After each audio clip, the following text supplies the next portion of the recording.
we have a ship Hey, to. live from the Blue Actually, I Cheese believe. Room here on the dark side of the moon. I am the Loophole King, and this is Oblivion Unchained. We're going to play us some D&D today. I would like to thank Dark Dreamer David for his 7-month subscription streak. Uh, and I thank everybody else. What happened to my pictures again? Why does it always do that? It seems like it despises me, right? It does, doesn't it? It doesn't like me. Like, I have a nice little window here, and there's just nothing showing up, is there?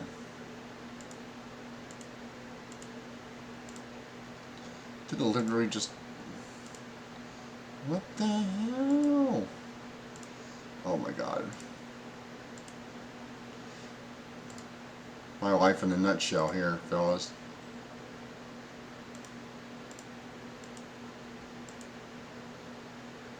What is this one? What is it?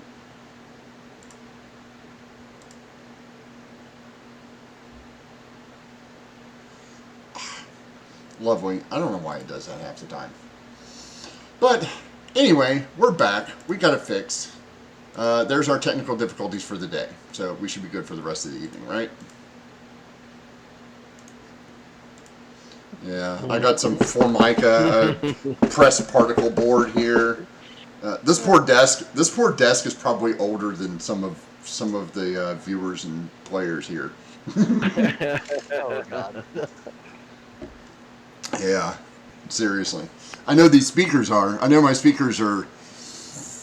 These speakers are almost 20 years old.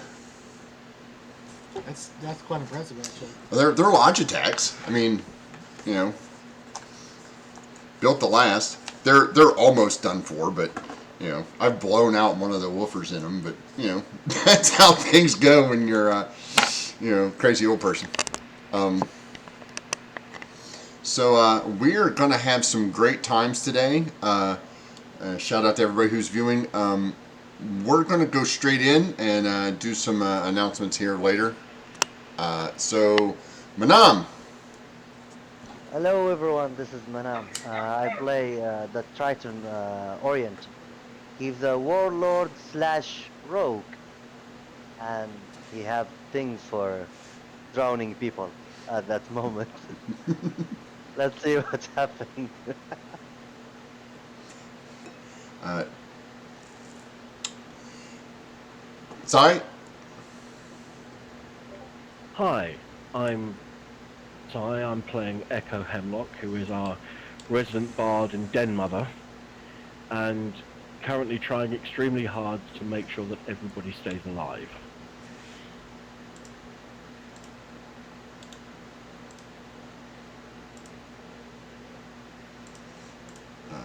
Robert. Well, I'm Robert. I play Leon the Leonid, and so far this morning I've spilled my tea on my notes twice already, so it's going to be a good day. I'm trying to catch up with you guys. Try to catch up with you guys to show the people your actual artwork here. Go ahead, David. I'm David. I play Dan Reaper. He's a Verdan Warlock Paladin 1. Fond of opening doors, getting into trouble, befriending animals, and generally making the party's lives harder by being a sweet and sincere person with absolutely no sense of the danger that he is often getting the party into.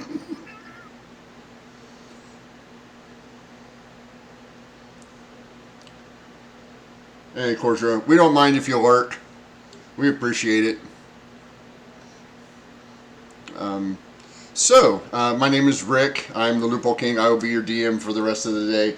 When we last left our intrepid followers here. Oh, Buenas Emiles, thank you for the follow. I don't know why the alert box is just not playing, but give it a second to... And here's your special prize. There it is. I don't know why it doesn't trigger, but I'll do it myself. That's one thing that this Luddite can actually do is do that. So they had just finished a huge fight with what appeared to be an undead being possessed by some sort of wraith-like creature. I mean, you say fight. Dan was trying to give them a facelift. Well, yeah. Well, Dan. So, let's try this again. So, Echo and Leon had gone to talk to the captain. And it didn't go well. Leon managed to. Leon opened the door using a tried and true method of using a enemy minion to do so. Yeah, I think that went quite well. It did. I mean, Dan is jealous because you opened the door without him. Come to find out that the captain was not all there, missing all of his skin.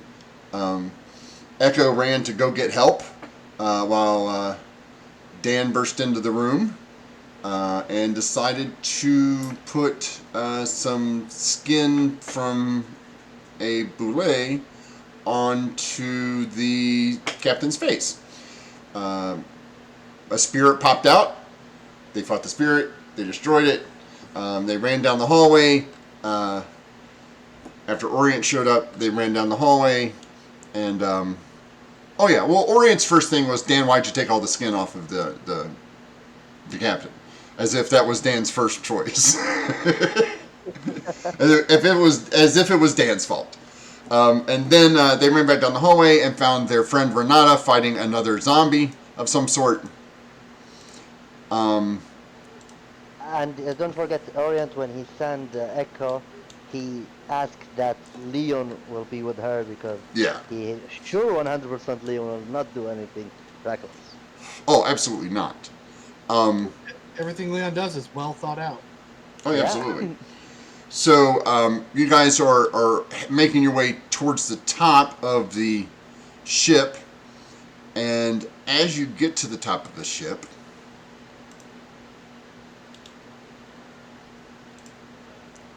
you notice that the ship has taken on a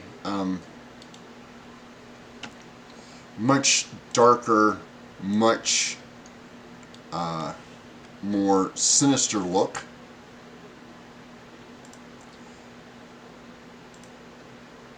Oh, of course it has. As you make your way out. I did God. Leon. Need Leon. So you guys barrel out of here, and your friend Renata is right behind you. As you come up these stairs onto the ship. I can see two Echo. There's two Echoes. Oh, I put two Echoes, didn't I? Oops, sorry. Oh, that's supposed to be Leon down there. Math is hard. Math is hard, right? No, it's all good. As you arrive, you notice that the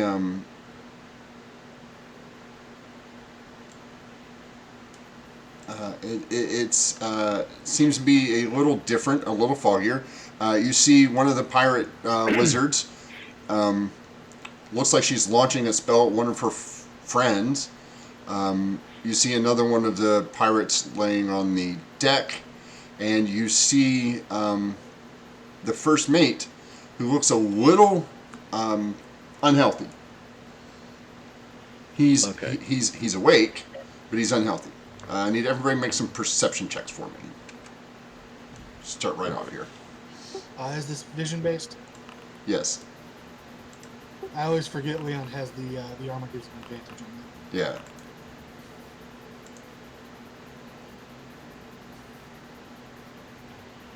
Yeah, not noticing shit.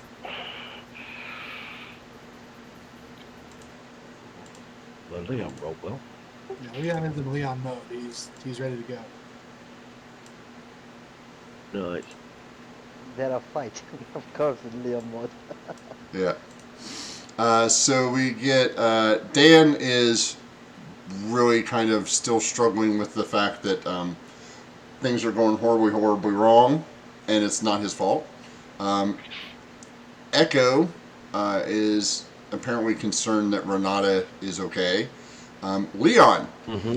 you notice that your friend, the guy you've been hanging out with for a while, now has this appearance.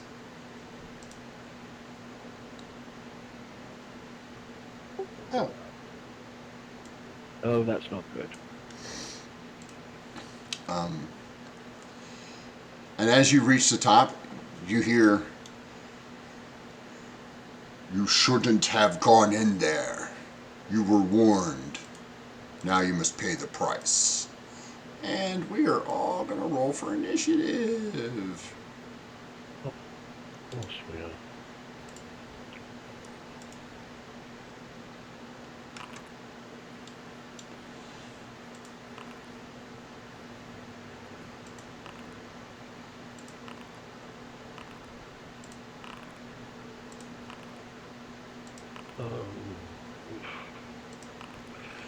And I will remove the 2 dead people. For now. Very well. And then we will begin combat. Orient. You are first. Orient looking, and I believe with the passive, and he saw this second maiden turn, second turn, like turn to Echo. Oh, this guy like you, and turned to Leon and said, "What you doing? Is he your friend? Go get him!" And we'll give Leon the head up. Okay, you will swap with Leon. Yes. All right, so I knew turning him down was a good idea. Leon goes to a 715. Oh, put a 1 in front of that, that'd be helpful. And then Orient goes to a... 5? No, it was a 7.16, wasn't it? Or 5. 7.15. 5, I believe. Yeah. Yeah, it puts you between Dan and... Alright, so... Leon, your turn. use my action to dash. Okay. And bonus action to second wind on the way. Sure. Go ahead. Seems good.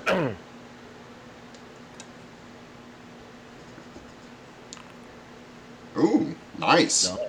Yeah, max that bad boy out. Okay. This... he will move... This... 5, 10, 15, 20, 25 to move to there. And, will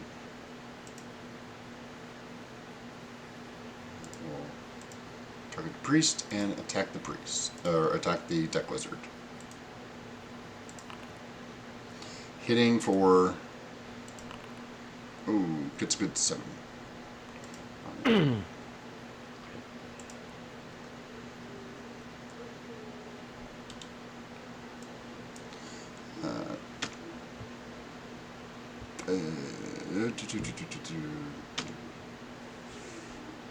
Math is hard.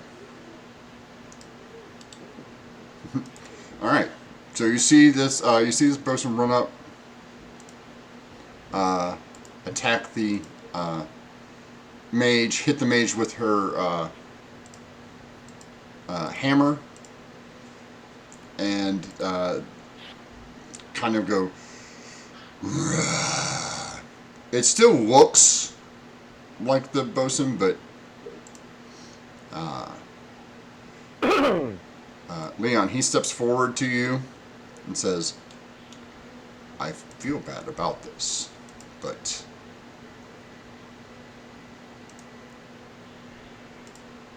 I need you to make a DC 15 a wisdom save for me, Leon. All right. Shit. It sounds worse for my party members than it does for me. Mm-hmm. All right, you made it. Nice. So, nicely done, sir. Let's see, you.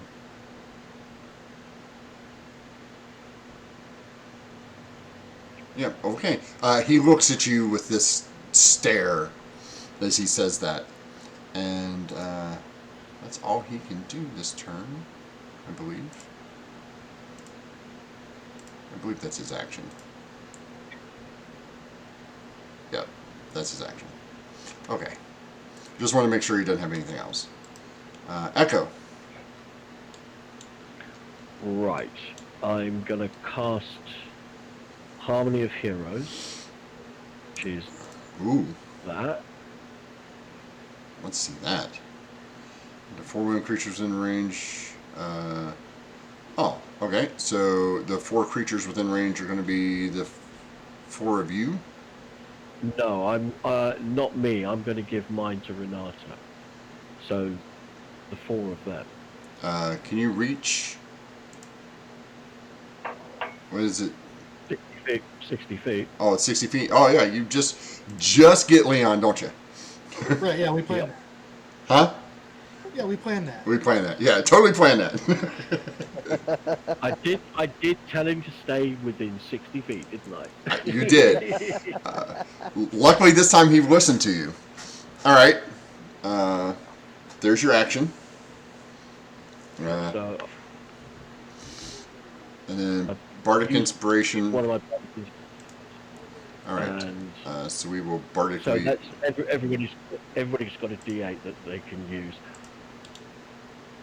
All right. I will pop that on everyone. That's such a cool spell. I know. Next level, it gets even better because I get a 6th level ability as a College of Eloquence Bard. But if somebody uses my inspiration dice and their roll Yeah. fails, they get to keep it until it succeeds. Ouch. Is that it? Are you going to move? Any movement or? At the moment, where is Renata? She's just behind me. She's just behind you. I'm gonna basically sort of Pop around behind her. Yeah, Okay. and just sort of protect her. Okay. I'm gonna basically put my hand on her shoulder and say, stay with me, young lady. I'll help you stay alive. Oh, okay. And then it's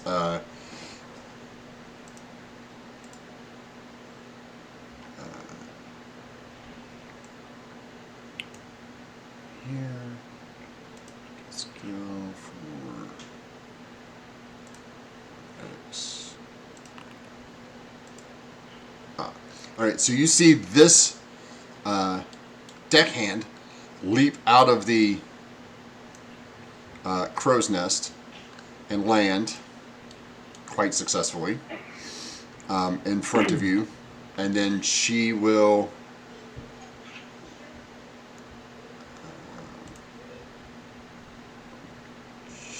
target Orient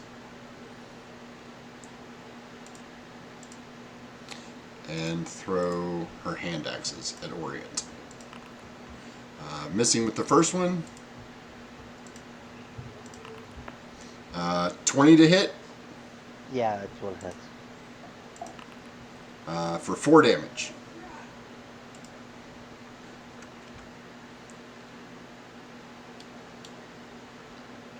For them.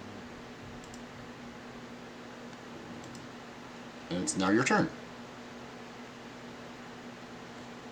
Give me a second because I'm doing math, because math is hard.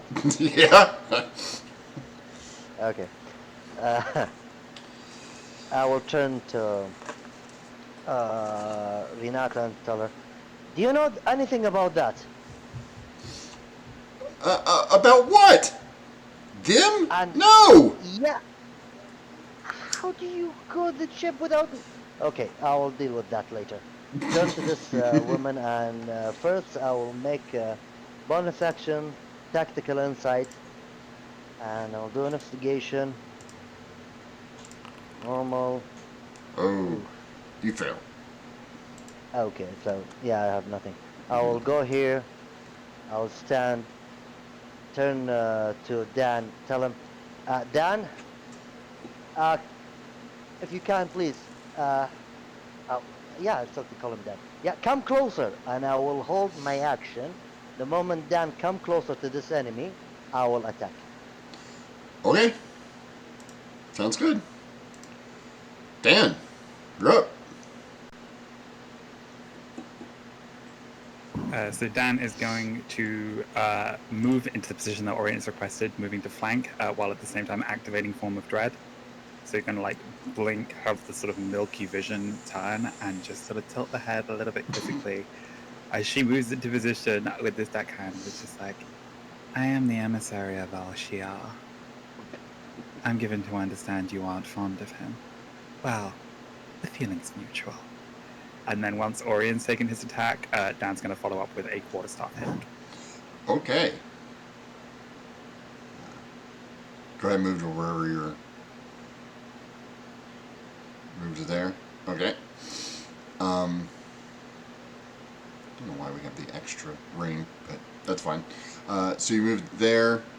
As soon as you go there, Orient, your held action goes off. It's normal attack, right? Yeah. Oh, Or no, you have You've advantage. got advantage. Yeah. okay.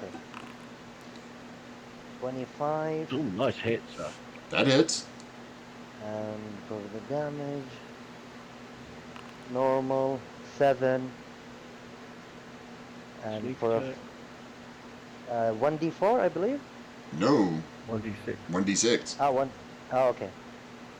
1d6. Ah, new for this rogue thing. Yeah. Yeah, 10. That's right. That'll do it. Also makes my math easier. And then Dan, your attack.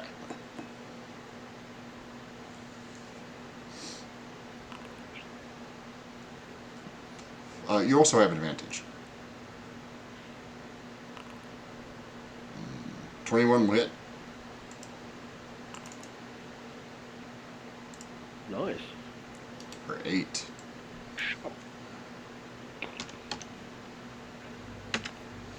All right. You guys seem to be whooping up on him. Renata is going to go ahead and help her mage friend by casting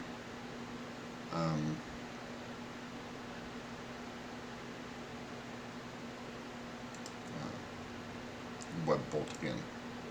She's got one more of these. She thinks it's helpful. So she will turn it here. And then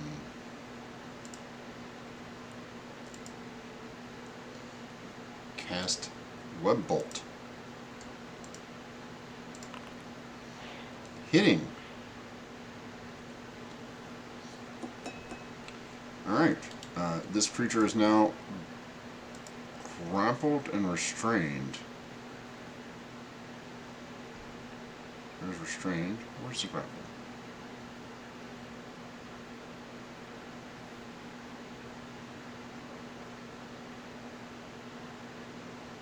I don't have a good grapple one. We'll call it oh,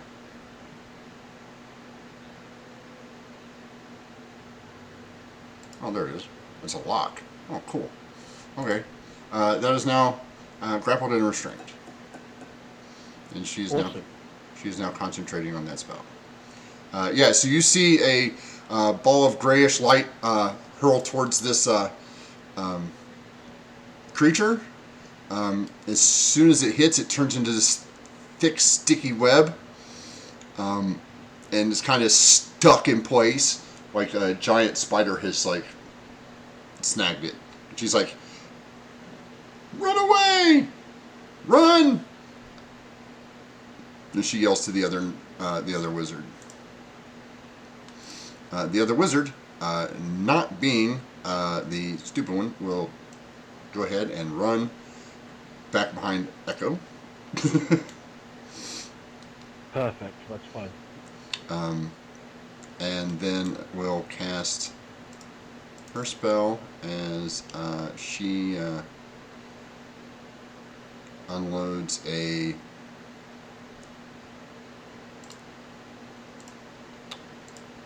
you see her cast a you start to see her cast a spell, and this arrow of green shimmering energy streaks towards the creature, which strikes it and deals some damage to it, and you see that there's acid just oozing on it. Nice. And Leon, you're up. All right, Leon. I have a feeling I'm going to need it, so I'll use 1 point for of my martial exploits to do the adamantine bones, get 15 HP, Yep. and follow that up with 2 attacks. Oof. Good luck, sir.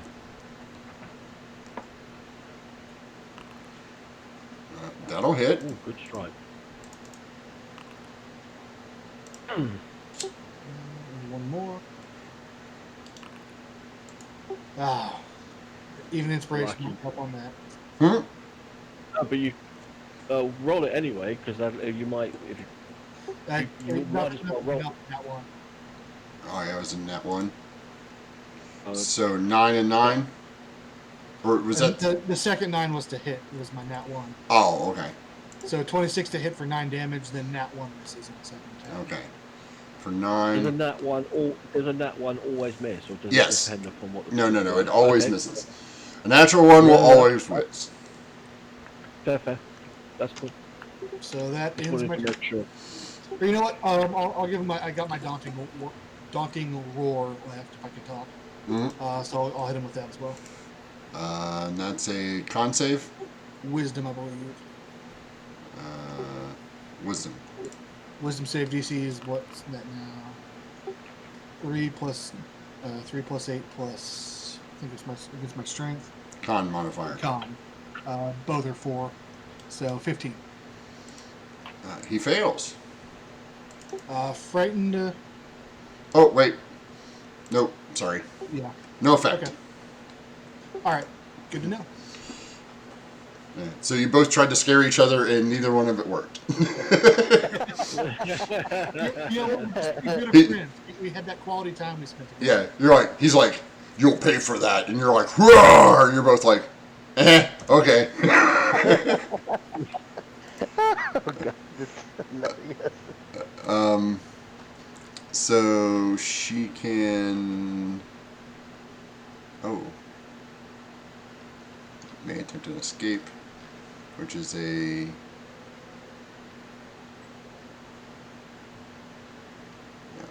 Let's go.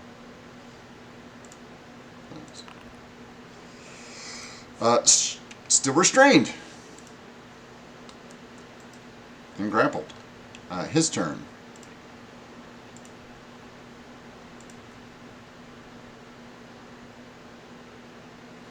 Leon.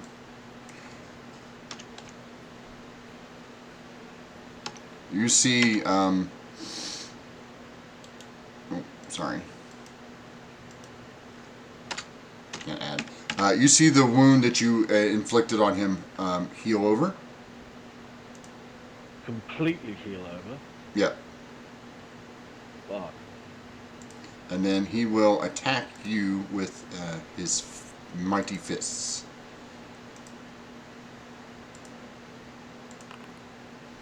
21. Yeah, it gets me. For 25. Ouch. Ow. There goes that crit HP. Oh, I'm sorry. My bad. That is not... Why did that do that? I'm sorry. Forget that. It's... why did it automatically add that? Oh, it does that automatically. Okay, never mind. 10. I'm sorry. 10. Yeah. 10 damage. Yeah, it adds its... Okay, that's a hell of a lot better. Yeah, it adds its special bonus against other things. Yeah, it does that. It does that like on Toll the Dead. It rolls the D8 and D12 at Yeah. the same time. And then his second attack, 15 15 just hits. Okay. For another 10. All right. There goes that temp HP. Yeah, but not in the first shot. Yeah, oh yeah, it's much. Yeah, that's much better, right? Echo. Right. uh, I'm going to maintain concentration on the spell, and I can cast Distant Whispers, can't I? You sure can. So I'm gonna use.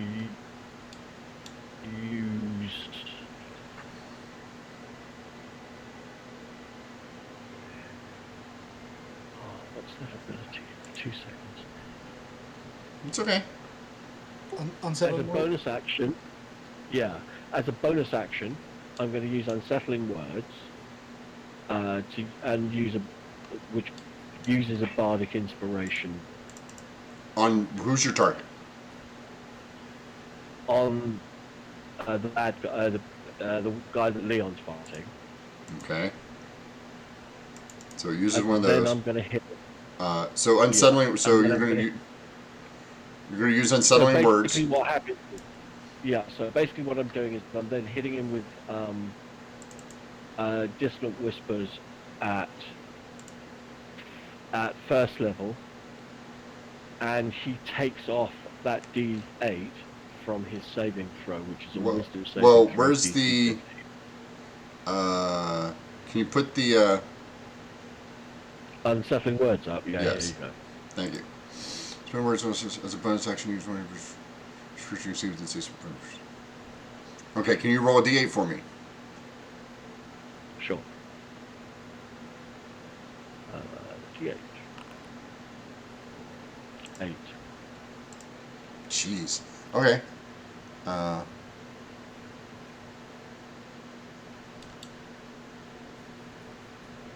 I need to read Dissonant Whispers here real quick. Sorry.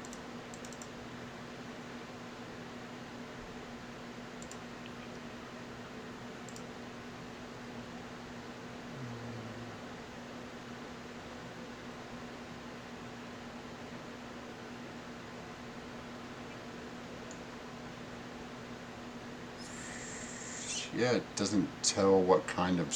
It doesn't tell what kind of spell it is. Okay. What type of spell it is? Yeah. Do you mean which school? Yeah. I can have a look. I can look it up for That's you. enchantment. I think it's enchantment. That's fine. It's not a charm spell. Okay, so he'll make his wisdom save. -8. Which is Yep. 17. Wow. Okay, yeah, he makes it, so he only takes half the damage. Okay. So he rolled a 25. Wow. Okay. So he takes 4 points of psychic damage. All right. You, as you do that, you notice that it has almost no effect on him whatsoever. Okay. I won't do that again then. Is that your turn? Yeah, that's my go. This one will attack Orient. Just need to check quickly. Can it make a wisdom saving throw? Because Dan did hit, and because I've got Form of Dread up, it needs to make a wisdom save or be frightened. Oh, I'm sorry. I totally forgot that. 10. I'm assuming that fails. Yep, so long as Dan is in line of sight, it has disadvantage on attack rolls. Okay. Cool. Thank you, thank you. So it is frightened. Which Nice. is afraid. It's a scaredy cat. Okay. So, yeah, it'll attack with its hand axe. Attack, it'll be at disadvantage.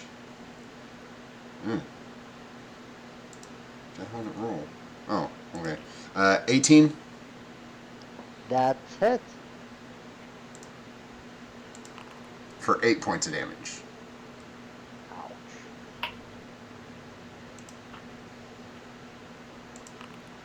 And misses you with the second axe. As you see her, you saw her land, throw 2 axes at you the first time, and then she reaches down on her hip, pulls 2 more, and takes 2 more swings at you. Hitting with one and missing with the other. It's your turn, Orient. I believe Orange heard the sound of punch that hit Leon. Turned very worried, but he have a problem that he can't leave this place because there are 2 enemy here. So he will try to assist Leon from far. First, he gonna use the tactical insight on that thing, wherever it is, Okay. and make an investigation. Yeah, you got it. So he have. I will use determined attacks. So he have disadvantage for their next attack. Okay. Awesome. Nice. And turn to this one that quite hurts. Let's see how we can handle this one. So 20 hits. Yeah. Nice hit. 10, 6, 13. Nice. You put a vicious blow into this creature. Like tapping him between the ribs and moving a little bit, just like because she hit me hard. Dan. Just going to take another attack with the quarterstaff, just sort of like spin it around and try to like position to just take another like try to like hit under the chin with the end of the staff. Just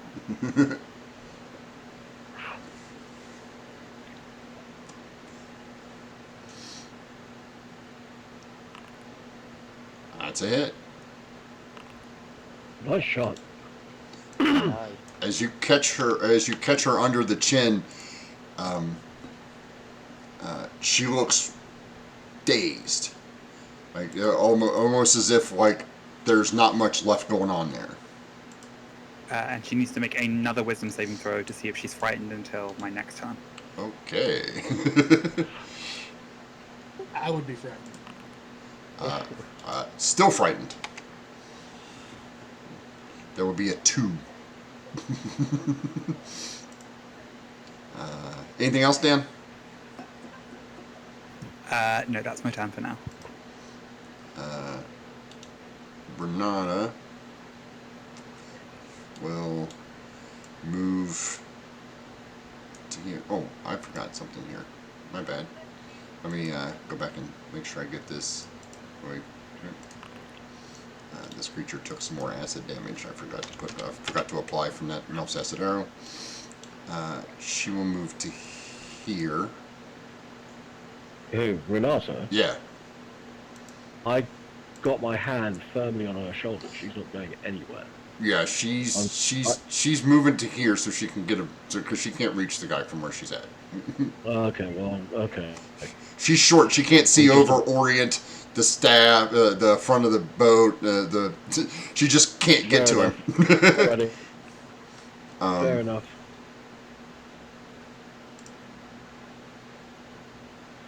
Don't forget if she's got inspiration dice if she needs it.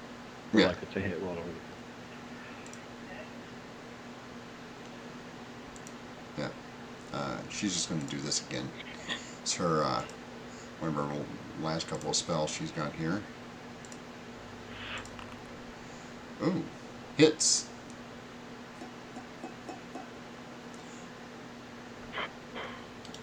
Nice. He is now grappled and restrained. God, Leon. Have some fun, son. Yeah. Was that the web bolt? Yeah, that was the web bolt. Okay. So does that free up this one over here? Huh? Yes. Oh. Yeah. It frees this one over here. But she's less worried about that one than she is the guy that seemingly is not being hurt for any apparent reason whatsoever. Leon won't complain. She made a tactical. She made a tactical decision. And the deck wizard here will see if this will hit.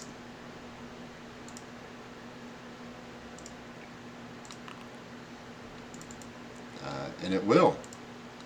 For 8 points of damage as you see her do the Emperor Palpatine lightning hand from her position. Electrifying this creature. You also notice that there seems to be a little residual electricity in the air. Like, you know that the spell is producing some electricity, but there seems to be like little, that like staticky sparks coming off of some of the metal pieces on the boat. Leon. All right, this guy in front of me has been healing, you've said? Yeah, he healed the damage you did last time. Would Leon be able to determine is that where the healing's coming from? Is that something innate to himself, or is there an outside influence doing that? You could spend your turn trying to determine that. No, Leon's just gonna hit him. that would be something you would have to like closely examine him real quick and spend your time doing. That sounds boring. Yeah, I know. So he's restrained? Yeah. Yep. Alright. Grappled and restrained. You've got advantage. That hits. 18. 10 damage on the first attack. Okay. Ooh. Not quite a crit, but close.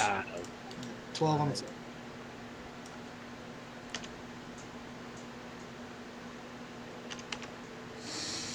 Yeah, you put a hurt on him a little bit. Alright, end of turn. This one will step here and take a swing at Orient.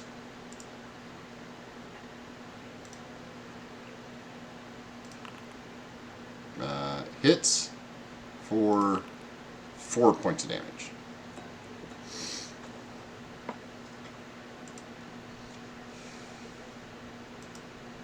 His turn. He will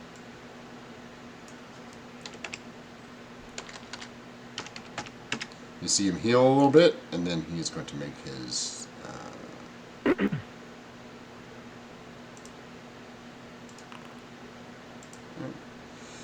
oof. He fails to get free on his turn. That sucks. Echo. Yep.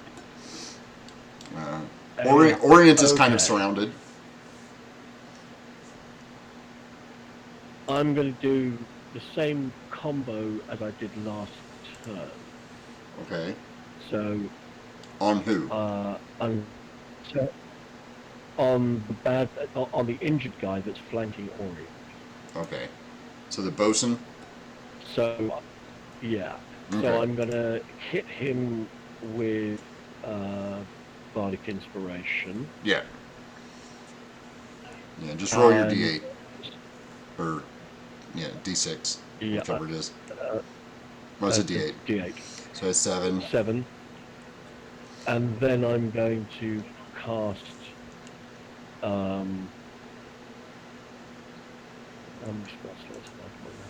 right, yeah, good enough. No problem. Dissonant Whispers at first level at him. Alright, so it needs to make a wisdom save? Wisdom saving throw. Wisdom with -7 on the save. Fails. Excellent.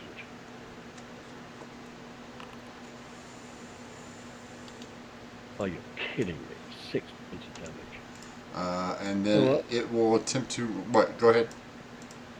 And then it, Yeah. it's taking 6 points of psychic damage, and then It tries to run. Orient, would you like to immediate- take an attack of opportunity on it? Yep. yeah. Oh, come on. You do have Bardic Inspiration. Yeah. Oh, okay. Yeah. It's D8, D8. right? Yeah. Roll a d8. That'll hit. 15? 15? Nice. Roll for damage. No sneak attack, I, but that's enough to kill it. Boo. And it becomes dead. Awesome. So that gets rid of the one flanking Orient. Mm-hmm. Next up, Any movement? Captain Evil. No, I'm staying where I am. This No one need is to going move. to continue to try to attack Orient with disadvantage. Nice. Missing a 12, correct? yeah. And a 12. Swish, swish. Excellent. Orient, your turn. Orion taking his dagger. I think I take 5. Do I take the 5? The temporary hit point, or doesn't I take? Not yet. From. Nope. Oh, okay. So, taking my dagger, stabbing her in back with advantage. That hits. 18. And the damage. 9. D6 is. Oh, nice. How do you do it? 15. It's like turn this person behind me, try to run, turn him back, slashing in his back, falling down, look to this one after she attacked twice and failed, stepping her between the ribs and like finishing her off for good and stand up again. Like removing my daggers. All right. Any movement? Yeah, I will now 20, 30. Okay. And I will make a bonus action, tactical insight, and let me make an investigation check. Normal, 16 again. It did not work.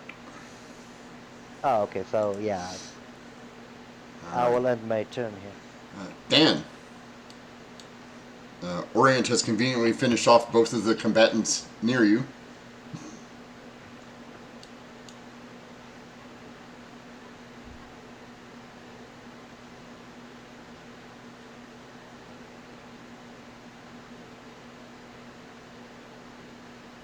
So Dan's gonna move into that position there, just like turn, nod to Renata, as she just like moves, goes up the stairs and starts crossing the deck. Is gonna be rummaging around in the pack to pull out the little dog statuette, Oh.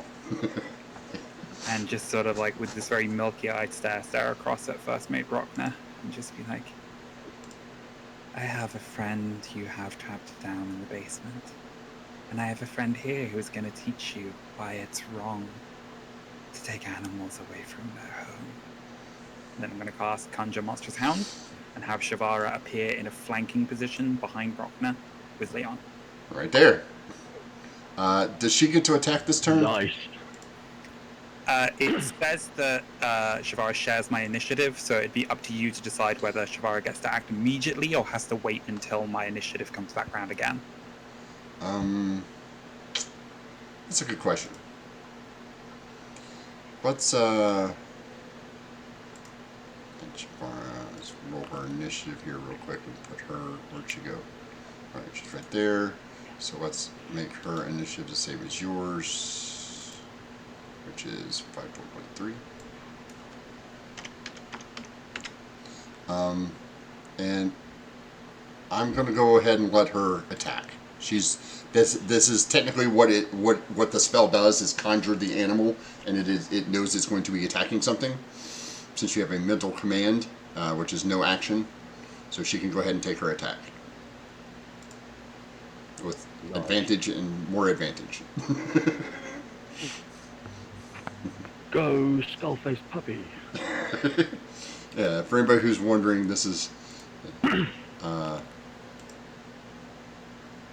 So that should be with my spellcasting added to the attack roll, so that is 15 to hit. 15 hits. I'm just going to show everybody the nice little pet that you have here.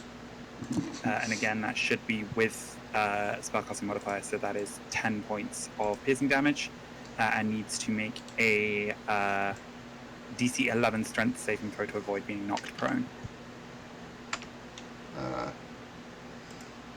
Is he Straight, restrained? huh? So would he have, if he's restrained? He automatically would he fails have that. disadvantage? He automatically fails that, doesn't Yeah. he? Hold on, let me double check. Yeah. Let me If double not, check. if not, at the very least, he would have disadvantage on roll. Right. I'm just, let me, he is restrained, which means that, It's only dex saving throws that it has disadvantage on. yeah. Ah, okay. Fair enough. If it was stunned, then it would be an auto fail, but Right, So- fair enough. Oh well.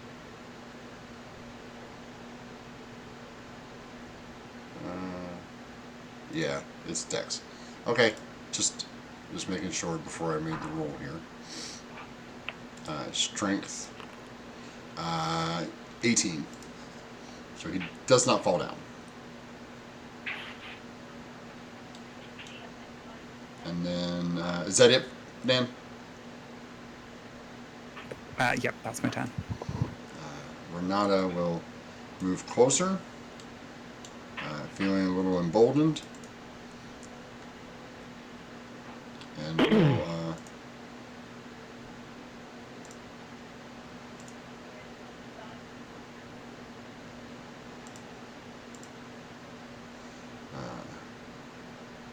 range spell attack it is, at advantage. That hits. Nice. You see her shoot a blast of water out of her hand that just misses Leon, hits Brockner, and makes him a little wet.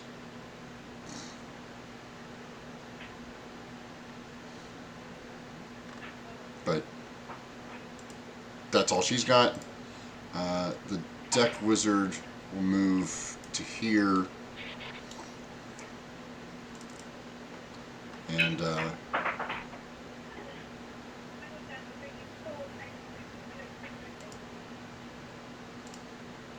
you see a bolt of ice come out of her hand.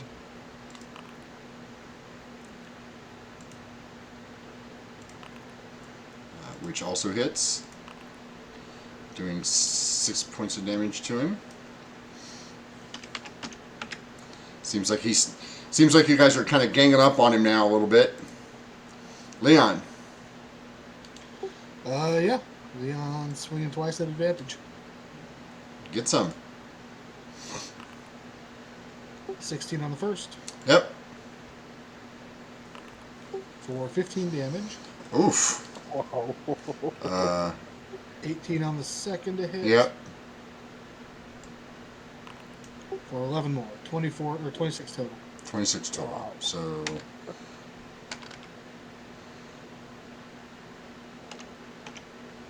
yeah, Leon, you put a beating on him this turn. Just could have been friends, man. Double check this.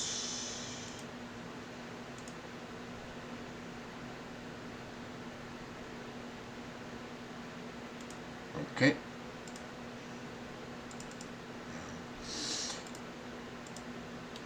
You see him heal a little bit, but it is not as much as you're used to. Like, you guys have put a lot of damage into him, and it's not healing as it was. He is going to try to break free here.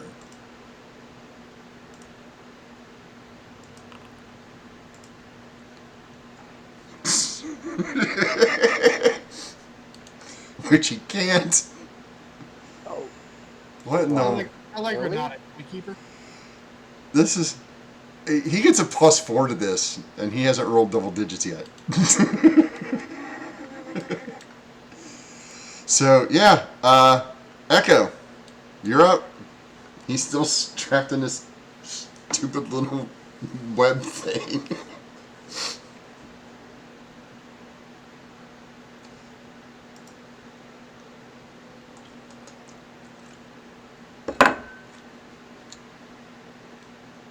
Sai?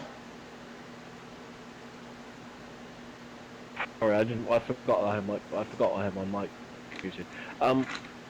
Right. So Dan, you haven't used your inspiration, have you? No, not yet. And Robert hasn't used his. No. Orient Hang has on. used his. Yeah, and Renata hasn't used hers, so it's worth keeping concentration up on that spell. Yeah. I'm just going to move over to here, and then down to here. Okay. And I'm going to cast Healing Word at first level on Leon. Okay, sounds good. I'm okay, but sure. He's not... Well, let's just make sure, shall we? All right, I take it a scratch, but okay.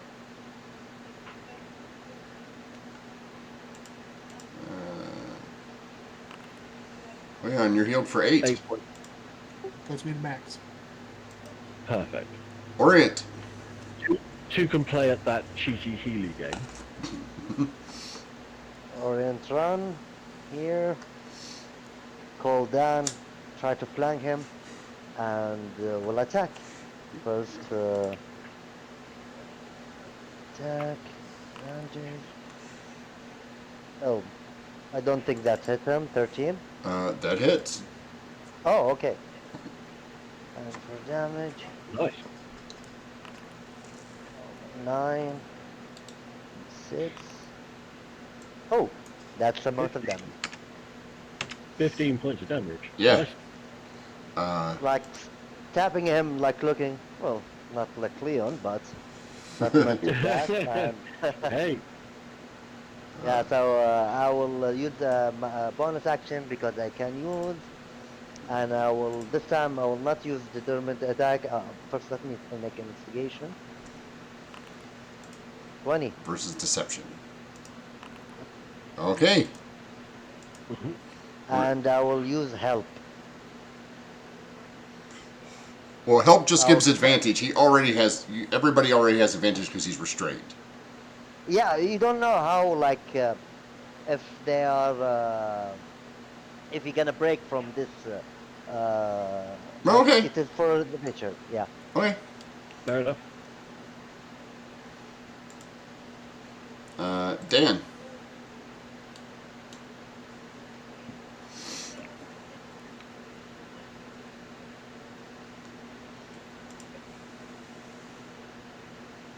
So Dan is going to like nod in response to Orient calling for like to take up the flanking position. Going to run around, just sort of twirl the quarterstaff. And once again, just sort of like give a slight bearing of the teeth style grin. This time, quite intentionally, and not trying to do the flirtatious smile that Echo has been teaching. And then just bring the quarterstaff up and just try to like smack directly into this guy's solar plexus. Okay. He's undead, probably doesn't need to breathe, but try to knock the wind out of him anyway. This is just your normal quarterstaff. You don't have the scythe on, right? Yep, I don't have the scythe up. Okay.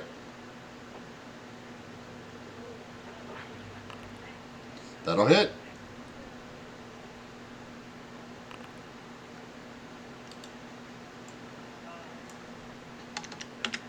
Hey, And then I'm going to give Shavara the command to attack.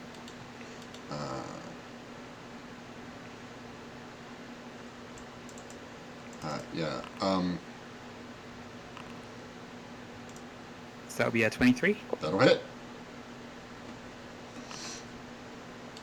for 7 points of piercing damage and another DC 11 strength saving throw. He makes it. He can make this, but he can't break free of this crappy little first level spell. Whose DC is only a 13.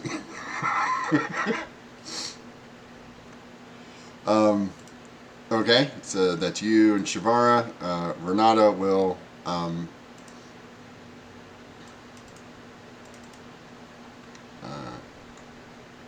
use her water bolt again because that's all she's got.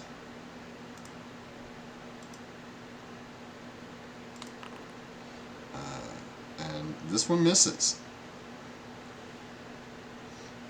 Not quite. She seems to be having a little hard time because of everybody's size swirling around in the. She's trying not to hit anybody with it. She definitely doesn't want to get the cat wet or the dog wet. So.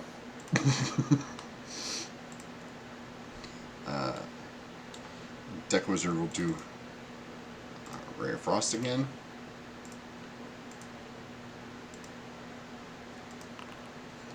Hitting and doing some damage. And then we're back to Leon.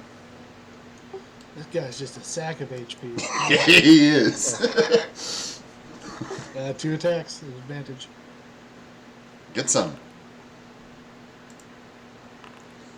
8 damage on the first. Nice. That misses probably, so I will use inspiration. Yeah. You're right, it does miss. That hits. Nice. So 11 on the second, 19 total for the turn. Yeah, that. You guys are doing a little bit of damage. Everybody's doing a little bit of damage, and then Leon kind of chokes up on the glaive a little bit because he's in closer quarters than he's used to, and you see him just cleave into this guy deftly. He does heal some, and this time he is going to Die, you ugly fuck, die. he's going to attack this time. Actually, no. Yeah, he's going to attack. He's going to attack and miss and hit you, Leon. Okay.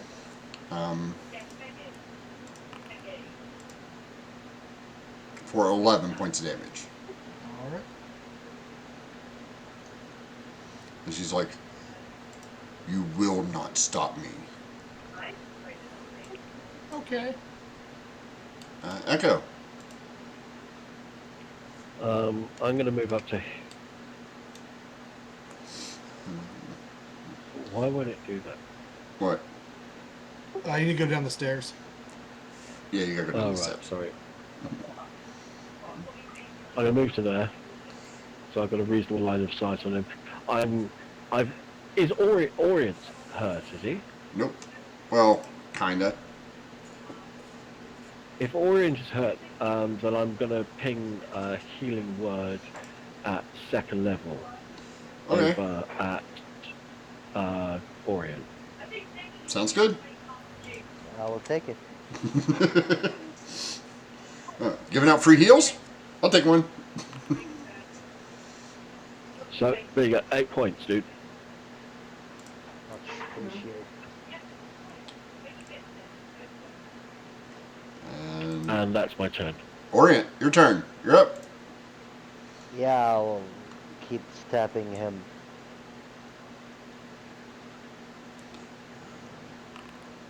Oh. That's the net. As you swipe your blade out, you hear Ebony in your mind go for the heart. And just as you say that, your blade kind of tilts up a little bit as you jam it into his rib cage, and it goes up into his heart. Roll for damage. When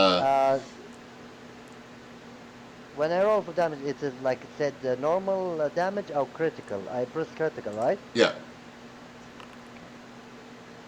That's 9.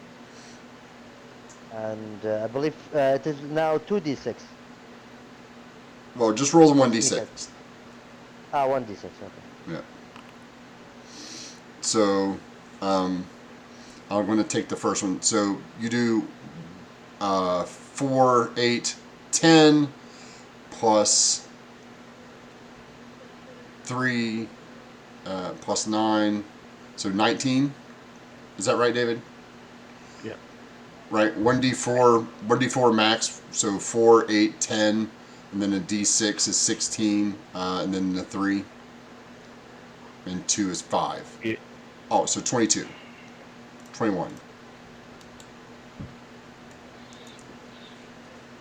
12, 12 plus 9, 21, yeah. Yeah. 21 total. Nice shot, sir. Yeah. And you hear Ebony in your head go, yes. Dan.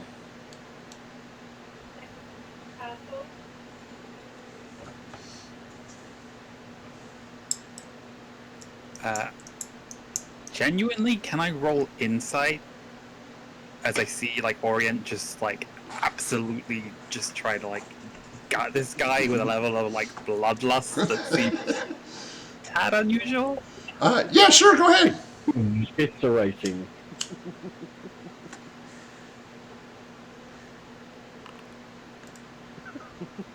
No, but it's fine. He's just enjoying the fight. Attack. No, I'll make that. Yeah, that was my action this turn. Was just to be a little bit like thrown off back. So I'm just gonna then like look down to Shavara and command Shavara to take another bite attack. Okay.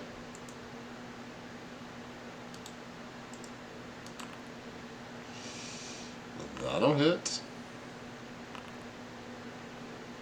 So it is 10 points of piercing damage and another strength save. Yeah.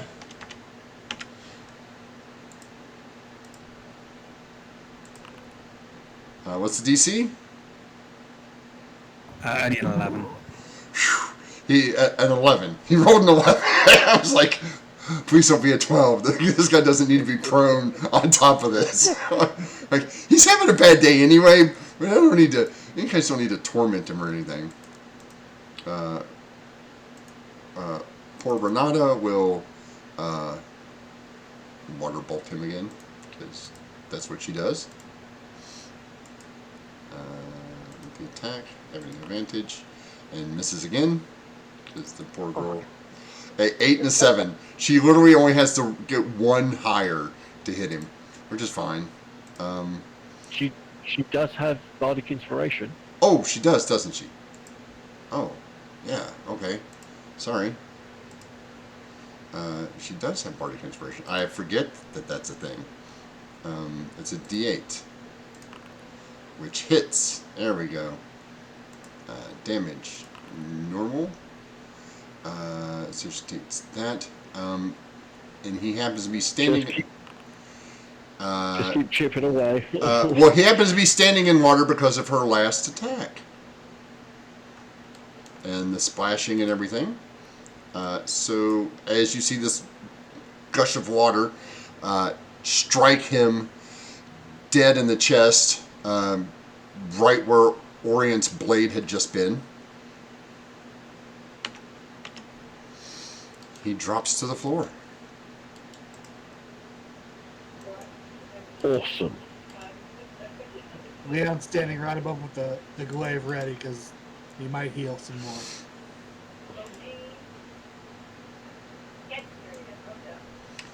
The deck wizard is also not taking any chances. She is tossing another ray of frost into him just to be on the safe side. But Orient will turn to Renata. Is that person up there? Is it with us? Oh,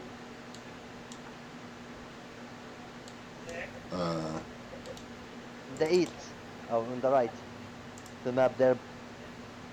Someone standing here.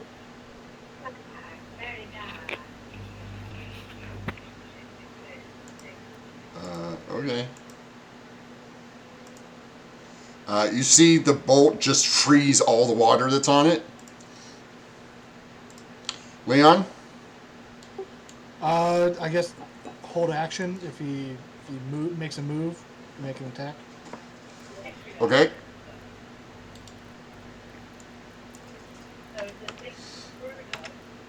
You see him start to twitch a little bit. See the Alright. wound's starting to heal. I'm not an expert on these subjects, but I believe beheading is traditional under these circumstances. Just saying. The first one hits for 11. Was he moving on my turn? Do I get an extra attack? No, he wasn't moving on your turn. You were holding your action if. Yeah, so I don't think I get extra attack on No, health action. no. But he stops twitching again for Did the it, time guys? being. I'm sorry. Echo, it's your turn. I'm going to suggest that somebody beheads him to stop this from. Otherwise, we're going to be standing here playing whack-a-mole all day. We get his XP every time we knock him down, right?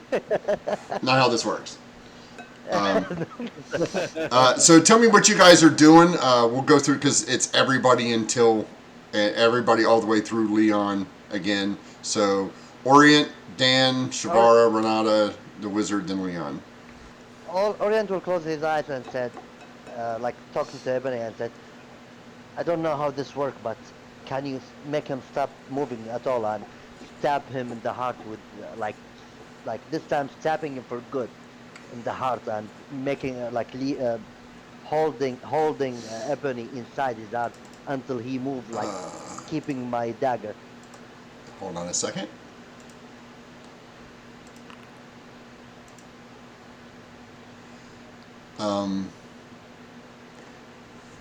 You hear in your mind, I don't think you can kill him. You can destroy the body, but I believe his spirit will linger on. I will stand up, guys, just burn his body. Doesn't matter how many we cut him to pieces. Burn his body, let's destroy it. And yeah, that will be my turn. Why don't we just toss him into the sea? Get him off the ship. Let's check his The pockets. spirit is bound to. Yeah, Ben. okay, yeah, we lose. Dan is Hold on. going to crouch down, Hmm? place a hand on Brockner's chest, and just reach out simultaneously to both of the voices that exist in Dan's head. There is change that comes to all of us. Change comes in many forms. Life, death, undeath, death again. If you can live, then live. If not, then I am afraid you must die.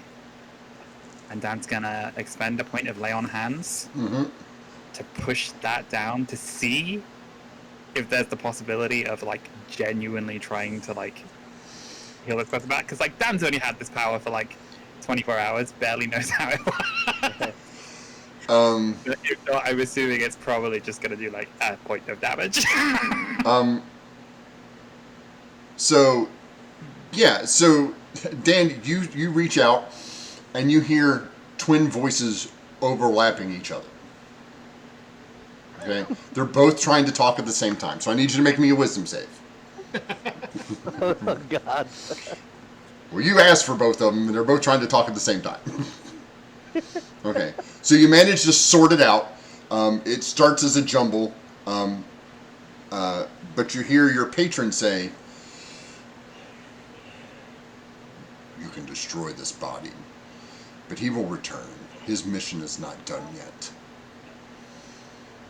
And then you hear the other voice say, "We have no need for him. Destroy him and remove it from the face of this world."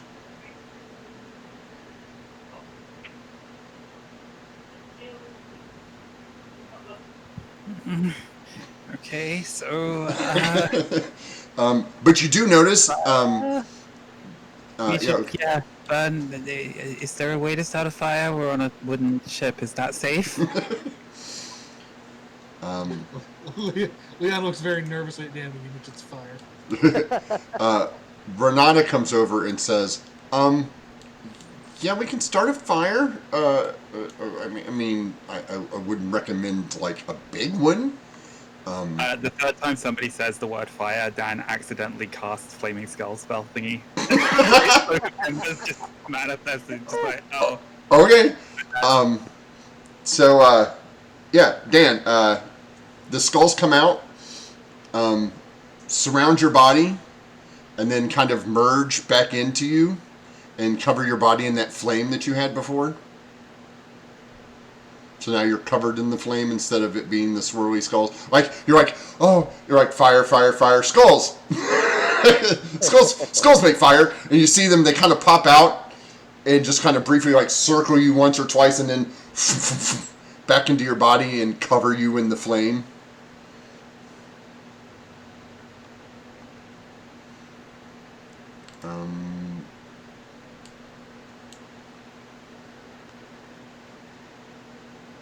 Yeah, Renata comes over and she starts to say something, and as she says that, you do that, and she kind of takes a step back. The deck wizard stomps over. Like, the hell is wrong with you people? What did you bring aboard my ship? Wait, your ship? At this point, I'm going to turn round to them and give them a really hard stare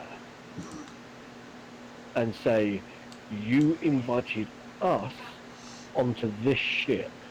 Give me one good reason why I shouldn't throw you overboard for trying to kidnap us and use us for some dark I didn't try to sacrifice. kidnap you. I don't believe you. Did you not just see me help you kill these things? I don't know what the hell is going on. In which case, apply the same logic to you accusing us of doing things. Well, you're the only thing new on the ship.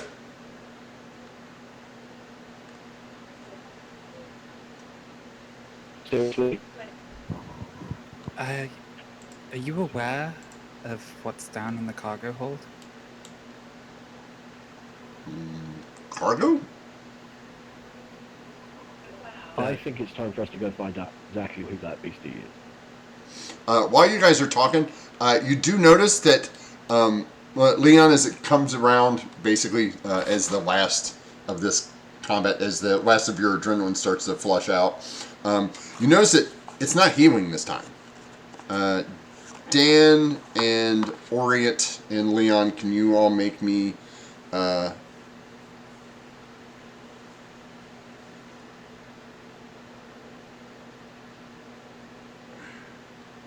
let's go with religion. Again, sorry? Religion check. Religion. Religion. Let's toss this body overboard. I still technically have a bardic inspiration, so I'll burn that as well. Okay.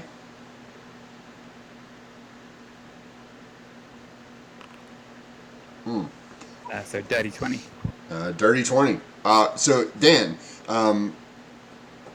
your friends don't kind of... everybody notices that it's not regenerating. Dan, you get this sudden notion that the radiant energy is prevented this thing, and as you start to think about all the information you've had, a word pops into your brain: revenant.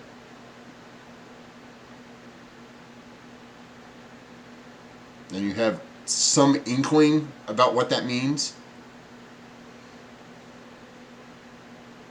So you're saying, was it reckoning or revenant? Revenant. Revenant. Okay. Yeah. So you have some inkling about what that means.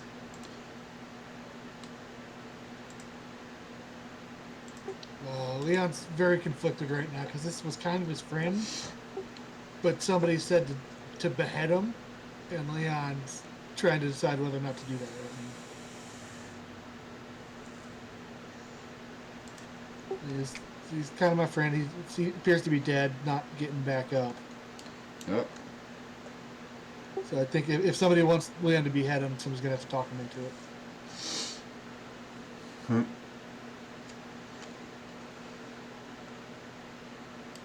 I will open my backpack, like for major reason, and tell. Is there any place before I do that? Is there any place that, like, I can burn his body without burning the entire ship? Yeah. I mean, you can find it. So yeah, I will take them there, open the tinderbox there, and flame a match or whatever it's called, and burn his body. Leon will go through his pockets while we're setting that up. Oh. Okay. Give me a I perception love check, that. please.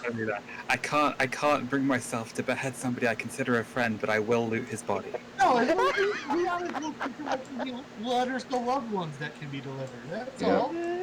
Yeah. Sorry, what'd you say, Earl? Perception, please.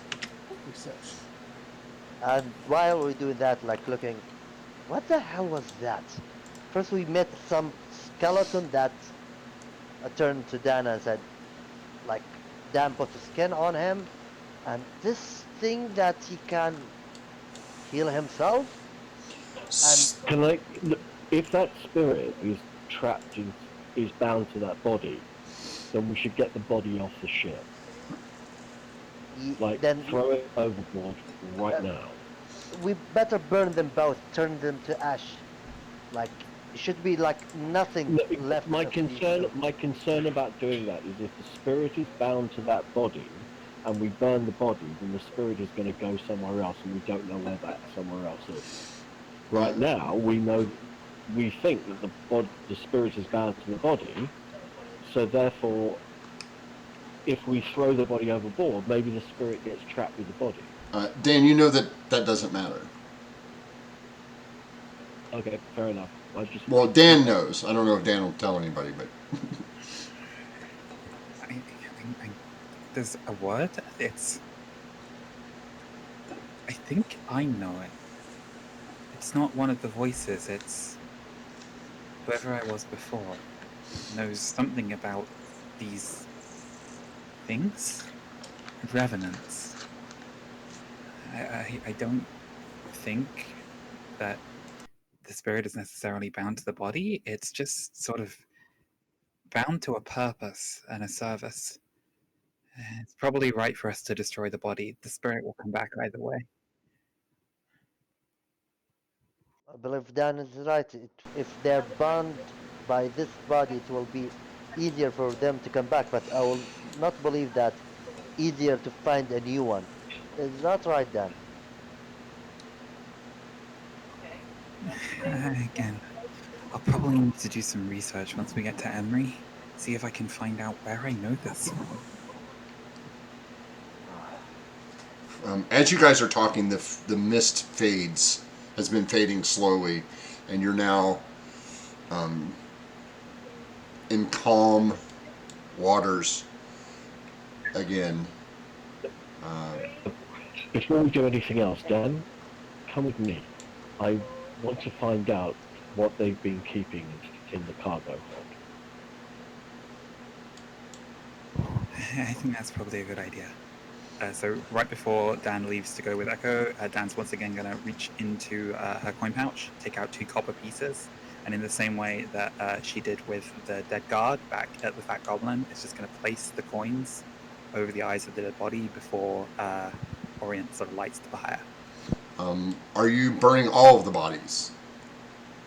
Yeah, because I'm afraid of like if anything about them because Okay. it is unnatural. All right. So there's a spot back here in the back. You Yeah, pile up the bodies. 100% we're burning. For perception check, give me anything for Leon.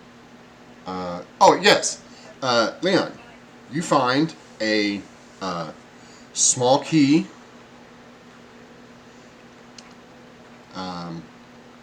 a gnarled finger of some sort. You're not sure what it is. It's like it looks like it's a finger, maybe a claw that's kind of twisted and gnarled. And you find a small pouch with a gem inside, and the gem is a. Wait a second. Let me find where I put it.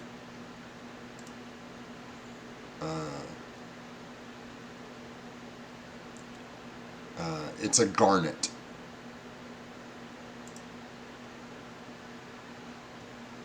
The key and the finger sound like that's up Dan's alley, so I'll hand those both to Dan.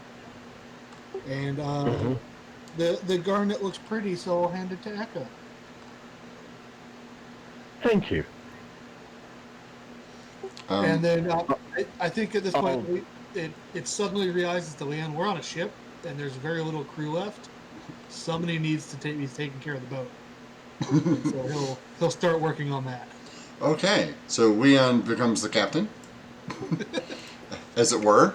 Um, as you so Leon, you spend the next couple of minutes looking for remaining surviving passengers, helping orient or crew members, and you guys are grabbing all of the bodies and piling them up in a big pile next to the loading end of the ship, where you know that you can set it on fire, and then once it burns an appropriate amount of time, you can push it off without setting the rest of the boat on fire. And the wizard will be helping you with that.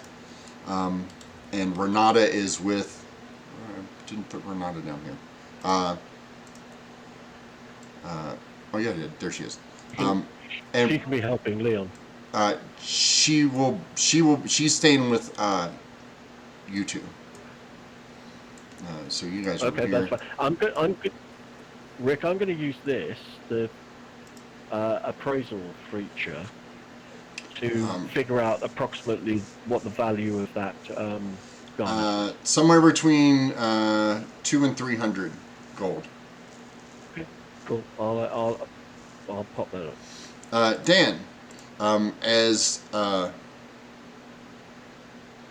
okay, as Leon hands you the key in the finger, you instantly see that there are runes on the small key that match the runes around the door.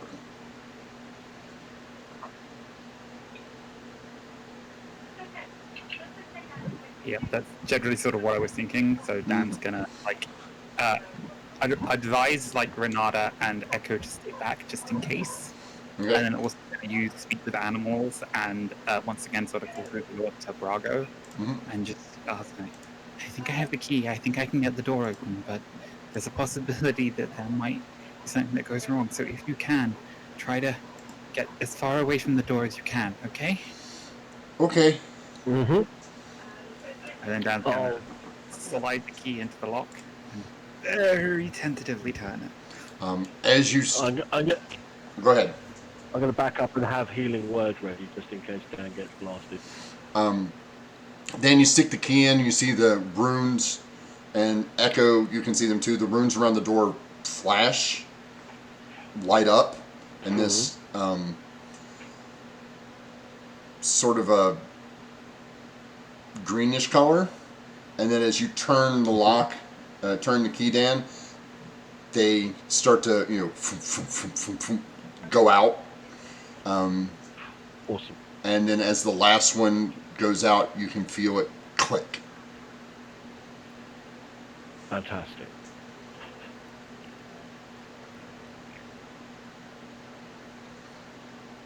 Let's go. And you get ready to open the door, and we're going to take a quick break here real quick. About 5 minutes. Okay? Okay. All right. All right. I can find. We will be right back.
All right, we are back. It appears that our they have survived the encounter, and Dan is currently doing what Dan loves to do and opening a door. So, are you going to proceed to open the door, Dan? Yeah. Once I turn the key in the lock, it seems like everything's fine. Just gonna like smile back over my shoulder. Echo. Of course he's opening the door. Question before that: did Orient finish burning the No, bodies? no, no. You're still busy. You guys are busy Yeah. for a while. Yeah. So yeah, I'm not because I will be a little bit worried whatever that thing inside the cage, and You but don't know I if it's in a know. cage. No, Dan told us. Yeah. Okay. So Dan, you open the door, and you see uh, what you would assume to be a fairly standard-looking cargo hold for a ship, right? Except with there's various things stacked around the outer walls near the hull. In the center, in what appears to be a magic circle, in a cage, Oh, chained inside the cage, is this creature. And I'll put it here for you, and then I will show you what it looks like.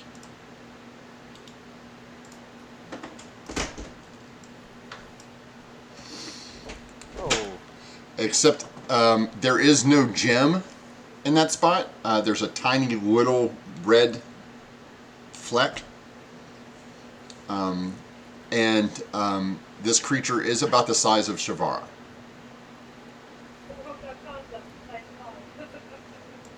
it's a bunny! Um, And the last time we had a bunny, it had fucking shark teeth. so nature checks all around. Renata goes, I have no idea what that is.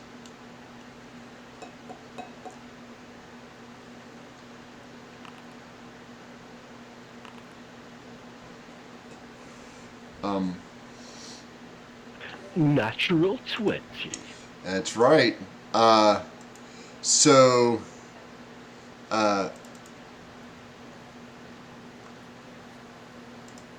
Dan, you know that this is some sort of magical creature of some sort. You know they're good. You're not quite sure, like, it's mostly cat, right?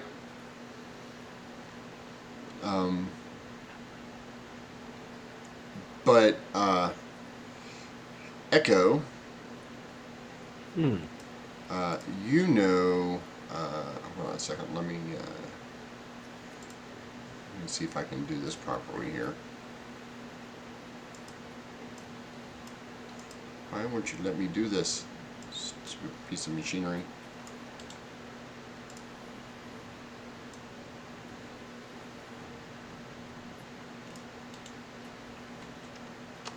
Let's see if this works the way I want it to.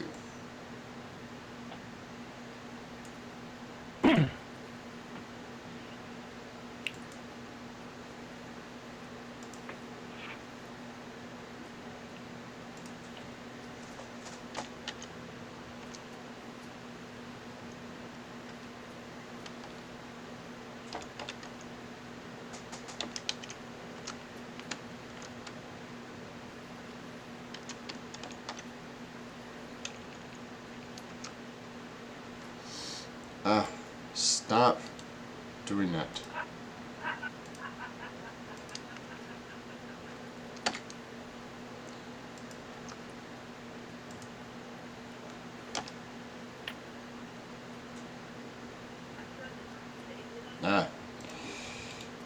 For some reason, I can't do that ever properly. don't know why. Okay. So, Echo, you know that this thing is called a carbuncle. Yeah. Oh, interesting. It is a small jungle-dwelling beast, highly sought after by alchemists and wizards for the shining jewel embedded in its forehead. Its body is not unlike an ocelot mixed with a bird of paradise. You know that the gems have magical power if they're given freely, but if it's just pulled out unwillingly, it's just a gem. Right. But they're supposed to be really small. Like And they're this one's not. yeah they're Dada sized, right? Like they're Yeah. The size of a really small house cat, a bunny. This thing is the size of Shivara, right? Mm-hmm. Which is a little, Unusual. yeah, more I'm than unusual. Yeah. I'm gonna try and speak to he, she, it in Sylvan. I'm gonna say, do you understand me, little one? Kind of looks its head at you.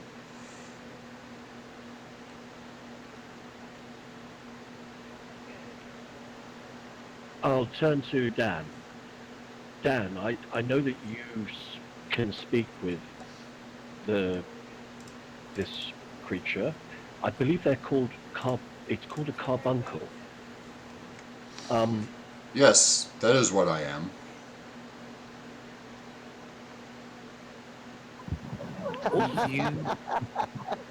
You understand common? Excellent. Yes. Oh, I never thought to ask that. That's good to know. And that's Echo, fantastic. Echo, Renata, Let's do we try and have a get. way to, We need to. do we Hold have on. a way We to need to break this release- Hold on. cycle? Hold on. Time out. David, you go first. I was just going to turn to Echo and Renata and just basically be like, do we have a way to break this circle? I don't know, but let's try. We need to find a way. We need to release this creature from their confinement. Renata says, well, dispel magic will work. And, I mean, if we knew what kind of circle it was, it's probably a protection circle, or is it a summoning circle? Did they summon you in it? And Brago's like, no. Oh, okay. Then it's a protection circle to keep it in or us out. Abjuration. Yeah. Yeah, abjuration. I think maybe. Oh, Terrence would know.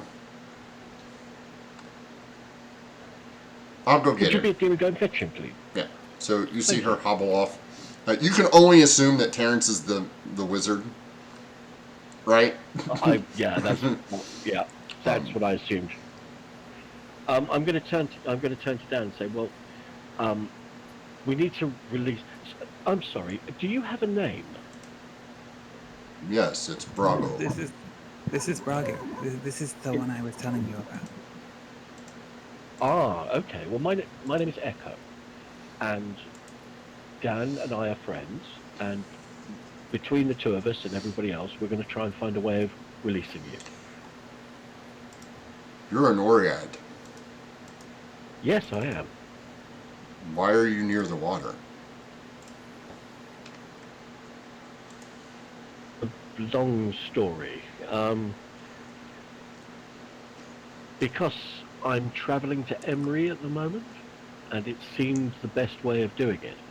But you're not near your mound. No, I'm not. Isn't that painful?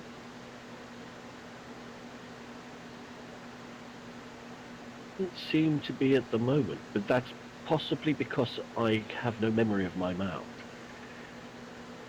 My memory was lost in a shipwreck. So you're lost. Very much so. Well then, that would explain. Know much about the Oreads. Yes, and dryads and naiads. Do you know where Oreads live? Typically, In the mountains, is it? or near the mountains. Usually you have No, a nice mound of rocks arranged in a circle or some other design that makes you feel welcome. And you protect that area. As the I don't naiad. know why I don't know why I'm away from my mount. I don't know why I'm away from my people. I don't know why I was on the ship that I was wrecked upon. These are all questions I'm trying to answer.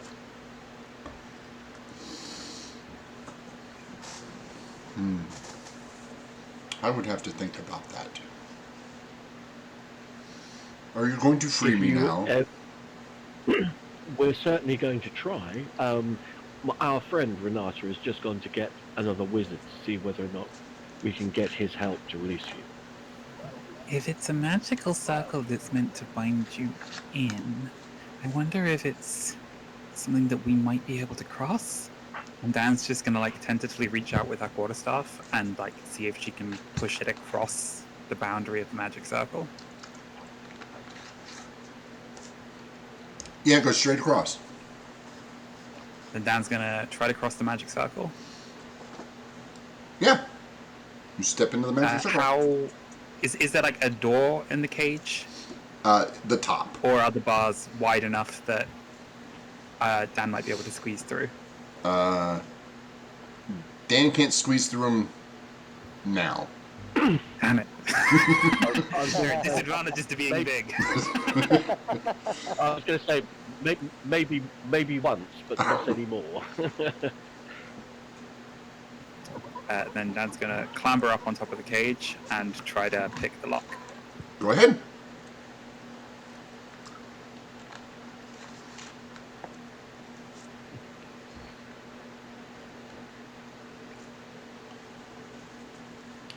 Good luck, sir.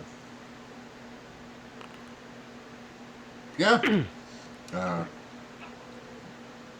You fiddle with it for a little bit. It doesn't seem to be a very difficult lock. Just the way that it's one of those, like, the top of the cage closes and it closes flush, so that the lock goes through the lid and the side of the cage at the same time, which makes it hard to break. But apparently they didn't use a very good, a very, masterful lock, considering the magical thing. They're like, well, we just need to keep this thing from busting out. All the other magic will keep it in, right? So you managed to get it unlocked. Now what? Just gonna duck down and inspect. Like, are the chains just like chained in place, or is there some kind of padlock that once again I could try to pick? They're shackles. They're attached to the four rings inside the cage, and then they run to the four legs of Brago.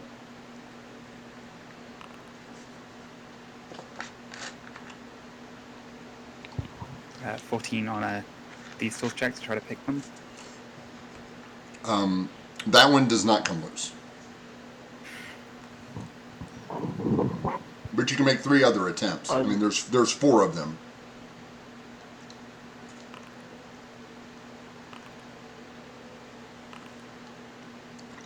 Yep, you get all but one of the back legs free.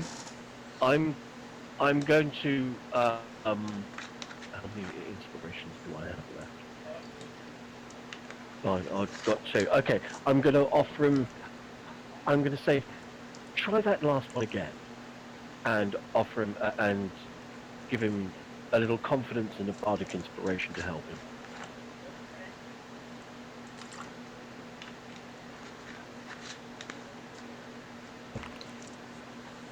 I have faith. Yeah, that one comes loose as well. Awesome. Nicely done, Dan. It seems all that time spent with Doc's been paying off. Just as you finish that one, Renata and the other wizard comes back, and he's like, "Oh, Dan was just gonna reach out as well and try to just use a last point of lay on hands to try to mend some of the chafing that would have happened from Brago sort of being shackled up. yeah." So you got 1 point. Yep, it's my last point of lay on hands for this long Okay. rest. Yeah. She looks quite injured. He looks quite. Brago looks quite injured. In which case, I will cast a healing. Give her Grago a healing word Okay. at 3rd level. Oh. Okay. Costs 12 points. You see that does quite a bit. It still seems to be injured. A lot of it's from malnourishment. Being chained inside this thing for who knows how long. God knows how long. Yeah. Mm-hmm. Oh, thank you, what thank you. You're welcome. What do you normally eat? Do I normally eat? Yes.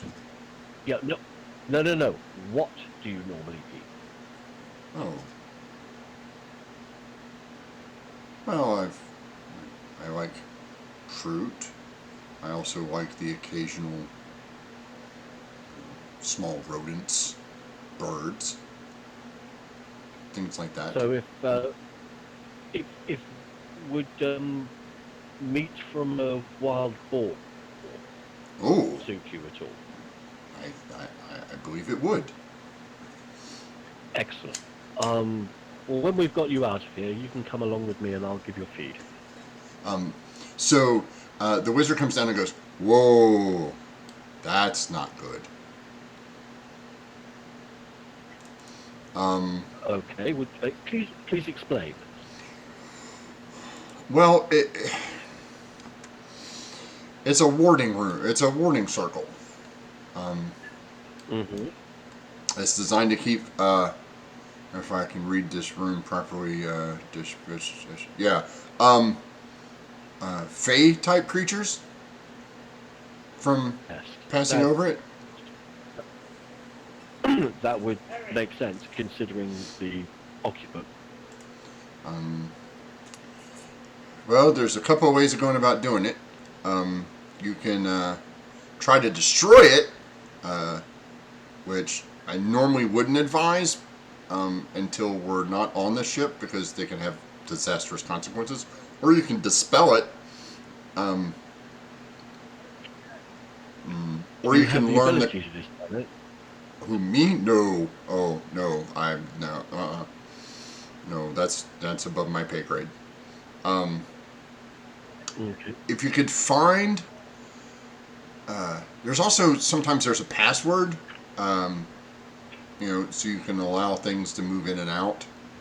Like most of the time, you draw it and then put something in it, so you would have to use a word to get in and then a word to get back out again to bring the thing back and forth, or you can just drop it yourself. So there's that kind of stuff going on. I mean, if you knew the password, if there was one, I mean that would be helpful. But otherwise, you could destroy it, but that could have unforeseen consequences. Okay.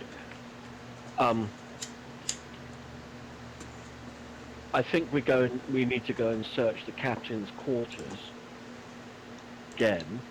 Did you say that somebody picked up like a notebook or something that he had, or a journal?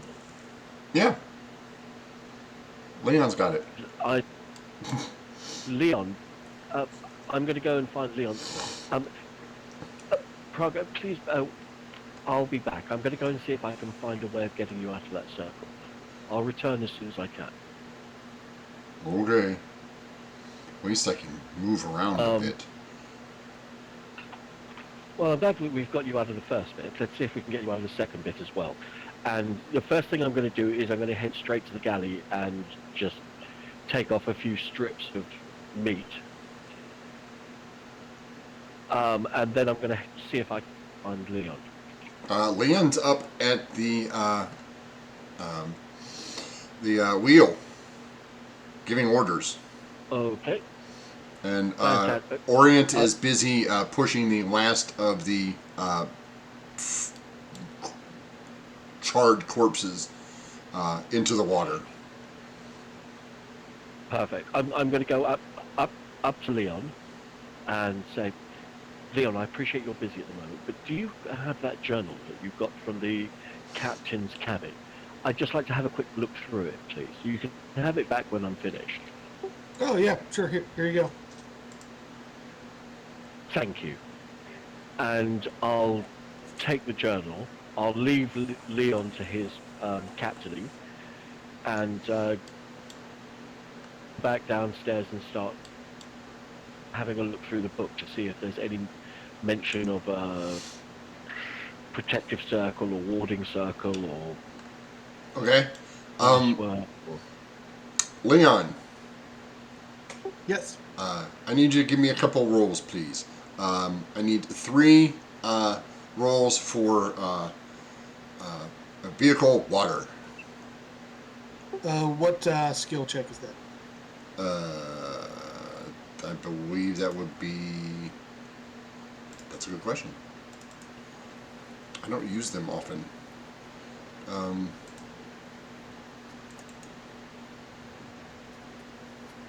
I mean, I think strength. That makes the most sense. No. That's think it's like right.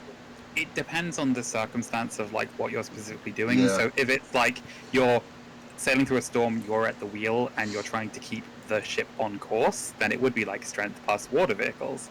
If it's more about like you're trying to plot a course, I would think that would be more like survival. So it's wisdom Yeah. plus. Yeah, I think it's survival. It'd be survival. You're trying to put the boat where you want it. All right, survive. Let's see. I'm trying to use the. I found there's a tools tab on the character sheet, so let me try and roll through that. Mm-hmm. Yeah. That's proficiency plus wisdom. Yep. So how many of those did you need? 2 more.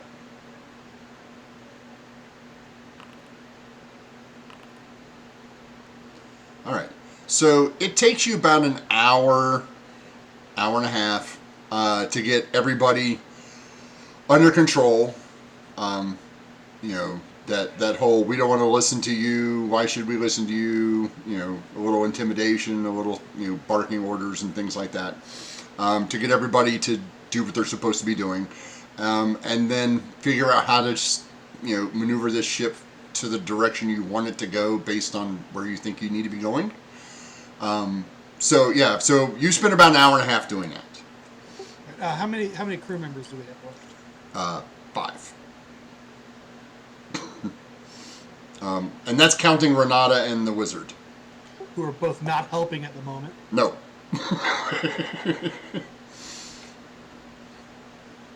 All right.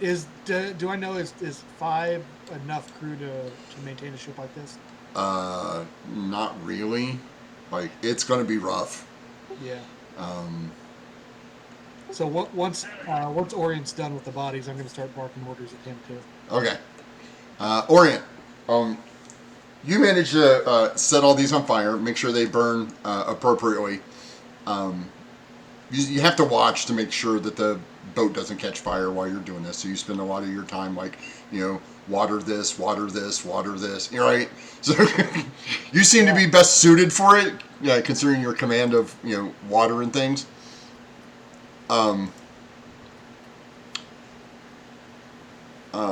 So you end up getting them all taken care of, and then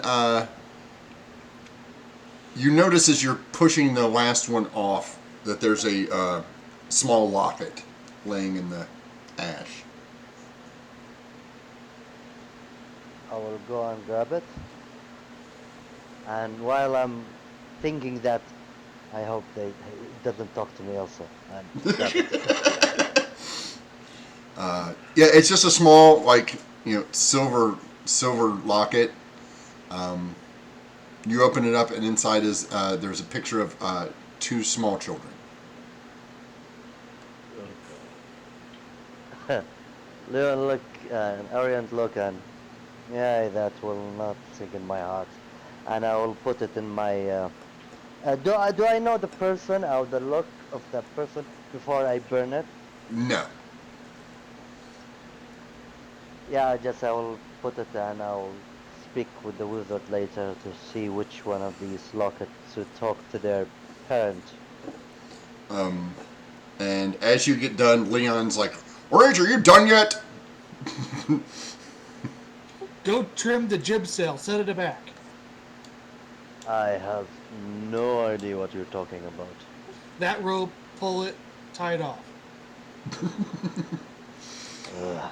This is going to be, Leon, you realize this is going to be a lot harder than you thought it was. Yes. If you have to explain Um, everything to everybody every time you say something. I like, mean, the sailors, they're good. They're good. Yeah, they're It's just fine. it's this dead weight I brought along with me. Yeah. yeah, I will look. I will say like I prefer like I will look to the people who. It's better to ask people who know understand what they're doing, and I will go to the captain,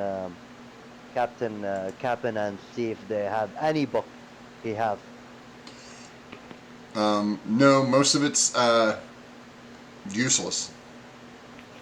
Like they're nothing about it. No, Leon grabbed most of the good stuff. Yeah, well, Give me yeah, and a then perception check. I remember there was a detonation in there last time too, wasn't there? Yeah, that didn't help.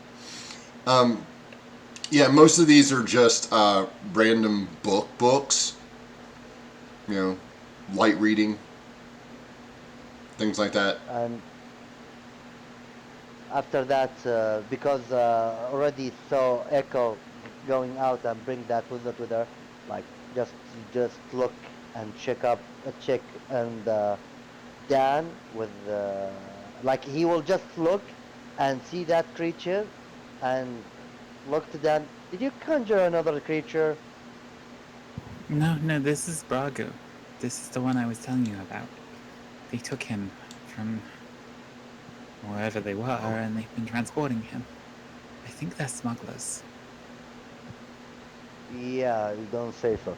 So I yeah, the I'm not sure. Is he have a problem? He cannot get out from here. We think so. It seems like it's a magic circle. Terrence said that he thinks it's set up so that fey creatures can't cross it. So we're trying to find a way to dispel it without doing any harm to the ship.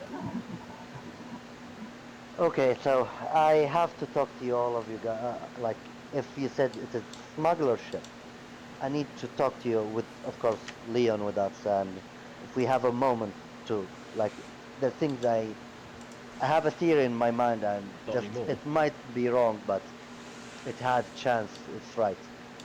So I think he's stuck here. Can we just go up a little bit and talk, if that's okay with you guys, and turn to Echo? You have problem, Echo. Can you come a little bit and talk?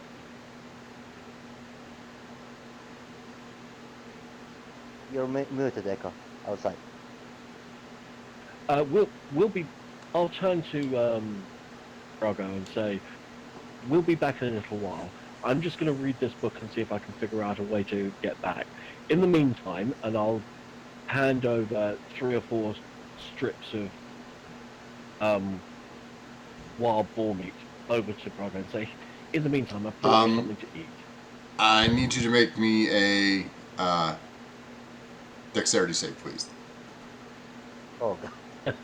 Yeah, Dan was gonna sort of say like, "Oh, I have this spell that might be able to help us find it," and it's gonna basically cast the seek phrase spell, looking for like the words magic circle in this journal. Uh,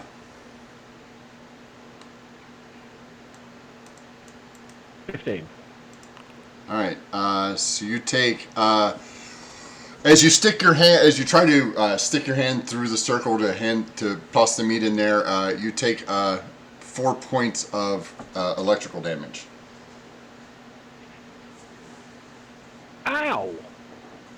Oh, You I'm see a sparks fey shoot creature. up from the runes to Echo's arm. I'm a, I'm a fey creature. I'm going to stand back from the circle, and I'm going to gently throw Yeah. the meat Okay. over to Braga. Then I would hand it to you, my dear boy, but you understand.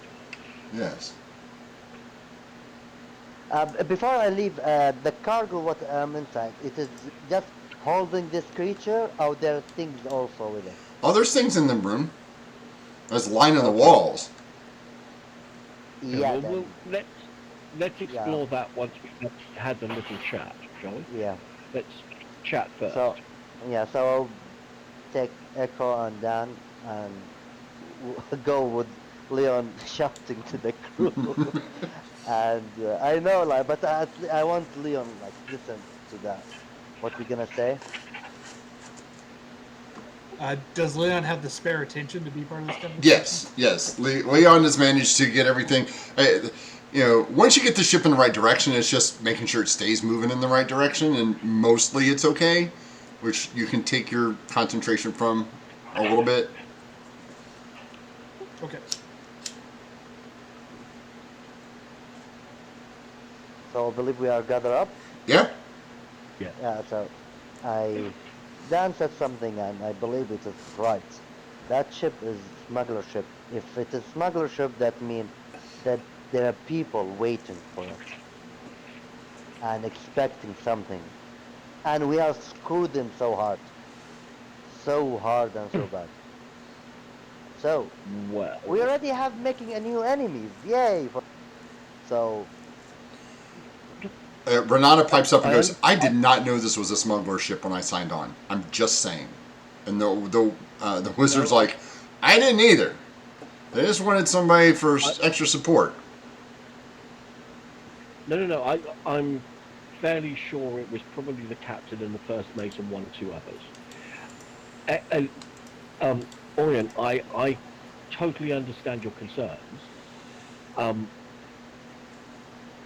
some people may be waiting for this ship when we reach Emery. and I how we do think explain?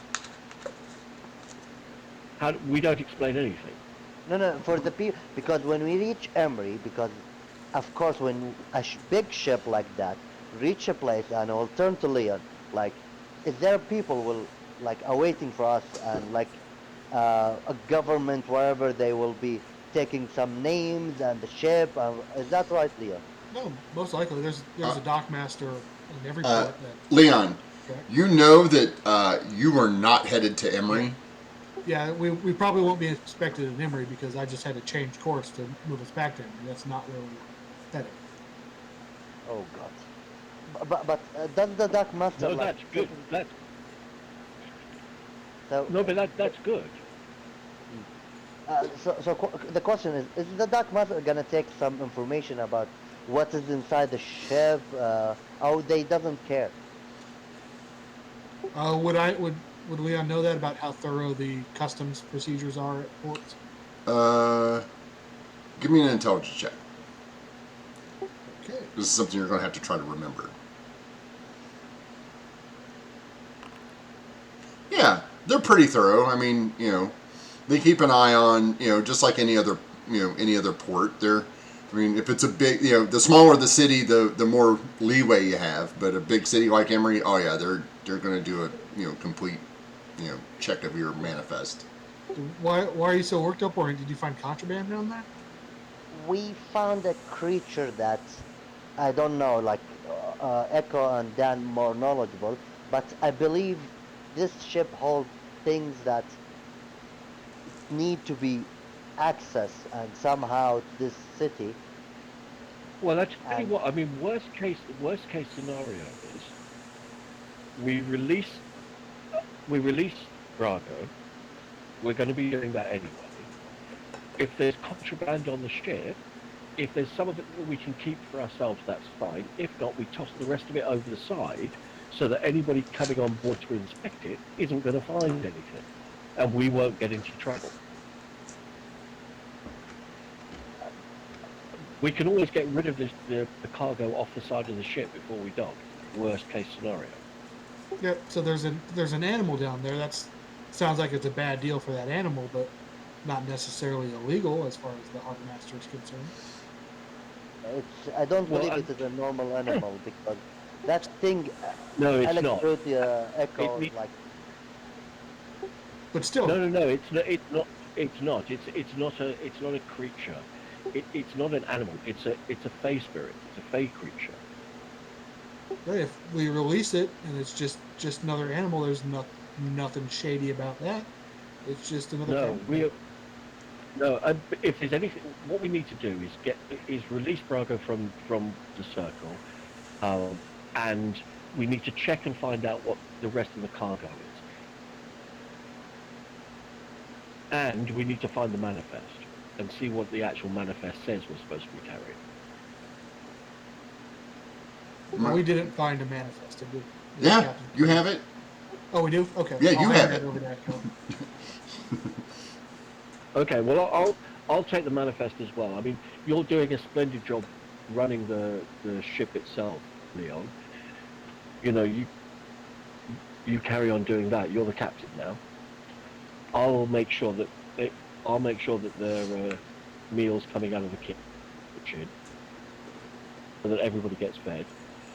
Leos can pitch in on the boat, and in the meantime, we'll try and find a way to release Braga from this circle. And then when we think we're going to get to Emery, we can figure out what we want to do with the cargo. Dan, as you use sync phrase, you do find in the back in the section that's really scrawled and like like the front of the the first 3/4 of the logbook and everything is written in nice penmanship that you would expect from a captain to make sure that everything, and then about 3/4 of the way it starts to get less and less nice, and now in the last 10 or 12 pages it's like scrawled and sideways and written in the margins and all that kind of. So you find the phrase magic circle, and it just says that the buyer will have the password to get it out.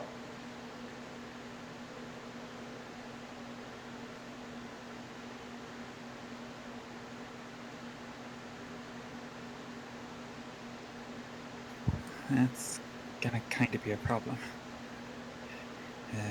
Apparently they didn't know what the password is, so I guess maybe it was like set up ahead of time by somebody else, and that the buyer was told what the password would be to be able to extract the carbuncle once they find it. This seems really, really confusing.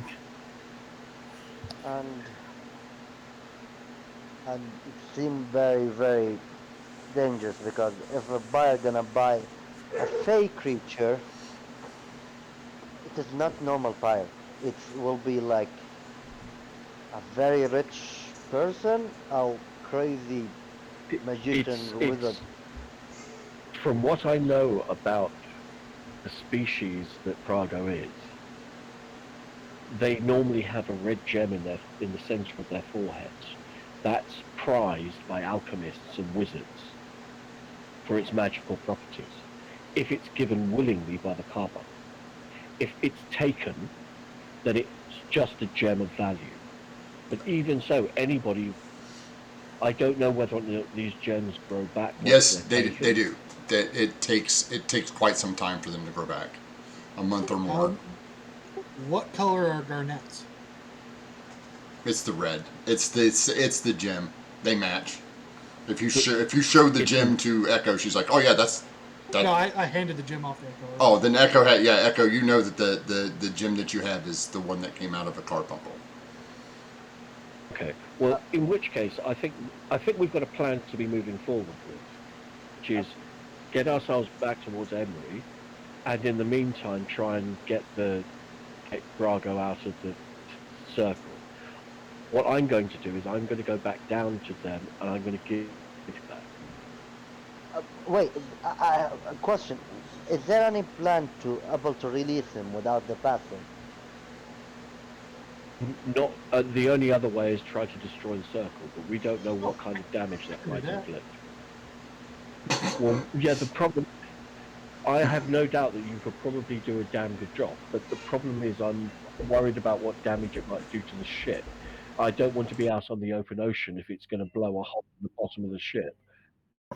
Leon, Uh, Leon, does this ship have lifeboats? Does the ship have lifeboats? yeah, we use it a bit when we travel from the island to the ship. Yeah, you have They two. have- You have two rowboats. If We have don't 2 find a rowboats way- and a decrease in number of crew members that need to use them. If we don't find a way to dispel the circle before we get to Emery, I want you to tell me. I will break the circle by force, and if the ship starts to sink, then we simply row to shore. Okay. No, actually, Dan have a good point. Like it's very smart, and I believe it's better for us and better for your little friend. Big, he's not little. That we don't need to go to Emery. Like we go close shore to Emery and force to open and look what we need from the. We cannot hold all the cargo. And second, if we did that and destroy the ship, but we took what we need from the ship, the people in Emery will not know that, hey, there are a Triton and a Leonon and an Oread and I will turn to Dan and Vidran, that the one who took over the ship. So, and of course, the crew, they will try to protect themselves by keeping their mouths shut. So, my idea is, let's not go to Emery with this ship, because I feel if we go to Emery with that ship, people will start asking and knowing what's going. Like sooner or later, we'll figure out who are we. But if we left the ship and destroy it and took what we need, and Man, you were taking paranoid to a whole new level. Tell them what happened. Find the ship and return it to them. it's. I would it's just so- love- Be careful. I would just It's love if this were like a movie, and then it would end with like a flashback to us having this exact same discussion several months ago, and that's why there are ships there. Yeah, like Orient, every time he told a plan, and he know there's something stupid gonna happen, and it's happened. Hey, Orient tells, don't go to the ship. Okay, but Leon, you are not in any way, shape, or form inclined to sink this ship. I know ships are very, very valuable. Yeah, this. So I will agree with Ori and say, yeah, that's a good idea. I'll sell for someone that's not Emery, but we're going there. Yeah. With the ship? Well, no, he's not telling you that. He's just agreeing. He's agreeing with you that you have a very good idea. You're going to end up in Emery, but he's telling you it's a good idea. Orient feels fine. Yeah. Everybody else feels fine. We're going there. Yeah. Yeah. Leon's like, I could be the captain of my own ship, or I could sell it and buy my own, or... I'm not taking navigation advice from a deckhand.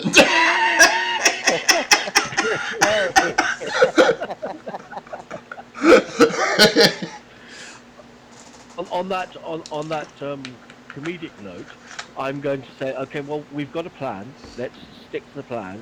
I'm going to go and speak to Braga, and I'm going to grab a bit more boar meat and go and see Braga. Dan, you can cross the circle. Please, could you come with me? I can do that. And Orient, maybe you can spend some time going through the cargo, see if there is any other contraband. That's a good idea. Then once you find it, we can decide what to do with it. Okay. I will go to the That's a very cargo good idea. and look what is inside the cargo. Okay. It'll take you a while. There's a lot. Yeah. Yeah, I'm just gonna roam there I'm gonna and give. take my I'm time. gonna. I'm gonna. As if Orient says that he's gonna check the cargo, then I'm gonna give him the manifest and say, see what if there's any difference between what's on this document and what's in the hold. Okay. Perfect. Thank you. I'll give a little pat on the cheek, and I'll say I'll take out the gem from the bag of holding, Mm-hmm. and I'll say, cargo is, and I'll hold it to just before the circle. Is this yours? No. That was my cubs. I'm very sorry to hear that. Do you want it back? We found it on somebody else, but if you want it, it's yours. No. Okay. I just thought I'd make the offer. Let me know if you do want it, and I'll have it for you, and I'll put it back in the bag of holding. And I'll explain the situation that we've figured out to Brago. That at the moment, the way that things look, it looks as if somebody else has got the password. So that for the time being, the only way we can think of getting him out is to destroy the circle. We don't want to do that right out in the ocean so that everybody sinks and dies. We're going to do that close to shore so that if something bad does happen, then at least we'll be close to shore and nobody will sink and die. And I'll ask Dan to feed Argo with the boar meat that I've brought down with me. Yeah, Dan is just gonna tear off strips into like easy to manage bites and just check and see like does Brago prefer to eat out of Dan's hand or just set it down on the floor and let Just him sort set it down on the floor. and then the other thing that Dan is gonna notice is like the red mark on Brago's head that sort of indicates where the gem grows in from. Yep. Is it roughly the same size as Dan's orb?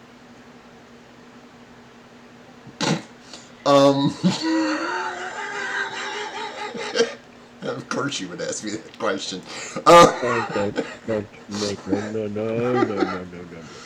No. Yeah. I mean, it's not the same shape, but it's roughly the same size. In that case, Dan would probably like go to reach into his pack and then like remember, oh right, we're supposed to be keeping that a secret, and so instead just like take a mental note and reach out telepathically to Echo, and just sort of say like, it occurs to me that the gem that would have come from Brago might have been about the same size as one of our orbs. We should maybe talk about that later and see if we trust Brago enough to ask him if he recognizes the orbs that we have. I think that that's a conversation we should have with him at a later time once we're free and off the boat. But I do think that it's a conversation that's worth having. I think right now we need to get either off this boat, or we need to get this boat to Emery and get all of us off this boat, hopefully without sinking the boat. Once we're in Emery or close by going to Emery, then I think that's the time for that conversation. I think that he's far more likely to be more forthcoming once we've released him from the circle.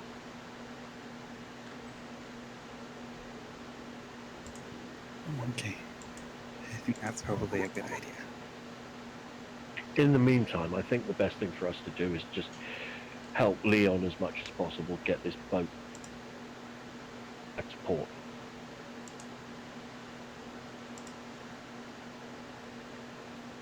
Okay. I should probably go help up on deck then. So I'll don't go and take the last of the boar meat and sort of set that down to Brago and just sort of like reassure him of like, I'll be back later. And then head up with Nope. Echo and try to help out. Just I'll tying. yeah. I'll turn around. I'll turn around and say, don't worry, little one. We'll be back. I'll bring some more food for you, and I'll go back to the galley and prepare meals for everybody for the evening. Okay. Just to point out, Leon has been looking for a hat. A hat. Captains need hats. Oh. Okay.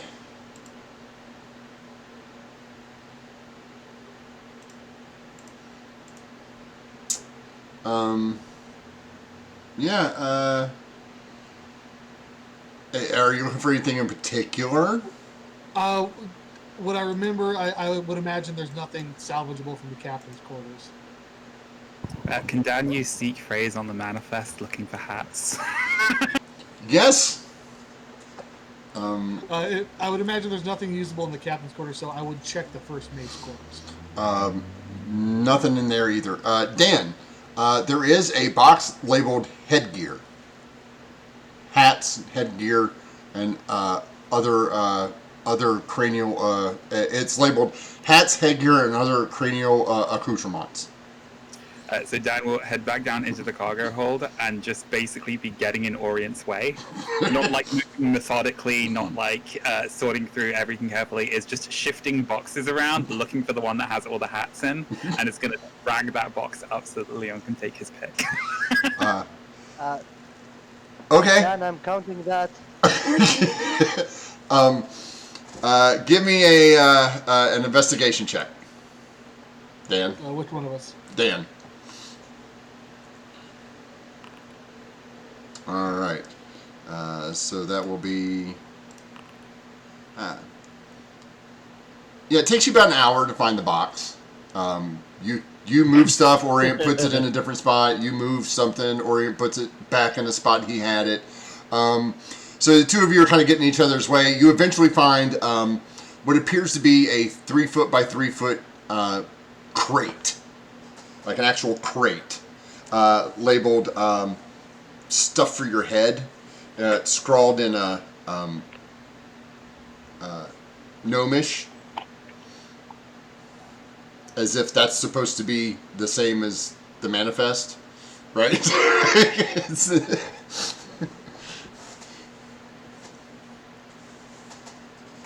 It's kind of heavy. So Leon is gonna just Dan's gonna be like huffing it up like 2 steps on the stairs, setting it down, taking it up, picking it up again, putting it up like dragging it along the deck towards Leon, and is gonna basically say to Leon like, take your first pick because I think Echo's gonna want some of these. Start digging through the hats. Okay, so you crack this open. There are scarves. This is packed quite neatly. Not for long. Yeah, well, it starts this way. There are hats, scarves, several helmets, and there's several other random types of headgear. So, are you looking for anything in particular, or would you like one for random? I'm looking for a tri-point to start off. Oh, a tricorn hat. Yeah. Other than that, the most captainly hat in Leon's opinion. There is no tricorn in there. There is. Let me see here. Yeah. There are 5 hats that are close. They're more of. There's one that is the like Napoleon hat. There's one that's like the wide-brimmed musketeer hat with a feather in it. There is a the front and back. Like there's the one that the Napoleon hat that goes, across your shoulders, and there's the one that comes straight out like a captain's hat almost. It's not a tricorn, but it would be the one where the point the Lord Nelson, yes, Lord Nelson. like Yeah, Nelson's. yeah. So those are the different types of. I will get the. I just googled Lord Nelson. That's the one I want. Okay, that's And then I will grab the Musketeer one and put that on to Dan. oh, okay. It is. Thank you, Dan. I feel like a true captain now. And I go back to my duties. Dan, this one is a. Oh, it is a nice bluish gray color.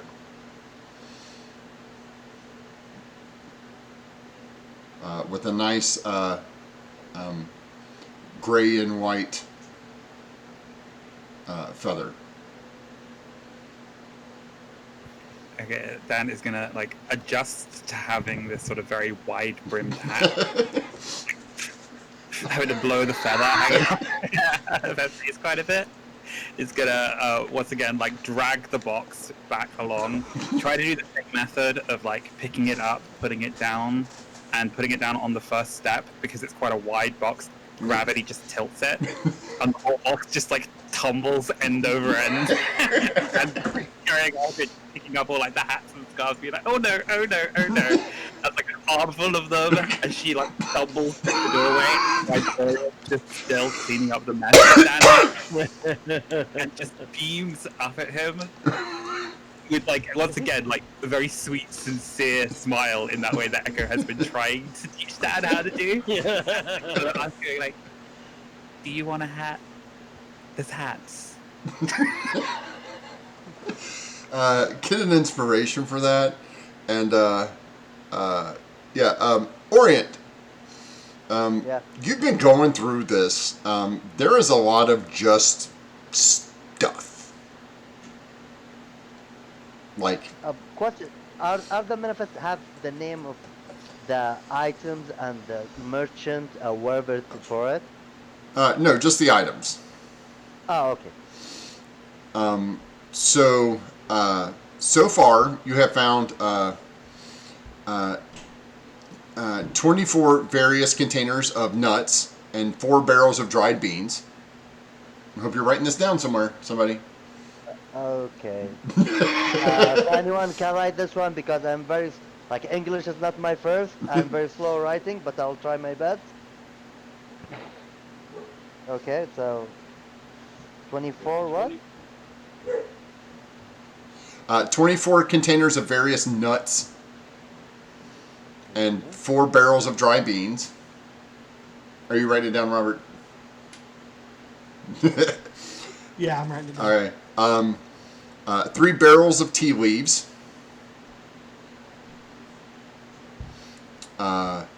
A chest with 6 rings and 4 tiaras.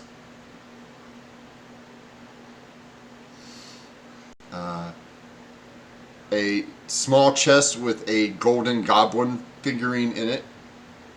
It is ugly. Goblins should not be in gold.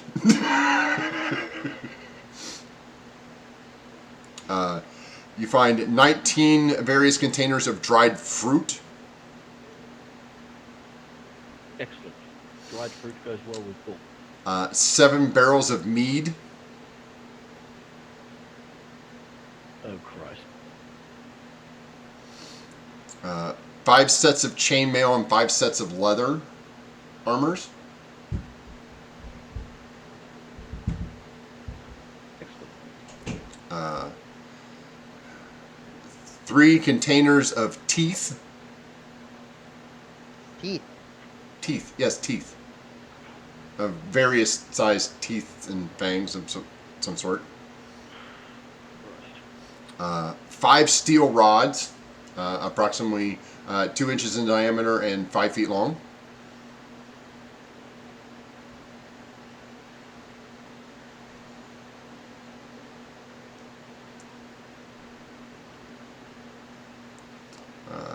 3 disguise kits.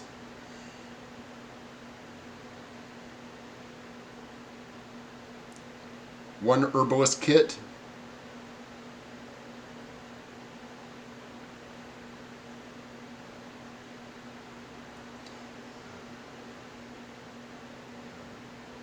Six explorers packs.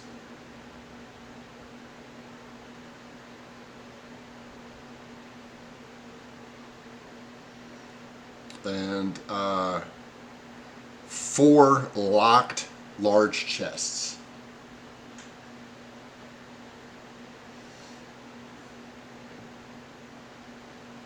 And each one of those chests has the symbol of a black sun on it. Oh.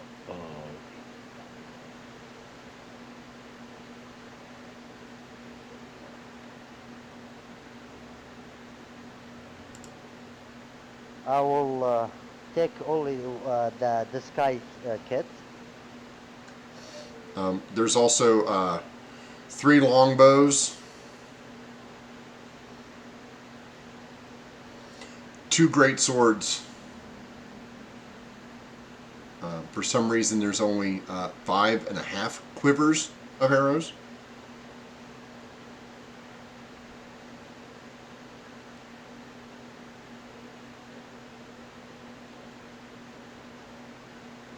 Echo, are you down there with them? Well, I've been in there for a little while having a chat with Brago, Yeah. but after a while, I'd probably, Uh, if he sort of I'd probably take some of the ingredients back to the galley. Right. And So let's see here. Would you be there when this came out? Yes, you would. You pull out 2 large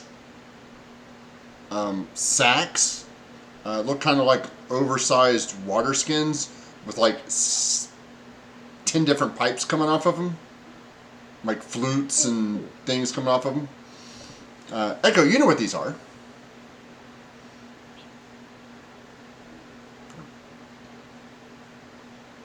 these bagpipes. Yes, there's 2 bagpipes.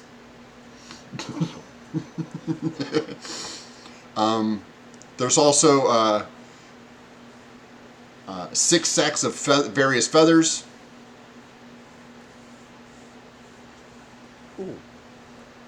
Right. And that's all that is not in the 4 chests. Okay. I'm gonna find Renata and ask her or Terra. Do either of you two know how to cast or detect magic at all?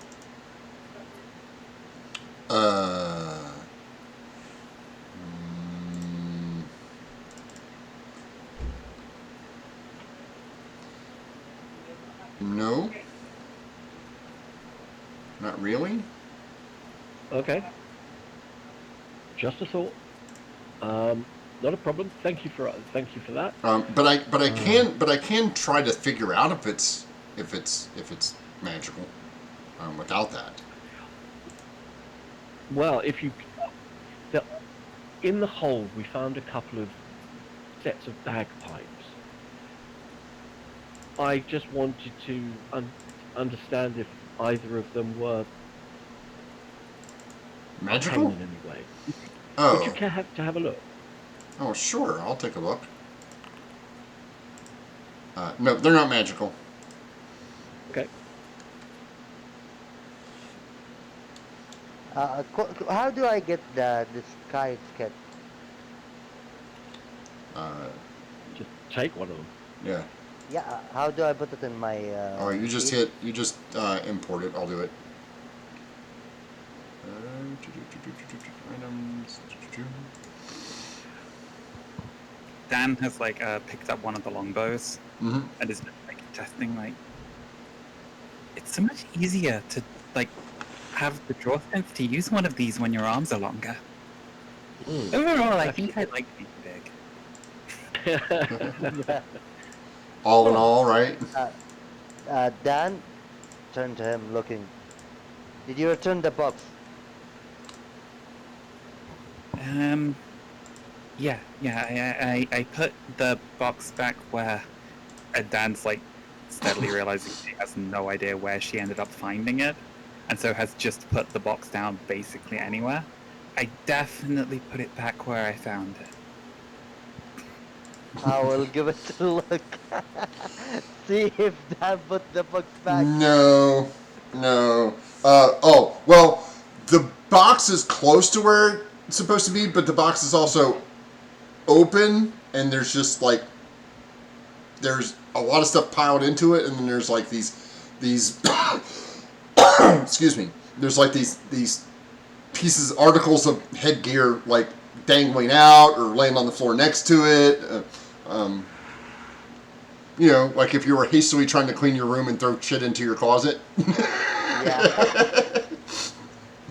I will turn to look Dan, and at least you returned the box. Thank you, Dan. Thank you so much.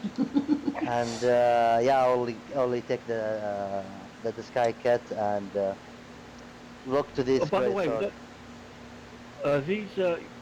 these scarves, are they? What quality are they? Oh, they're headscarves. Yeah. Well, various. Most of them are. They're not expensive. This is not an expensive. This is your average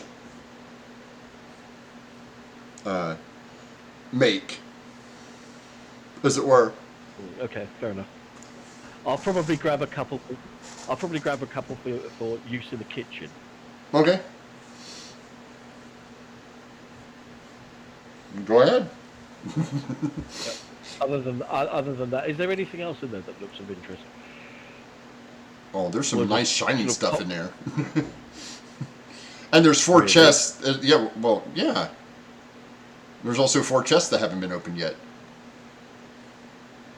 Okay, well, I figure I'm going to go and finish making dinner and then come back downstairs and have a look into these chests. And yeah, Dan, do you like this one? It seemed very interesting. And I will show him the disguise kit.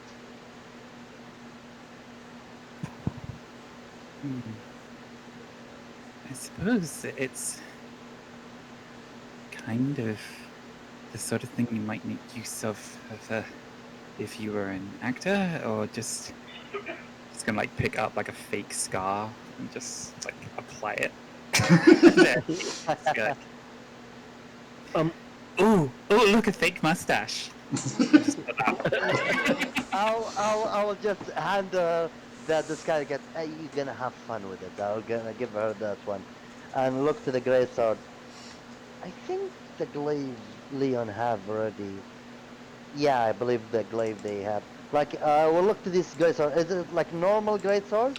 Yeah, it's just a great sword. Yeah. We'll Oh, just... by the way, as I'm leaving, I'm going to sort of say back over to my shoulder, take the disguise kit, dear. I'll teach you how to use the makeup later. Dan is going to sit down, sort through the disguise kit, is going to put on an eye patch and several scars to just give like a very, very sort of gross skin tone, like slap on a bit of the makeup, clumsily, awkwardly, not fully knowing how to do it yet without Echo there for guidance. And then is also going to take like some of the feathers from like the assorted bundle of feathers, looking for some very bright and colorful ones, and try to just stitch them and stiff them together into the rough shape of a parrot and fit that on her shoulder, and then she's going to tie one of the headscarves around as a bandana, and then go find Leon and just pop out and go, "Look at me, I'm Scurvy Dave."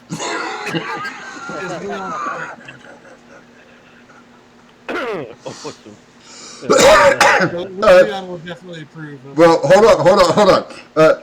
Dan, do me a favor here, real quick, and roll me your nature check.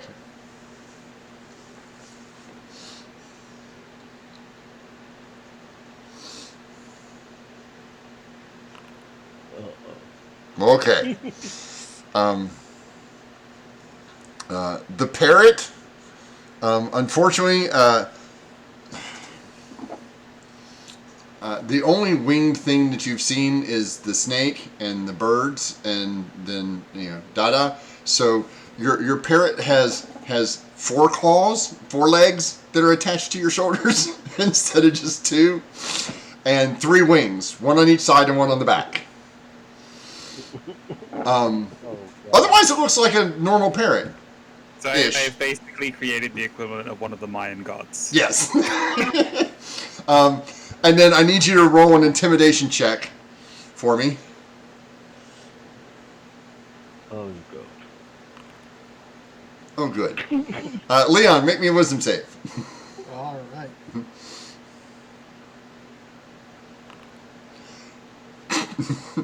So, as Dan pops out from behind nowhere, because you've been basically trying to, scanning the ocean and you're not paying much attention, Dan pops out and goes, "I'm Scurvy Dave." You freak out because 1, Scurvy Dave is dead, and 2, how did he get on the boat? Where did you come from? Oh,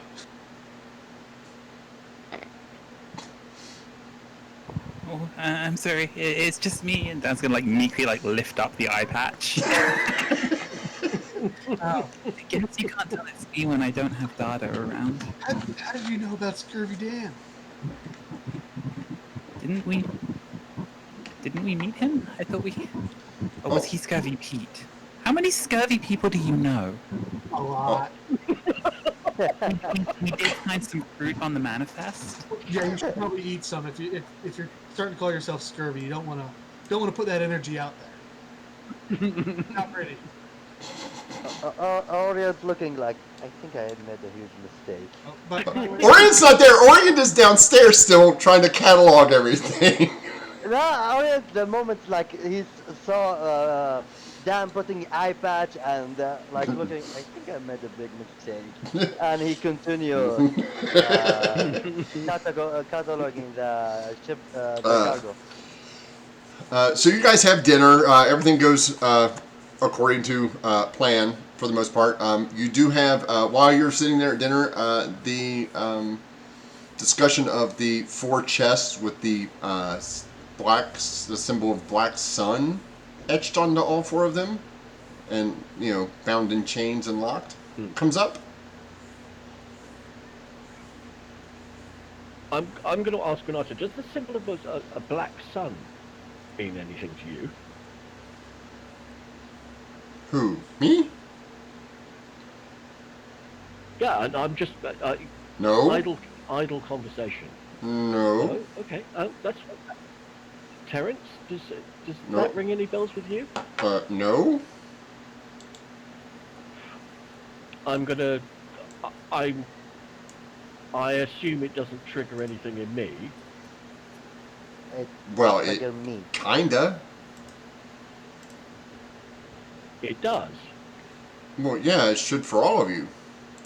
yeah, that was something to do with his cult, wasn't it? Yeah. Mm-hmm.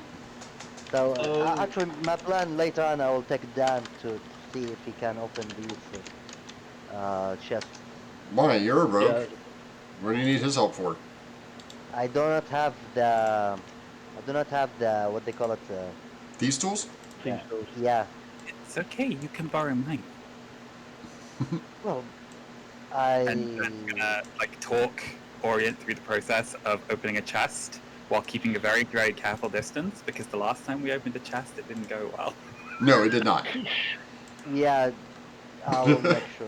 Yeah. And I will I'm looking still. I'm very confused about that. How he's big now, or how she's big. And look, and I'm much grateful for that. I will return it back, and I will go back. I will go to the cargo after finish eating and look to these chests. Who else going? I know Dan's going with you. Who else is going? Oh, I'm probably going to be curious enough to want to go down there as well. Leon loves opening chests, but he's got responsibilities now. Ooh, that's a tough one, Leon. Captain. I'll do D20, 10 or above chest time. No, it's responsibilities. Oh, Oh, this is horrible. This is why you weren't captain the last time, right? Being a captain sucks, guys. Yeah. All the responsibility and none of the fun. I'm gonna say to Dan. By the way, I don't know if wearing armor is something that would be helpful to you, but I understand that there were several sets of chainmail armor in the cargo hold. If you need some extra protection, because I know that you do get close to the fighting, it might be a good idea to pick up some of that. Is that one of the girl things the girls need to? Because I've noticed that the sports bra is very helpful now. So is Absolutely. chainmail similar? Do girls have to wear chainmail? Well, girls, people who stand close in Well, combat that is an age-old fantasy trope waiting to happen there, Dan. I'm not talking about breastplate here, if you'll pardon the pun. I'm talking about chainmail, which can be form-fitting. Don't worry, a little nip here, a tuck there, it'll all be fine. If you think it's something that would be helpful, I suppose I could give it a try. I do prefer to stay up close when we're fighting. Who's rubbing on their microphone?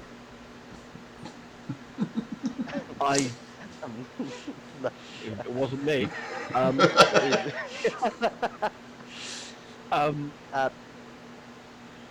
Yes, I think I believe it may help protect you whilst you're in combat, and anything that helps keep everybody alive, it must be a good thing, surely. Yeah, while talking like hearing Echo saying that, Dan like orient to think, and he remembers something like I believe what Echo's saying is right, and uh, like, do you need to hold this staff in two hands? I,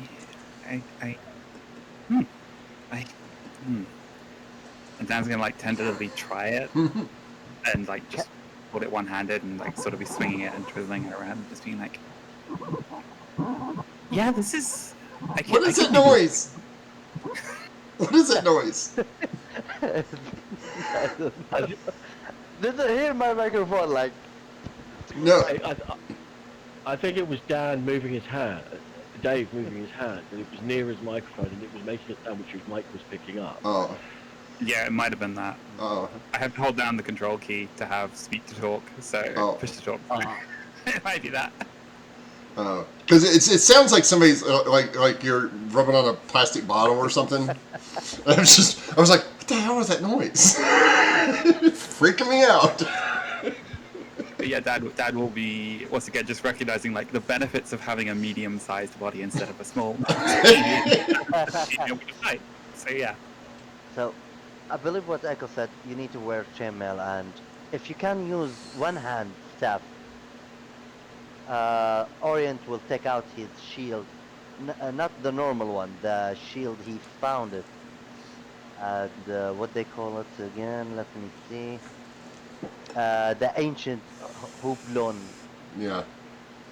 So I will give it to Dan and tell him, this shield is, you know him, it's the shield that we found in the nest of these griffin. I think it will help you, but remember, if you exceed it, it will break in your hand.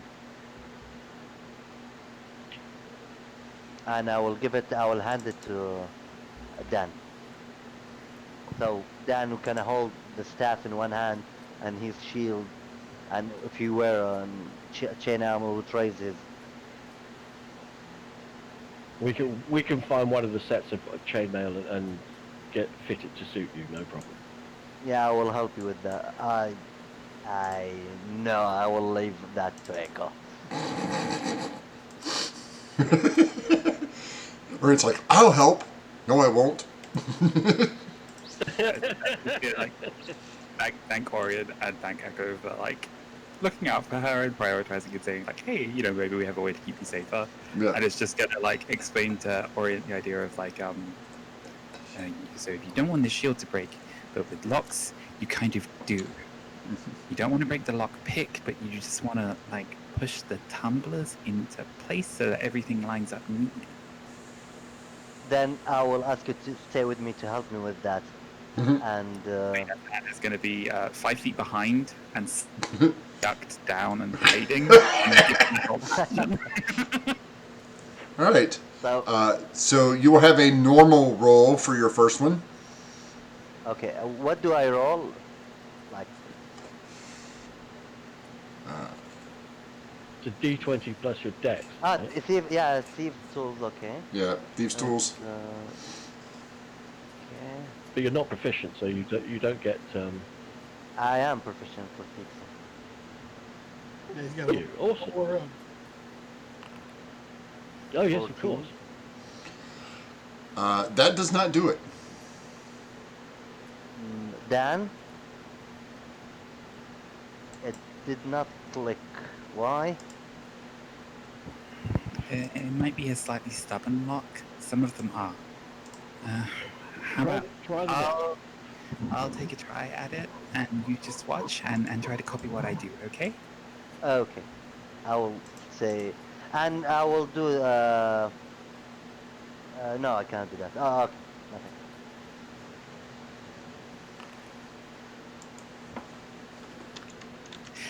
This is a very stubborn lock. Ugh. Yes, it is. Why don't you try the next and come back to the first? Okay, I will go to the next one. Okay. Do I roll the same? Yep. Okay.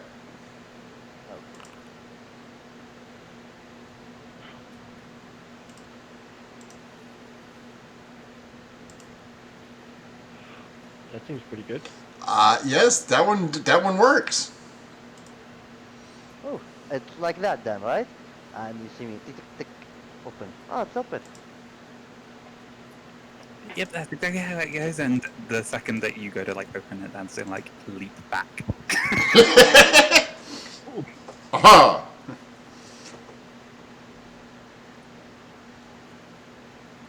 Are you gonna open it? Yeah, I will open it. All right. That's Give me a dex easier, save. as I thought. You missed a step, Dan. Natural 20. All right. Good job. Nice. Nice. So you take 4 points of piercing damage as a group of needles shoot out from it. Ow. They don't all hit you, but you've felt this pain before. Or you've seen Dan feel this pain before. Wasn't it Dan? Didn't Dan get turned into the pincushion last time? Yes. Ow, I deserve that. But doesn't matter. So I will look inside the box. Our greatest nemesis, chests. Yes. You guys can defeat any monster. Can't open a chest. Inside this chest is lots of money. I will look. Echo, I think you can buy an entire shop with that.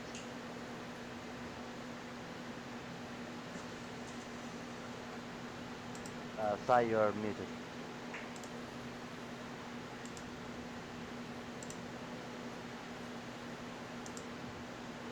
Sai? Okay, so sailing a ship into port is too risky, but taking money from a cult, that's okay? No, the gold is already behind us. It doesn't matter. Can I Like, can I point out at this point that he's already murdered their high priest. He's already not on their Christmas card list. I don't think Yeah. that at this point is going to make any difference to the way that they're going to treat us. Just saying. And this somehow they can know where I am.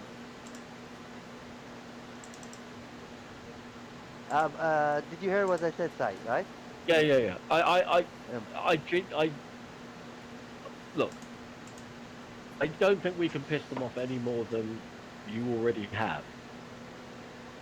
I So am sure I don't remember exactly why I pissed them off.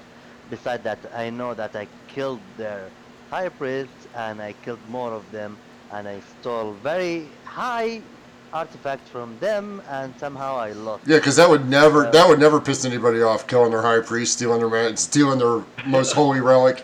Yeah, I have no idea why they're mad. I mean, aside from the fact that I assassinated the priest and I stole their holy relic and then lost yeah. it. Like, believe me, I I don't care actually because then they somehow they found me and I killed more of them and I will kill more of them look, and I had I to. have look. As far as I can tell, this is a really evil. No problem with you having taken out their high priest. The, the only issue that I have, really, is that they occasionally turn up and cause trouble. But so far, we haven't had too much of a problem with them. So it's not really an issue. And frankly, as far as I'm concerned, they owe me money for attacking me and putting me in jeopardy last time. So whatever's in these chests belongs to us. This is payment for them taking the piss and attacking us previously. Well, Yeah. By the way, I'm going aside, trying to move and like leave the chest for Echo to do whatever she wants of it because like it's in the end like yeah she like it is a lot of money and she only the person who can hold it because she have the bag of holding. So Mhm. I will like we're gonna count it later, but we're gonna check the another boxes. How many Yeah, boxes said? Three or 4. two? four. Four. Four. Okay. Yes, you failed to. Yeah, okay. You both failed to unlock the first one. This was the second one. Well, okay, so I'll go This to is the the second one. Okay, yeah, I will and go. but basically there's just a load of coin in it. Hmm. Uh, yeah. By the way, Echo, just stay behind because these chests have some kind of trap, and No. if I That's open why it, I'm standing. That's why I'm standing 15 feet over here. uh, so if you please, that if you see me bleed more, can you please? I have, I, I have a healing word hand. I have a healing word handy. Thank you so much, and be careful, Dan. I will roll for the third one. Can I make a suggestion? Yes, This time go when you ahead. try to open it, why don't you use Dan's pole to try and open it rather than standing in front of it? It's. I don't believe it will be matter. It does matter that. What? Well, if you stand at the side and you open the chest with the pole, then all the needles will shoot out in front and they won't hit you. Just a thought. Wait, why don't we? I like when the moment I open the chest, I hold my shield. If it's go on my face, it will hurt all of them. The shield. Like Okay, well if you want to do that, that's fine. I just thought standing to the side might be easier, but whatever suits. I just you carry on. I will try the third chest. Okay. 19. Yeah, it unlocks. Uh, that will hurt. I will hold my shield and Dan's going to step into position at the side and try to open the chest with her quarterstaff the way that Echo has recommended. yeah, I will step back and I'll hold my shield so I don't What? get Sorry, Orient. If Dan is opening it from the side, you don't have to stand in front of it. You can just stand to the side. No, I'm moving. Yeah, I'm Oh, moving. good. I'm moving. Yeah, okay. But Good. still holding the shield because there's some needle inside, like. No, that's in fair my enough. face. Just okay. And thing is, Dan.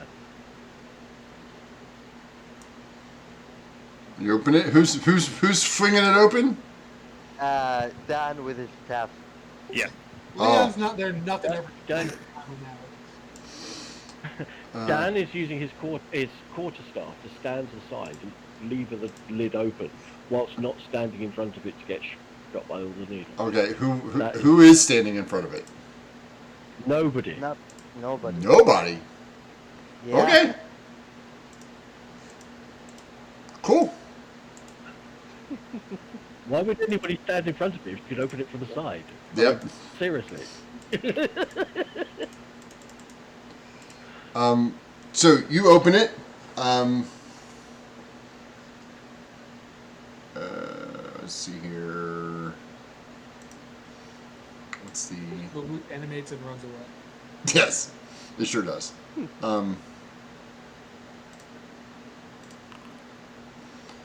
You see two crossbow bolts shoot out. Okay. Let's hope they Yeah. just shoot out straight out. Yeah. And They managed to miss everybody in the room. fantastic. And have a quick look, peer inside the traps. Oh, what's inside that one? Oh, this one has another box in it. A small Oh, okay, well box. we'll leave that one till later. And so has Orient managed? How many boxes has Orient managed to open? Two now. Two. Yeah. Yeah, he's managed to That's open cool. two. So Okay, I'm gonna so let's try. go for number 3. Okay. I feel it will fail. Can I have bardic inspiration for that one? Or... I've only got one left, and I was going to use that on the first one to give you a second chance at that one. Oh, okay. So I'm gonna try That, this one. that's why I'm hoping that you're going to open this one up without needing that. Okay. 16. Nope. Dan, could you have a try?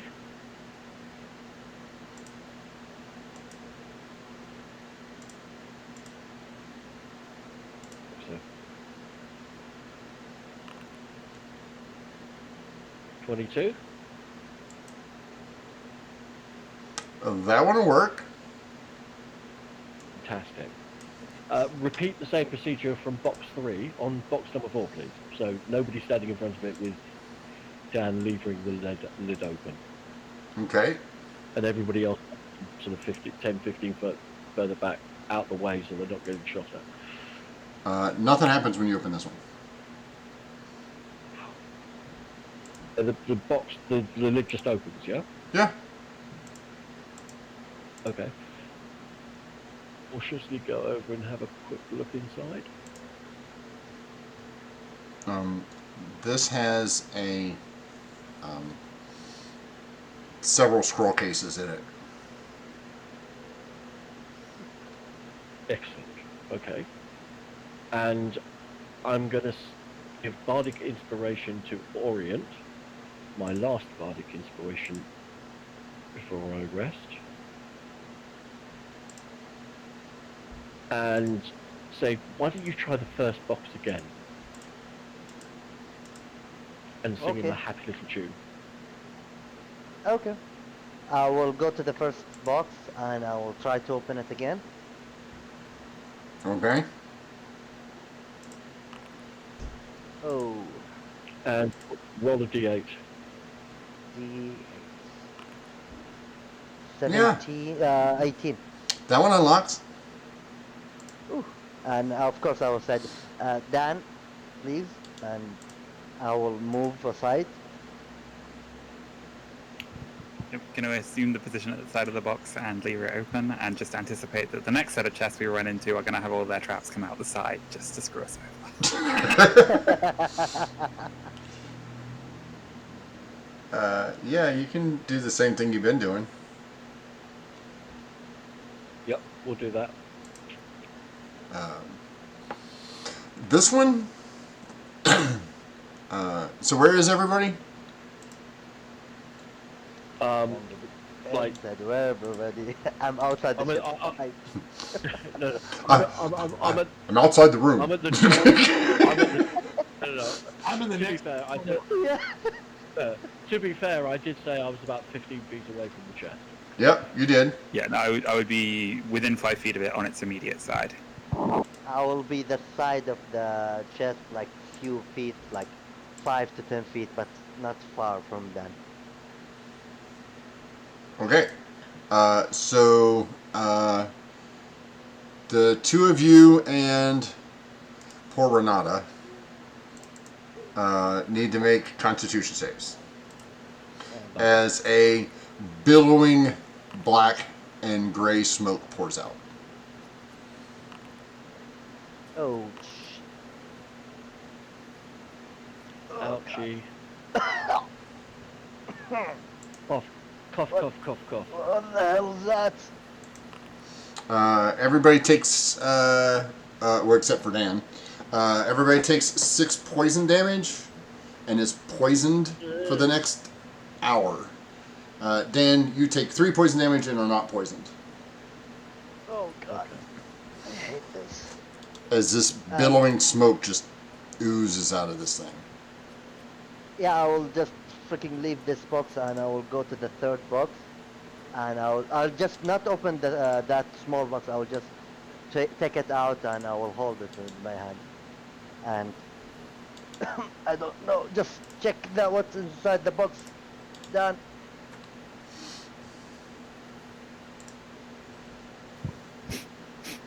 It smells a bit funny, but I don't know why everybody's making such a fuss. It. It smells like Leon's jockstrap after a particularly heavy fight. Ugh.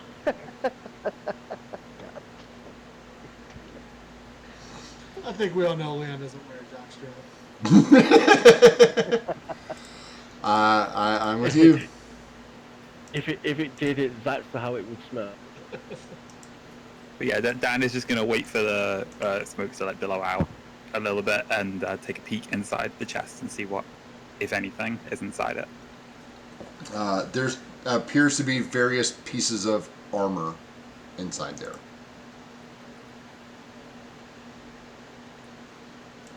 It doesn't look. It doesn't look. It doesn't look like a complete set. Like they're different. Excellent. When I look to this armor, do I feel anything or figure out anything about these armors? Nope.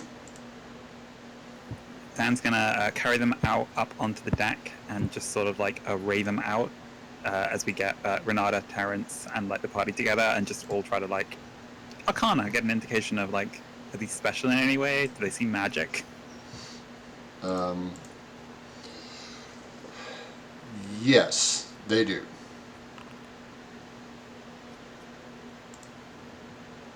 So we've got several individual pieces, Yes. or several, or is it like, so we've got a breastplate of one thing and leggings of another and arms of another? Or Kinda. is it like we? Okay. What kind of armors are they? Give me 1 second.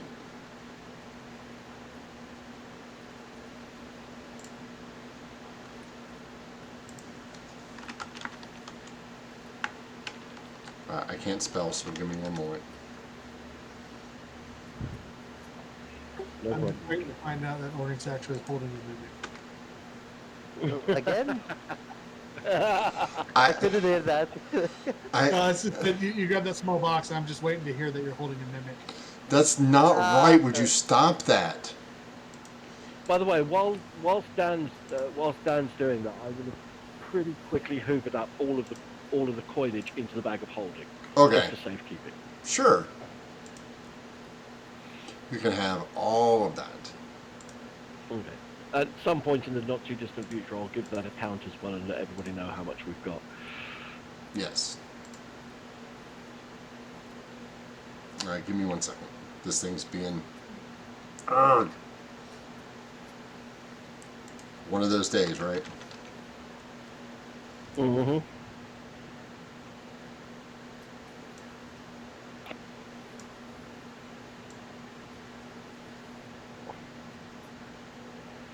Yeah, the only reason why I didn't take a set of bagpipes is I do think that it is officially the sound of two robots raping each other. Yeah. So I'm not going to be playing those.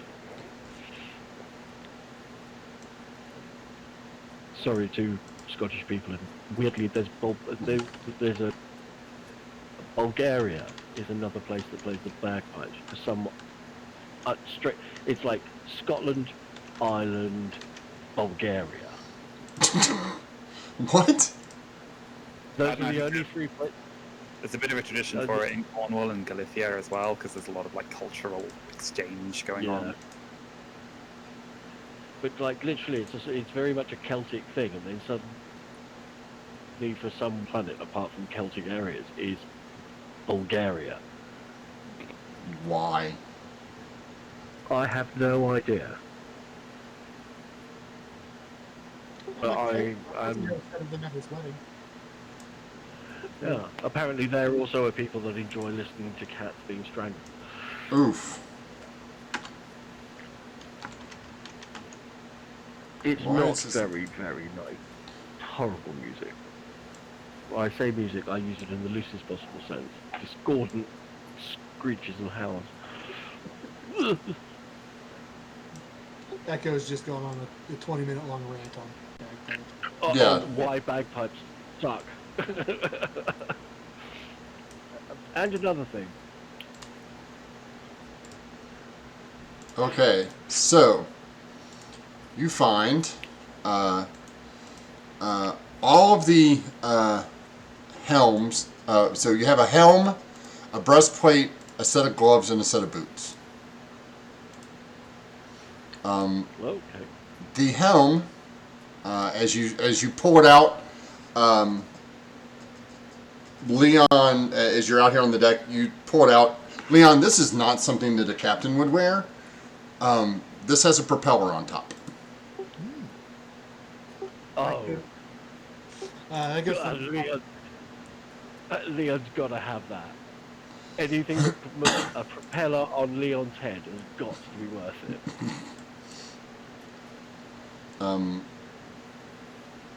Does anybody have identify? You guys can spend the couple of hours to do this overnight. I don't have identify. It's No. not on the bard spell.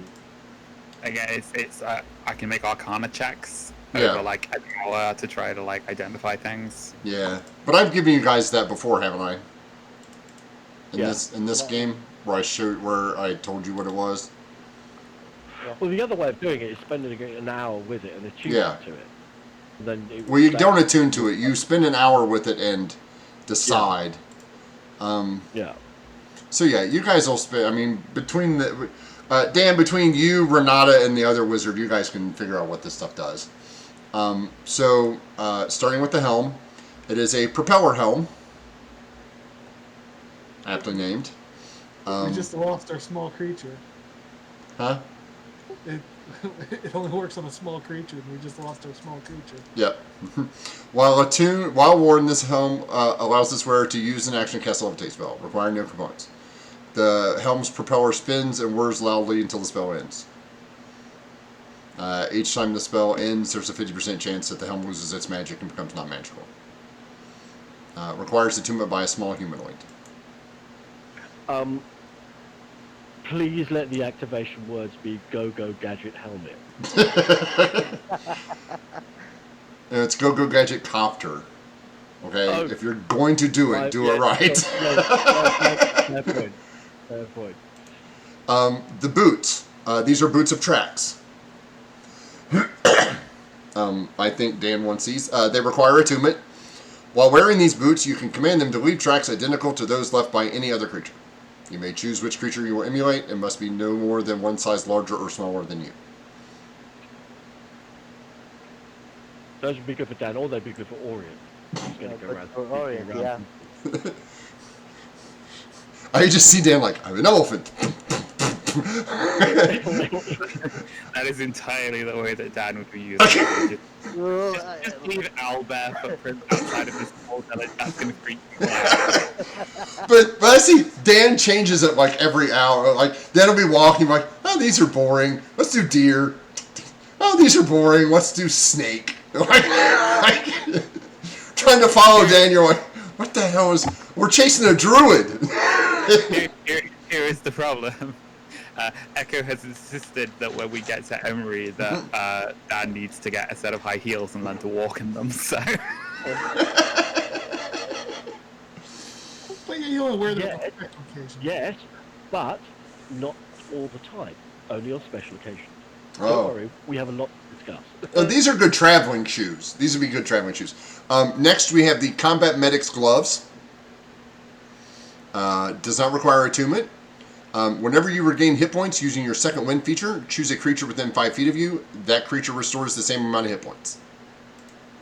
Well, those would be ideal for Leon then, because he's got second wind. It seems like so far I'm the only one that can use that. And we have a dark wood breastplate. Armor is made of dark wood, light but dense, as strong as steel, and can't catch fire. Weighs half as much as its mundane equivalent. does I was going to say that might be good for Orient because he can wear medium armor, which a breastplate is. Yep. Or I don't know whether or not, because you might not want to wear chain, because chain will give you disadvantage on stealth, whereas a breastplate won't give you disadvantage on your stealth rolls. Right. yeah, that's what I was thinking about. Because I was thinking about even the leather armor, but when this breastplate, oh, okay, I'm gonna take this one. I'll see if what's Dan will take, but if Dan, think- because me and Dan, only the people who can do wear this armor. So if Dan not gonna take it, I'm gonna take it. No, but I'd be okay with just the chainmail. If you want the breastplate, then I say you should take it. I'm much grateful. Be lighter for me to move. And Dan is going to Yeah, be no, doing on the boots of false tracks Hmm. to start the attunement to them and then testing them out by just like jumping around and then realizing like, oh, I'm not leaving tracks because it's a deck. there's no mud or anything. To leave tracks in. that's all the bits of the armor. Fantastic. All right. By the way, you can feel magic, right, Echo? I can feel magic. No, I understand a little bit about magic. I understand the arcane, but I'm not. I don't sense magic, unfortunately. No. Um, Okay. so, Yes, yes. Dan, you want the boots of tracks, right? Yeah. I think Dan got the boots. Orient got the breastplate, and Leon got the helmet and the gloves. I don't really need the helmet. I know, but I really do think you should have it. Yeah. Leon's not putting that thing on. Okay. So Leon's taking the gloves. Where'd you go, I Leon? don't take the gloves. All right. We'll keep the helmet. We can sell the helmet. I mean, none of us can use it anyway. And then Orient is getting the breastplate. Yeah. If it's okay, Dad's gonna like reach out telepathically to Echo. Mhm. Give the hat to Renata.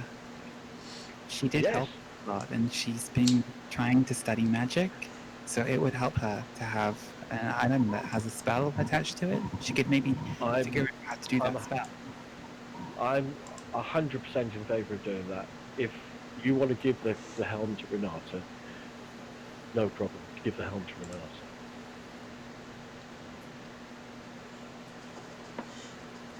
So yeah, I'll Look, that automatically fixed your AC there, Orient. It's still 12 for me. Let me close and open it again. Yep, it's yeah, but it's still they're missing the shield. Yeah, Look, but you man, gave your one. shield away. I have You normal just give me. shield. Oh, you got a ball shield. Okay. I have I two was gonna say. shields. Yeah, I have two shields. I give the one with the special, the holo. I pronounce that one to Dan The if hot they're one. like, yeah, this one because first it's have 3 charge and it might help him. Yeah. Yeah. So for me, I have already have 80. Question. Yeah, maybe if you remove the shield and add it for me again, it Yeah, might that's what give I was me about ready to 80. do. Ah, okay. So yeah, I'm gonna throw the scale. The thing I'm gonna throw. The the scale mail. I will throw it aside. Well, don't throw it aside. It's just like, Yeah. just tosses it No, no, down no, like nobody needs it. no. It's just like I am because I was first because I don't feel light. I'm like you see me after finish. I'm wearing the breastplate. And oh, that's better.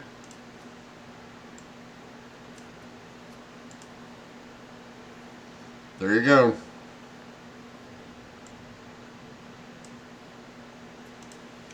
Yep, it fixes. Nice. See, look at that.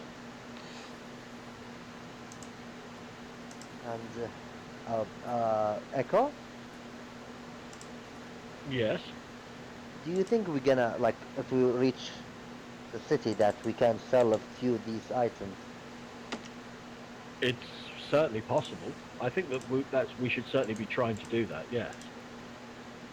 So yeah, we better to put all these aside and put it if it's okay. Put it in the bag of holding. And Well, what I was going to suggest is mhm. that we get rid of the 4 chests with the black suns on it and hurl those overboard once we've looted everything out of them. Yeah, of But course. but it's best to get rid of the evidence. If we let's try not to leave any of it behind. So let's lob once we've looted everything out of the chests, we'll lob the actual chests over the side before we get to anywhere close to shore. Okay. And by the way, don't forget, I'm still holding box, small box. I'll keep holding it if that's okay with you, Echo.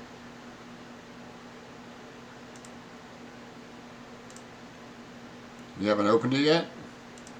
No, Yeah, I certainly. don't. Do we know what's inside it? I'll. Let, I think we should try and open it.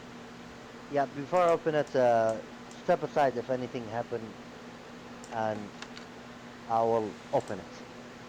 And I Yes. hope Why it don't we doesn't put it on bite a me. table and what? Yeah, put It's it in on a the small table so box. everybody can gather around real quick. Leon will get Yeah. it, man. So Leon's standing right there.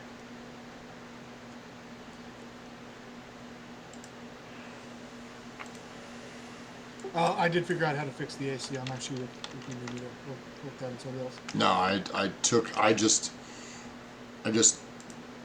gave it back to him.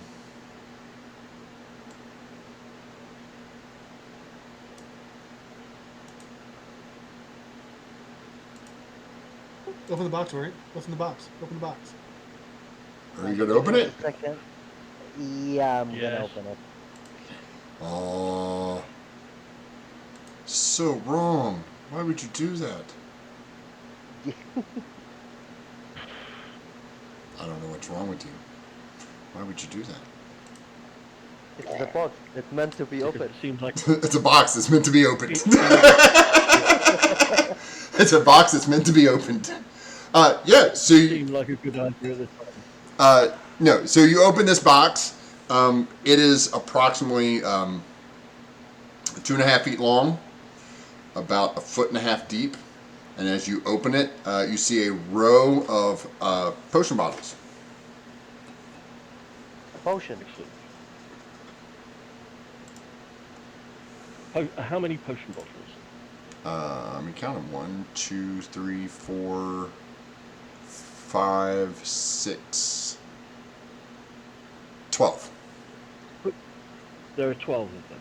I'll do a quick examination of each of the bottles. Do the liquids in the bottles look different to each other, or Yes. are they all the same? Well, there's pairs. So you have 6 pairs. So there are six pairs or 6 different types of potions, but 2 of each potion. Yes. Okay. And potions are easy to identify by just sticking your finger in there and tasting it. Which I will proceed to do. Okay, I will never. so you have 2 potions of mummy rot antidote.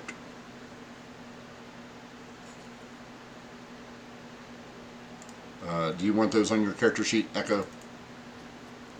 Yes, I prefer to Tell you Echo what. to take this item. Okay, I'll take all the potions. If you can put the potions down on my character sheet underneath the bag of holding. Well, they'll just pop in. They'll just pop in Okay, as fair I enough. drop them, and then we'll add the number 2 next to all of these. In a Yeah, moment. that sounds ideal. Yep. So inventory, and then you should Mhm. have. Yeah, I'm just having a look now. So you have a mummy rot I've antidote. got-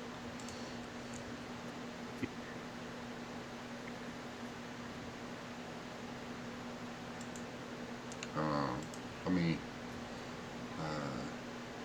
change We the. never need that. I'm just going to change the quantity here, real quick. You have Morosa balm. It's paste made from a Morosa bush is known to help prevent sunburns, but is also a fire retardant. After spending 1 minute of applying a quarter pint of it, you gain resistance to fire damage for 1 hour. Okay. So you have Nice. you have 2 uses of that. Mhm. You have 2 potions of growth. I'm pretty sure you guys know what that does. The enlarge portion of the enlarge reduce spell. Mhm. Definitely think either Orient or Dan or Leon would benefit from those. 2 For potions. me, I believe Leon. 2 potions of healing. Mhm. Imagine large Leon rampaging an enemy. 2 potions of Sooth salts. Consumed orally in lozenge-sized doses. And users can frequently be identified by the telltale crimson stain around their mouths. A creature subjected to a dose of Sooth salts gains advantage in all intelligence checks for 1d4 hours. For each dose, That's useful. for each dose consumed, the creature must exceed a DC con save or gain a level in exhaustion. Which After is it's finished. no, when you consume it. You can see it. Okay. It's there in it, and it is cumulative. Yeah. And then you have 2 potions of willow shade oil. Apply to an oil to another creature has been petrified for less than a minute, causing the petrified condition on the creature to end at the start of what would have been that creature's next turn.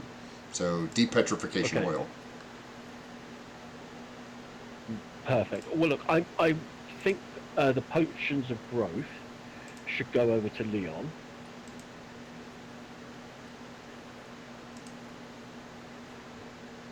And I think a potion of healing to Dan and a potion of healing to Orient. I can cast healing, so it's better for you guys to have a potion of healing so that maybe you can get me up if I go down. I can heal a little bit as well now, so if we're worried about people being able to heal themselves or heal others, I think Leon could probably take one of the healing potions too. Okay. So Leon in can which heal case, one for himself. Orient. Oh, he's got second wind. Yeah. Give those. A reliable source of Give safety. both of those. Yeah, give those healing potions to Orient then, please. Okay. The rest of them I'll keep. The rest of them I I'll have keep in case we need them. I have a question for Leon. Like Orient will turn. When you use your ability, like, how do you do that? Like, I see your wound disappear. Like, do you close your eye and think of what? I just decide I don't want to be hurting anymore, and I stop hurting. It's mind over matter. I don't mind, so it doesn't matter. Well, that. About the most Leon thing I've heard today. It's true, right? I mean, that's exactly how Leon functions.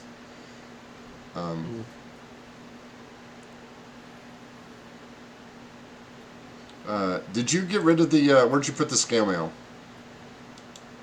In the boat somewhere? Oh, me? Yeah. Just I remove it and I believe I will bag of holding. With that remove it. Yeah, bag of holding can only hold so much. You guys have kind of crammed it in there. That's not a black hole. Yeah. Yeah, so yeah, I will put it in there with another Speaking, chain mail. speaking of which, we had a TPK last night. Oh no. It was kind of my fault, but kind of not my fault. We were totally screwed. Both of our big fighter types had gone down. It was me and the cleric that was left. The artificer, like 3 people were dead. And I was like, I got an idea. I got a portable hole. So I'll run over. We're like 10 feet. Open the portable hole. Drop their bodies down in it. Close it up. And then Misty step away. And then me and we can get at least these resurrected quickly. Forgot that the artificer had a bag of holding on him. Oh yeah. You found out pretty quickly though. Yeah, so both of them died instantaneously, and then me and the 5 giants around me were transported to the astral plane in a random location. Luckily, my character survives because my uncle is Odaluke. We're playing in Greyhawk, and my backstory is my character was the descendant of the mage in the tower from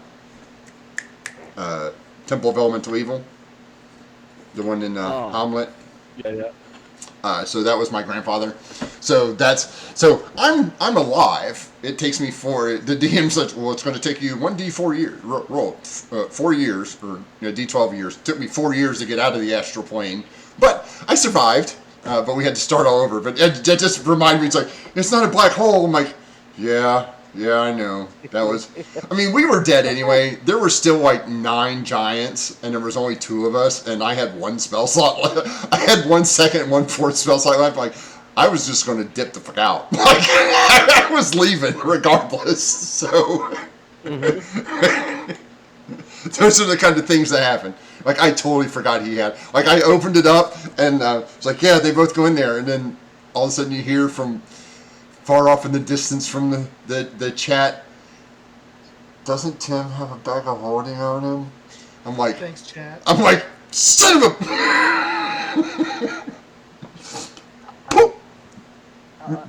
I have one character yesterday died, and the way he died is like Curse of Strahd. Anyone gonna play Curse of Strahd? Yes, we're getting ready to play that right now. So, and I haven't played it before. So I played all the way through. I will not say anything. Just we reach a place, and there are halberds. You know halberds, right? Yep. And they're like flying. And Flying halberds. That can't be good. Like we told them, do not go. No, I'm gonna go and do something stupid. And literally, I think 12 halberds show up and hit him at the same time. They cut him to pieces. Yeah. Oh, So that's what. David, me and Mirth did that to David a couple of weeks ago, didn't we? About a month ago.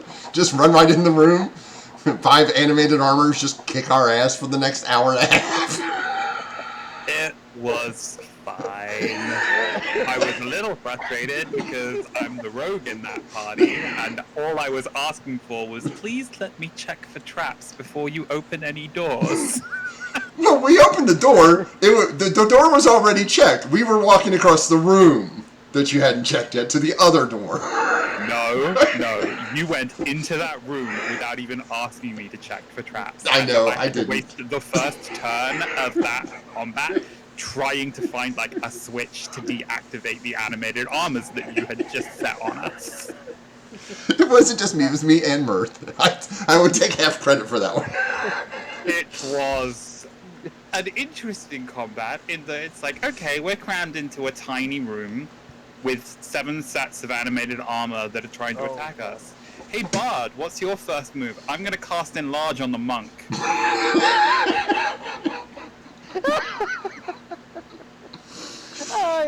And they were We immune. live, but Yeah, and they were immune to nearly everything we did. Like nearly everything. Oh, it was so bad. Okay, that was a nice little break. So you guys have all these potions. You have all this stuff. You found yourself some nice loot. Echo, you are counting the money, right? Yes. Yes, of course. There is. Ooh. One for you. There is. One for the dress fund. One for you, one for me, one for you, one for me, one for the dress fund. One for you, one for me, one for you, one for How come it's like she's dealing a card. She deals one to you, puts one in front of her. Deals one to you, puts one in front of her. Deals one to you, and then sets one aside for the dress fund. There is 684 gold. Awesome. Okay, I'll jot that down. There is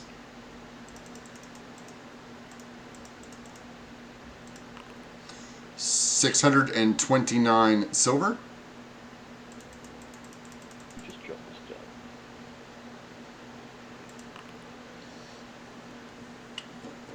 486. Huh? 684 GP, 800 and how much silver? 629 silver. Yeah, 629 silver. 486 copper. Thank you. So just to confirm, that's 684 gold, 629 silver, 486 copper. Yes.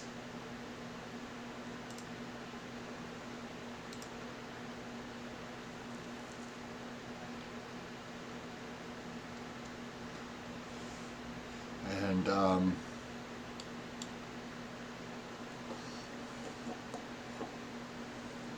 what else are you guys doing with these chests that you've opened? I will get rid of them as because Yeah, it once they're happens- empty, we're tossing them over the side.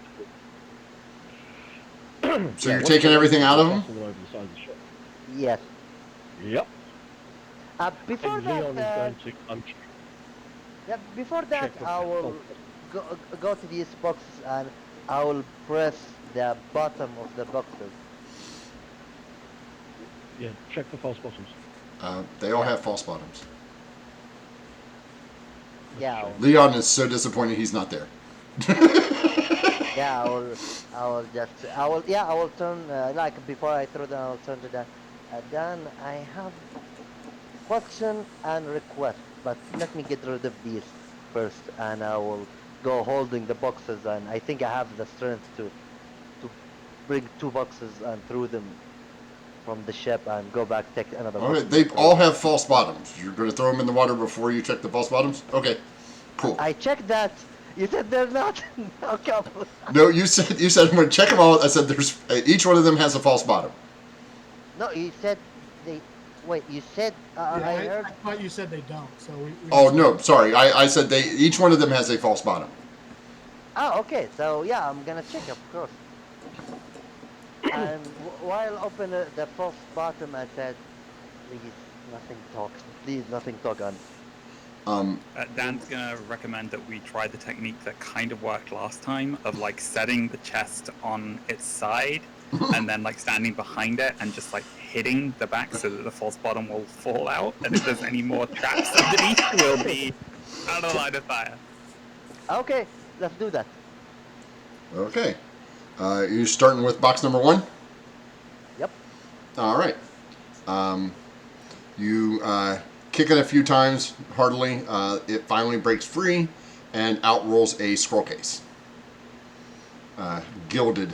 It is an ivory scroll case. It is gilded in jewels and silver.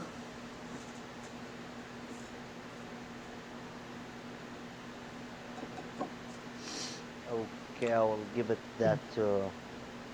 I will give it that to Echo or Dan because they are the Finger wigglers. Sorry, what? Sorry, what was that? A silver? scroll. It's an ivory scroll case with a gem encrusted silver inlaid ivory scroll case. Okay, I'll take that and put that to one side for the time being. Okay. The second box doesn't come loose as much as you kick it. Okay. Leon, You guys are Yeah, still no. up on deck? I'm still up on deck. So, do you want me to try? yes, go ahead. If you can open it, that would be fantastic. Yeah, I will try to open it and pray that I don't die. Give me a sleight of hand check, please. Sleight of hand. 19. Yeah, you managed to find the two others. This thing, yeah, you could have beat on this all day. The two latches that have latched this thing down are well made. You pop this one open, and there is a large stone. What type of stone? Looks like a rock. I will like it's heavy when I grab it. I will light rock. It's about 15, 20 pounds. I'll look to Echo. Well, you are Oriad and seem more know about mountain and stones. Does that? I'll examine it and have a look at it. It looks like a rock. Okay. Well, for the time being, we'll put that in the bag of holding. Okay, I'll throw it in the bag of holding. So the third one. The third one comes open fairly easily. This one has a small scroll case in it. Just a generic nondescript scroll case. Yeah, I will give it to Echo because. Okay, so we've got an ivory scroll case and a standard scroll case. Yep. I'm going to open the ivory scroll case. Okay, are you going to wait till you open the fourth box? Yeah, okay, let's open the fourth box. Okay. Orient, this will require your deft hands as well. Or Dan's. A sleight of hand. Yep. Okay, sleight of hand. Good luck, sir. 16. No, you can find you found like one, but you can't find the other one. Oh, Dan, a little help here. Maybe I'm gonna take out my thieves' tools and just like poke and prod around with a Yeah. probe, trying to find. Okay, I will assist him if I can. you can. That gives you advantage, right? 17. No, the 19 will do it. Yeah, with Orient's like, oh, I already found one on this side. You look on this side and see if you can find it, and you're like, oh yeah, and you find the latch. Again, these were well constructed to hide these. When you open this one up, it is a sheath. It looks like it's about the size of a short sword. I will. It's sheath. It's empty sheath. Yep. I will grab it and look to my dagger. And see, it's for No, short it's sword, too big. so Yeah, it's short sword size, not dagger size. this is empty. Should it have a sword?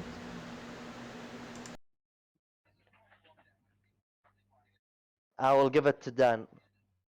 Dan, what do you think?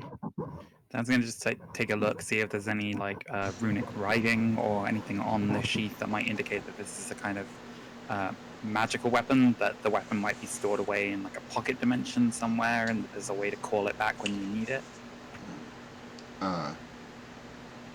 No, but there are runes along the upper section of it. That oh, you have Eyes of the Runekeeper, don't you? Okay. Yeah. So that's so frustrating sometimes.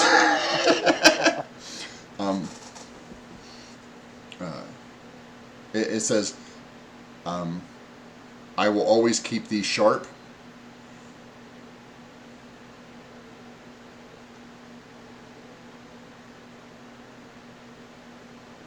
Dan, what to say?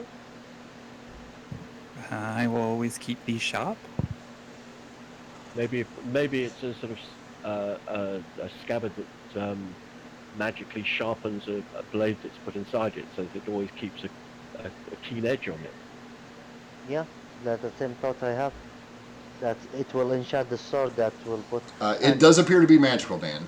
Like this has some sort of enchantment on it. You're not sure what it is, but you spend enough time with it, you'll be able to figure it out. Well, why don't you hang on to that until you figure out what it's useful for? Okay, I can do that. Echo, you're opening which scroll case? I'll open the ivory scroll case, the ivory gem encrusted scroll case first. Okay.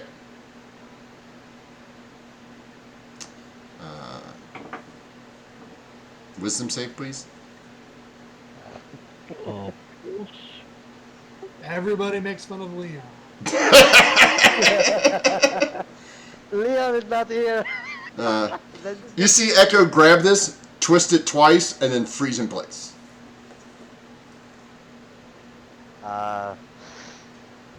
Dan? Oh, I think it might be protected the same way that the chest was. Yeah, it's the Go. same what happened to Leon. No, this is Dan's not. gonna like instinctively reach out and touch Echo and try to channel lay on hands, and it's just like figuring out, oh, I'm out of power. Yeah. I can't do that You anymore. can't do that anymore. She is not encased in that amber coating that Leon was. She's just not moving. If she open her eye, Yeah. Let me double check something here real quick to give you a total. Make sure this is right here. Give you a proper description. I will look to Dan and tell her. And by the way, it is very loud, like everyone can hear normally. I'm not trying to hide it. What do you think if we make a prank? You are incapacitated. You cannot move or speak. Mm-hmm. So, what do you think, Dan? Like, if we draw something on her? Draw something on her. I am very stressed, Dan. Like, I feel I want to do that. I believe that the words I'm looking for are your funeral. Yeah, I know that. Sometimes things like even if it meant to die for it, it deserve it. So I will go to the captain and I will bring a quill and I go start drawing maps in Echo Face. Drawing a what? Map. Map of what? I'm gonna drawing things like an island in her forehead, and I know she's looking at me and will try to kill, and starting drawing. Echo, make a saving throw. Okay. Dad's gonna like be trying to grasp the Orient's arm and like pulling on it and going like, I'm not 100% sure, but I don't think this is what Echo meant when she said about giving me makeup lessons. Yeah, don't worry about that. Oh, hold on, Start- hold on, hold on. Okay. Echo, did you give me? First question is, Can you give me I'm- another wisdom I'm save, just- please? I'm 100% aware of what's going on. Yeah. Okay. Yes, of course. Yes. Wisdom saving throw. Okay. That's a Orient 19. Orient starts to draw on you. Dan is fighting him, so Orient's trying to draw a circle like an island, and basically it's just this big smear that goes across your forehead, and then you snap out of it. Oh, Echo. What do you think you are doing? I will turn to Dan and No. I will pick up Dan. Wait. I will pick up Dan and I will toss him to Echo and I will. Give me a strength check. You haven't tried to put Dan in front of you since Dan got bigger. Yeah. Nope, you haven't. Oh, okay. So he manages to, as the fear courses through Orient's body, he grabs Dan, sets Dan in front of Echo, and then darts out the door. I will reach to Leon. I said, no. No more running on the ship. this." No running on the ship. I'm as Orient's bolted out of there. In a probably louder and more shrill voice than I probably want to, I'm going to say, "It's a ship. There's nowhere to hide." And, I can't swim. I can swim. and I start stalking my way up the stairs. Okay. Dan, there is a half-opened scroll case there in front of you. Dad's instinct at this point would be like to go back down to the cargo hold and just check in on Brago and just. Well, be no, you like- guys are in the cargo hold. Oh, okay, yeah. There's basically going and just like reassuring Brago of like, I understand that it may not seem this way, but we're not as crazy as we look. Trust us, we're professionals. Just as we're professional. Brago just kind of rolls his head and goes, "What? Oh, I'm sorry, I was napping. What was that?" Nothing. Go back to sleep. We'll be in Emery soon. Oh, okay.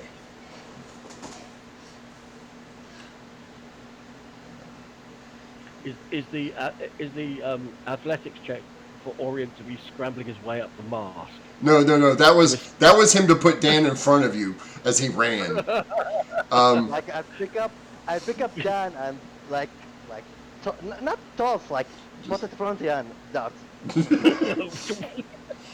As he goes running up the stairs to the top of the deck to hide behind Leon, all you hear is, "This is a ship. You can't go anywhere. I can swim." Not with my foot in your ass. Oh, good, Orient, you're here. I can do some help. Right. I'm Leon. I'm surviving for my life for something. I deserve everything, but it deserve it's what the good word? It's like it's Unwise. I stalk closer. it just It was totally worth it. it's totally worth it. I'm gonna die for it, but and I will look to the nearest place, like I will just duck and waiting until Echo calm down. I don't think she will calm down, but until that I will try to get back to Dan because I need to talk to Dan. Yeah, okay. You're not going to escape Echo. She will catch you. Echo. Yeah. Come here. Running only makes it worse. You're only gonna die tired. So I think what would be really funny is if Orient like makes it back down into the cargo hold where Dan sees that Dan is like setting up a little nest from like all the scarves so that he can like bed down close to Margo and keep him company, and Orient remembers, oh right, she can't get inside the circle. But Orient doesn't know she can't get inside the circle because Orient hasn't been down there for any of those conversations. Dan, there's still, like I said, while this is going on, Dan, there still is a half-opened scroll case that's obviously not trapped anymore, considering Echo sent it off.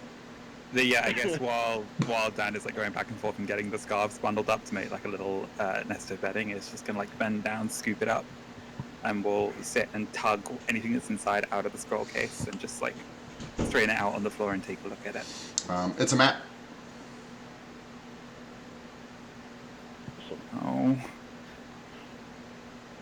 The Runekeeper thing doesn't work on maps. It is labeled, though, so you can read those. Is there anywhere on there that I would recognize the name of... Like, is Emery marked on the map at all? Yes. Emery is marked. Most of the places you've been have marked, and a nice little island off of the distance. So basically, it would look like the. Here, let me pull it up here real quick. What's that? Island of Sirens Tears, or whatever Yes. they're called. Mm-hmm. So you see this, right? This section, this section here.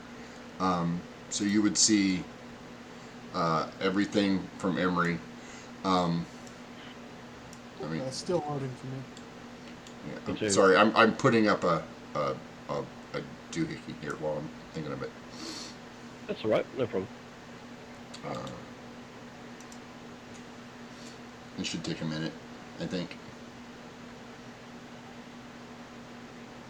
See if I can pull you guys to scene.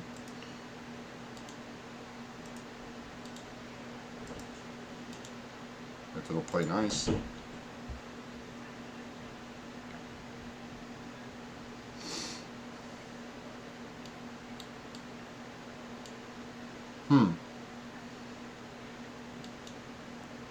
Still loading for me. Ah.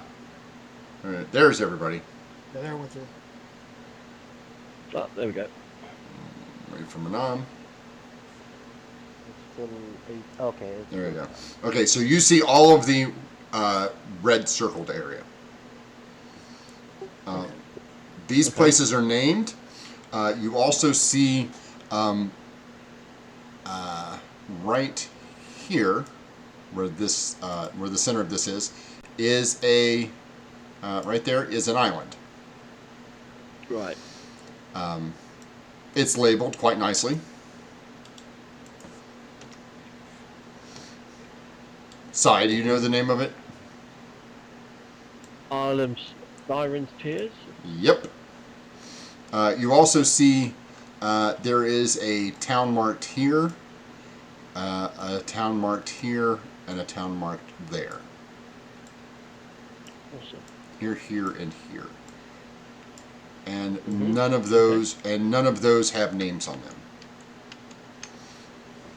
Okay. Farpoint does. You see Farpoint.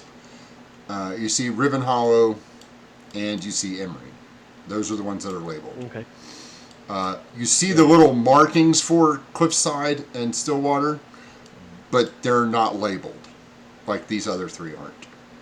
So they must not be very big. I'm sorry, Riven Hollow isn't labeled either. I'm sorry. Just Farpoint and Emery are labeled, but the rest of these have the markings for towns. Like I said, there's one there, there's one there, and there's one here.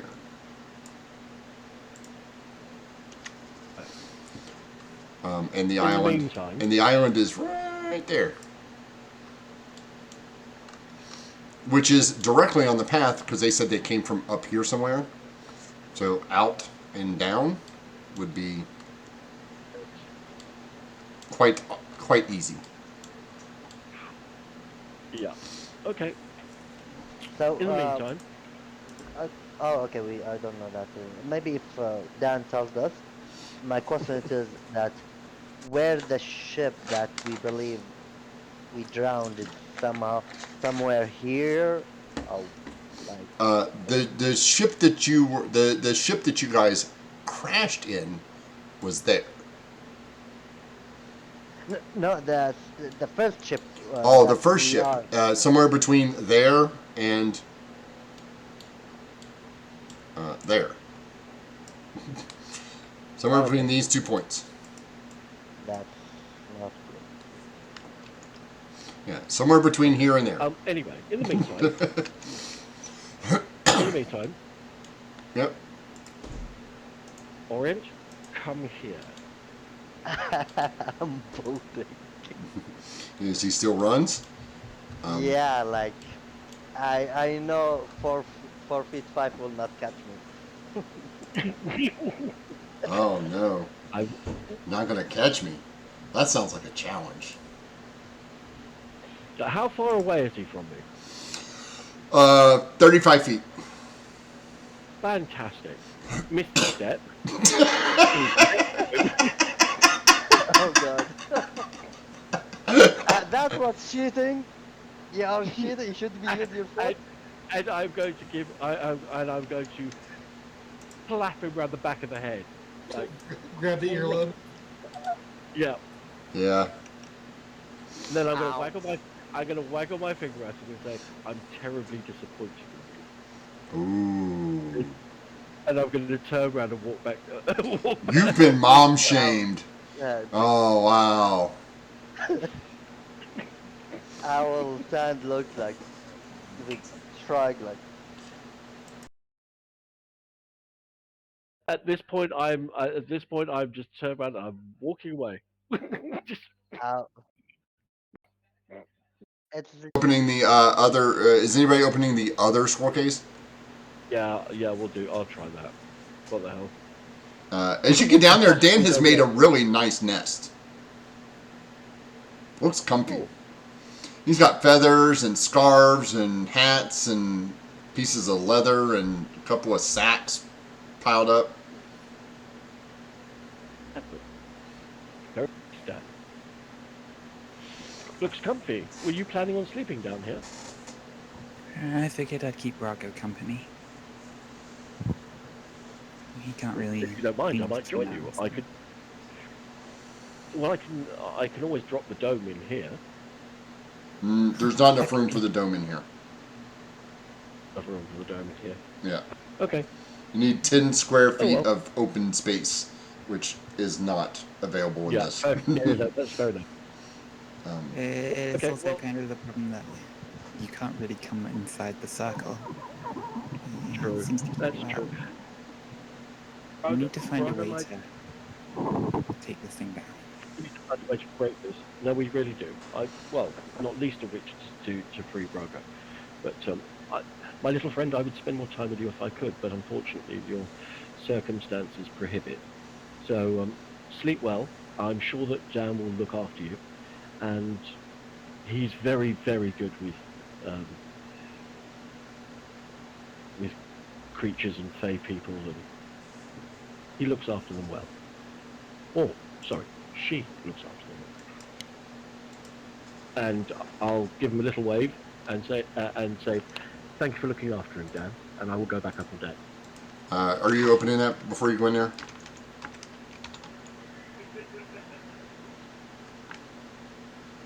Hell, yeah, why not? Might as well. Saving throw. No. It is a no. So you open that one, and inside it is a simple scroll with one word on it. Oh, what's the word? Thorkadin. I'm going to try and use this word to unlock the circle. How do you propose to do that? I'm going to turn. In fact, I'm going to turn around to Dan and say, Dan, in a scroll case, I found this scroll. It only has one word on it. I'm hoping that it might be the password or the keyword to unlock the magic circle. Do you think it might be? I suppose it might be. Do you need to speak it aloud, or is there a way you incorporate it into the runes somewhere? I don't know. Could I make an Arcana check? Sure. Or could Dan make an Arcana Yeah, check with my help? absolutely. I'll tell you what, Dan, have you got proficiency in Arcana? I do. In which case, let me give you advantage.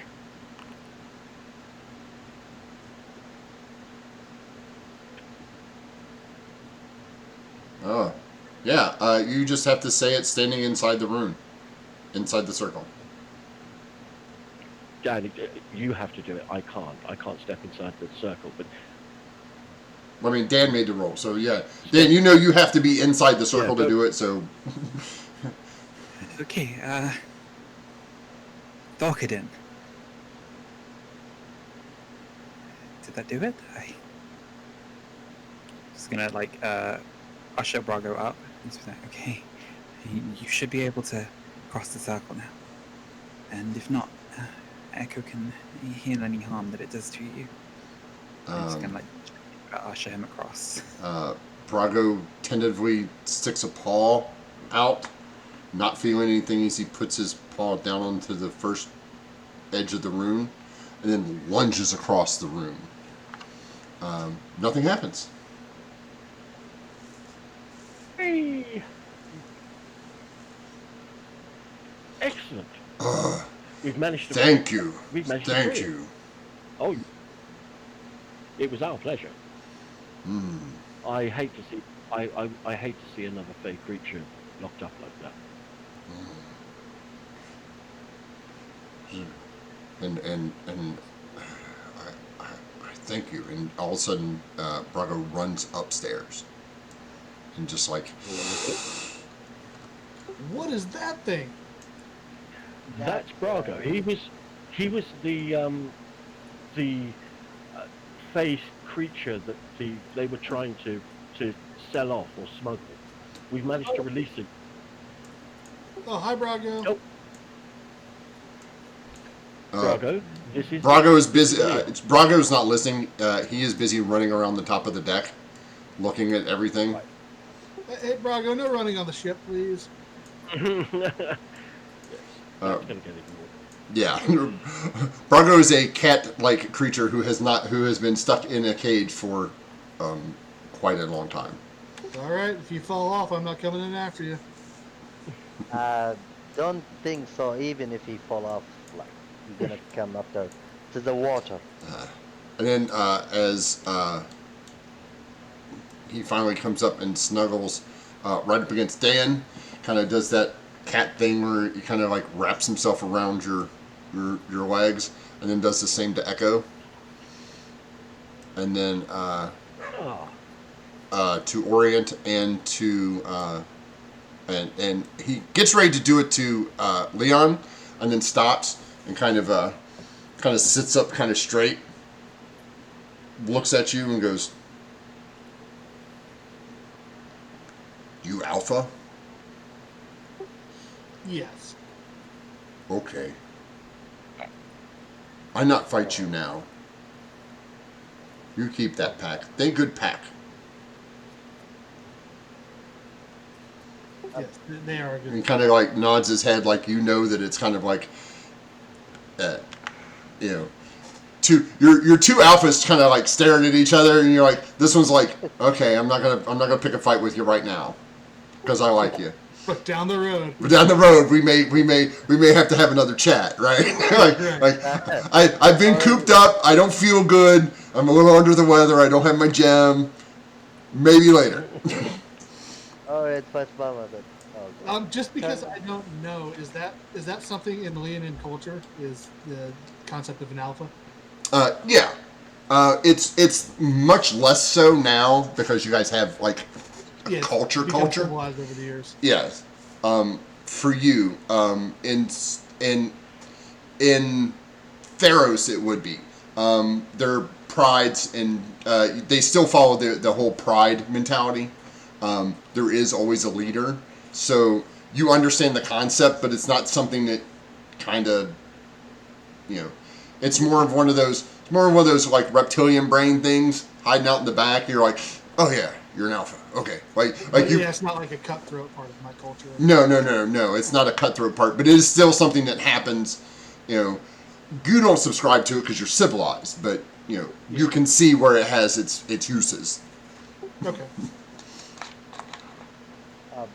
By the way, Dan, there are, while I'm looking down, there are some food and fruits. He might like fruits, I think so. I'm not sure, but seems this creature might like it. He did say that he likes fruits, so yeah, I'll take like some like dates and maybe like figs or anything like that, and just sort of like We've also got more than enough like wild boar, because we got 2 great big wild boar. Yeah. And half the crew to feed. So we got basically just trying to put like a feeding dish outside the galley, and Yeah. just let like Rocky know that like that's where food will be. You guys see Brago is over here trying.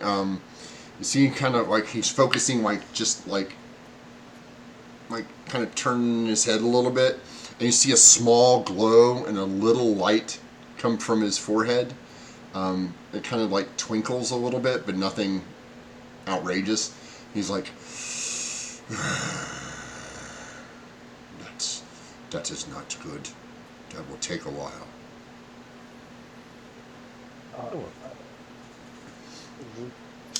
Is he okay? I think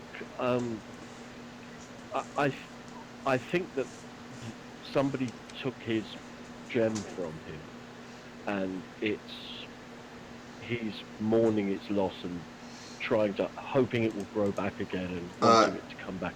Echo, you know that they have the ability to light up their gem, Right. and to use it as a weapon. Like the light from their gem can be used as a weapon. You've never seen it, but this is, because you've rolled so high, you know that. He does, his is just starting now to grow back, so it's based on how big the gem is. Right? Yeah, of course. So yeah. So him He's being probably feeling comfortable. Yeah. Especially considering how large he is, considering, compared to the others of his species, his beam is probably huge. Like much more powerful than the normal one. Almost. Yeah. I'm gonna go over to him and say, "Don't worry, we'll look after you. We didn't just release you from your cage only to abandon you.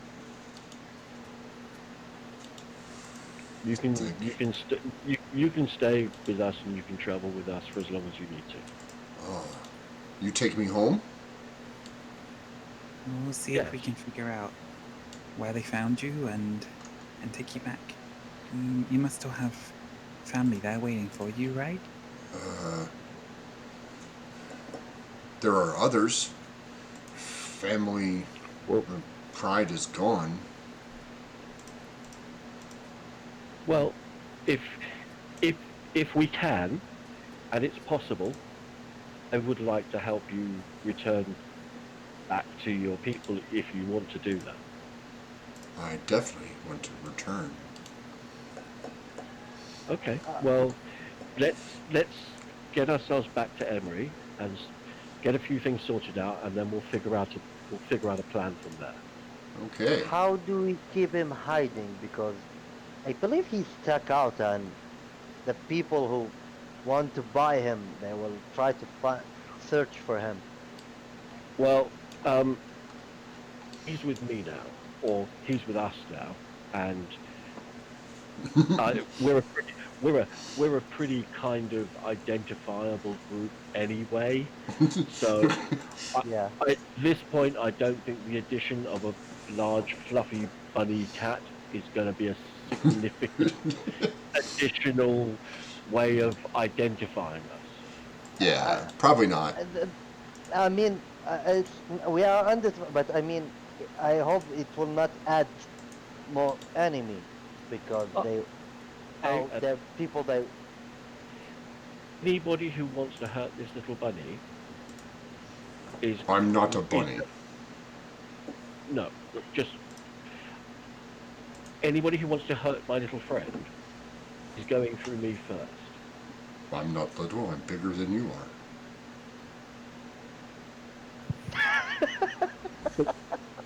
I think But you're so much younger. I think that once I have data back, that would give us an easy way to explain it if anybody has questions. We can simply say that Brago is familiar to Echo the same way that Data is a familiar of mine. The average person's not going to look too deeply into that, and if we It would feel find the very people who know what he is carry on. and want him, then they will have to answer to us for what they have done to him. Dan, your things start to show up. Keep it down, please. And I will grab Dan and I'll tell the guys. I believe everything is sorted out. I will borrow Dan for a moment, please, and I will take them to one of the cabinets. Okay. Taking And Dan for your own little get together. Okay. yeah, I wanna need to talk to him and also them. Dan, your like knowledge of about arcane things, right? A lot of it, some of it's from Valshia, the guy in my head. Some of it's my own, though, I think. Like the planes and schools of magic, some of that seems to be stuff that I used to know. I don't know why. That's quite interesting. And thinking a little bit, then I can use some arcane, but it's extremely limited.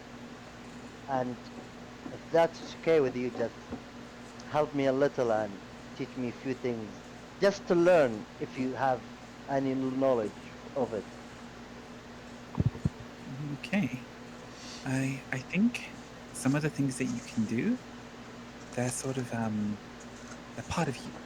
The way I can, and Dan's gonna switch to speaking telepathically. So it's not quite the same as the way I can do my spells, where the guy in my head tells me how to do it. So I guess if you figure out the kind of spells you wanted to learn, that would be the good starting point.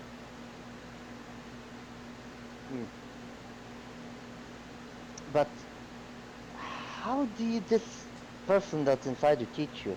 Like, does he give you the knowledge and oh, he give you the spell component and you cast it? Yeah, it's I guess wizards like figure out how to make the planes work for them. How to draw magic into the world and shape it and form it into the specific spell that they want. They find the words necessary for the spell and the gestures necessary for the spell and the material components necessary for the spell. And a lot of it's specific to each person. Like they find out the ways that make it work for them. Whereas with me, I have Val Shiar and he knows how to do these things.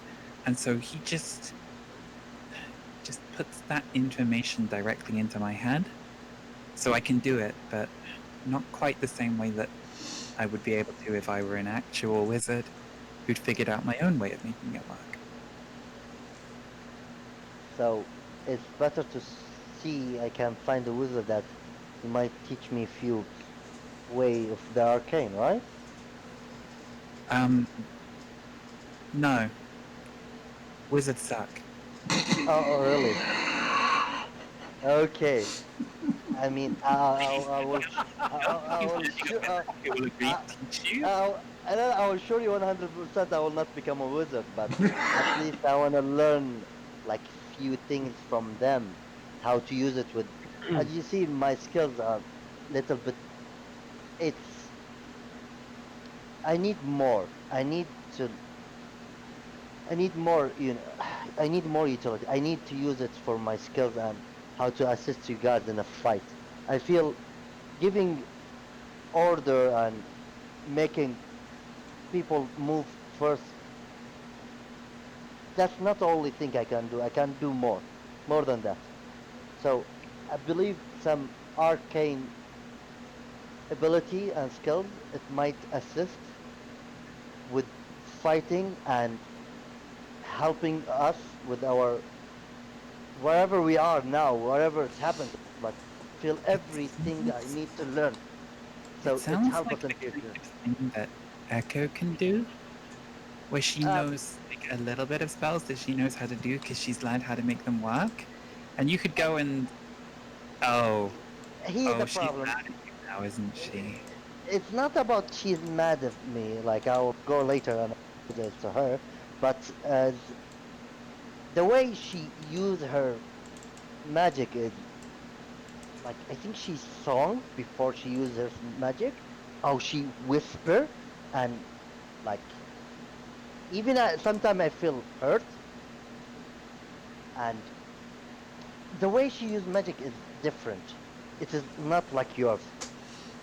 She's but that by the way, this is Sai when Echo she used her magic. Is she like singing or using some kind of entertainment? It, it depends on the spell. A number of her spells are activated by music or by song, but a number of others are activated by language. So just her speaking. For example, with unsettling words, it's the word choices that she uses that create a particular effect that lower their resistance to her spell. So that's in the way that she's speaking and delivering the spell creates that effect. Do you see what I mean? Yeah, But with dissonant whispers, for example, that's very much. It sounds like sort of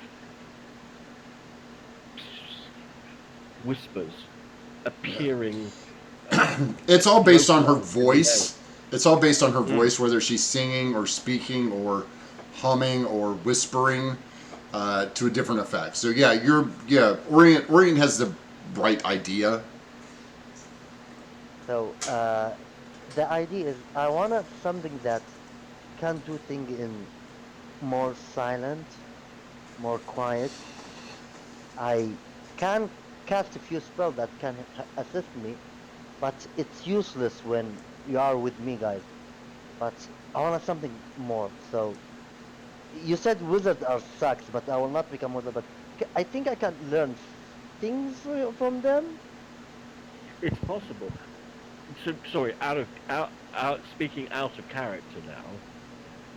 You, as a rogue, can become an arcane trickster. Yeah, that's what he's setting up Yeah, right now. Uh, which is So no, I will not become arcane trickster. I will talk to you about that because I saw something else. I will talk to you about it. close, No, but no, not quite. I want something else. no, no, Nobody's. oh it magic, is similar. a feat. It, Yeah, yeah, Like no, no, no, no. magic It's initiative. similar. By the it's way, it is fine. similar of It, arcane well, trickster, let but I will leave it for yeah, surprise. yeah, yeah. So, Let's. Yeah. so you're looking to learn magic that can help you be quieter and stealthy and unobtrusive, and you came to me. Yes. I make flaming skulls appear, and a lot of the time I can't even decide when I do it, and I scare people, and I make shavara. Then I'm not good at the whole stealth thing, no, no, no, no, really. no, no. It's not about the. I understand that you, like, you make a lot of attention, and I saw that a lot, and I'm trying to avoid to say anything about this, but the spell you make is very interesting. Like, how you make people fear you, how you make people like confused why while you fight them, and it give you advantage against them. So this is one of the reasons I asked you. Uh, Echo, her spell is awesome and I love it, but the problem is it's how loud it is in the fight. And this He is does, not a bad thing, by the way. I'm not. no, no. He does have a point. I do make noise. Then just happens. Then just like threaten somebody and something bad happens to them. Yeah, but It is like he can. I believe. I believe. Dan. I believe if you able to control your ability, that you can do it very silent and quiet, and you can do it in more effective way. Okay, yeah.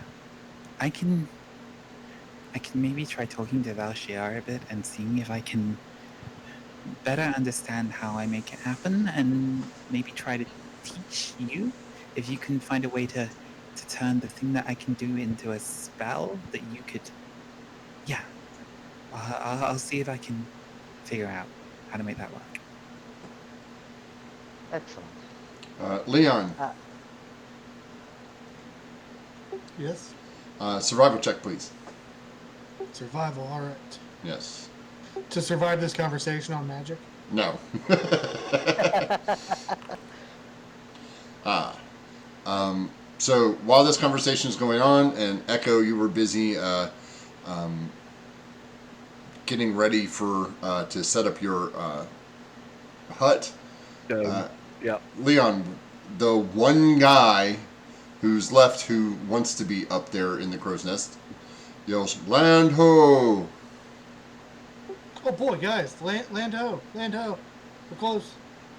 Uh, which, if your calculations are correct, means you're probably less, a little, somewhere between a day and a half away from Emory.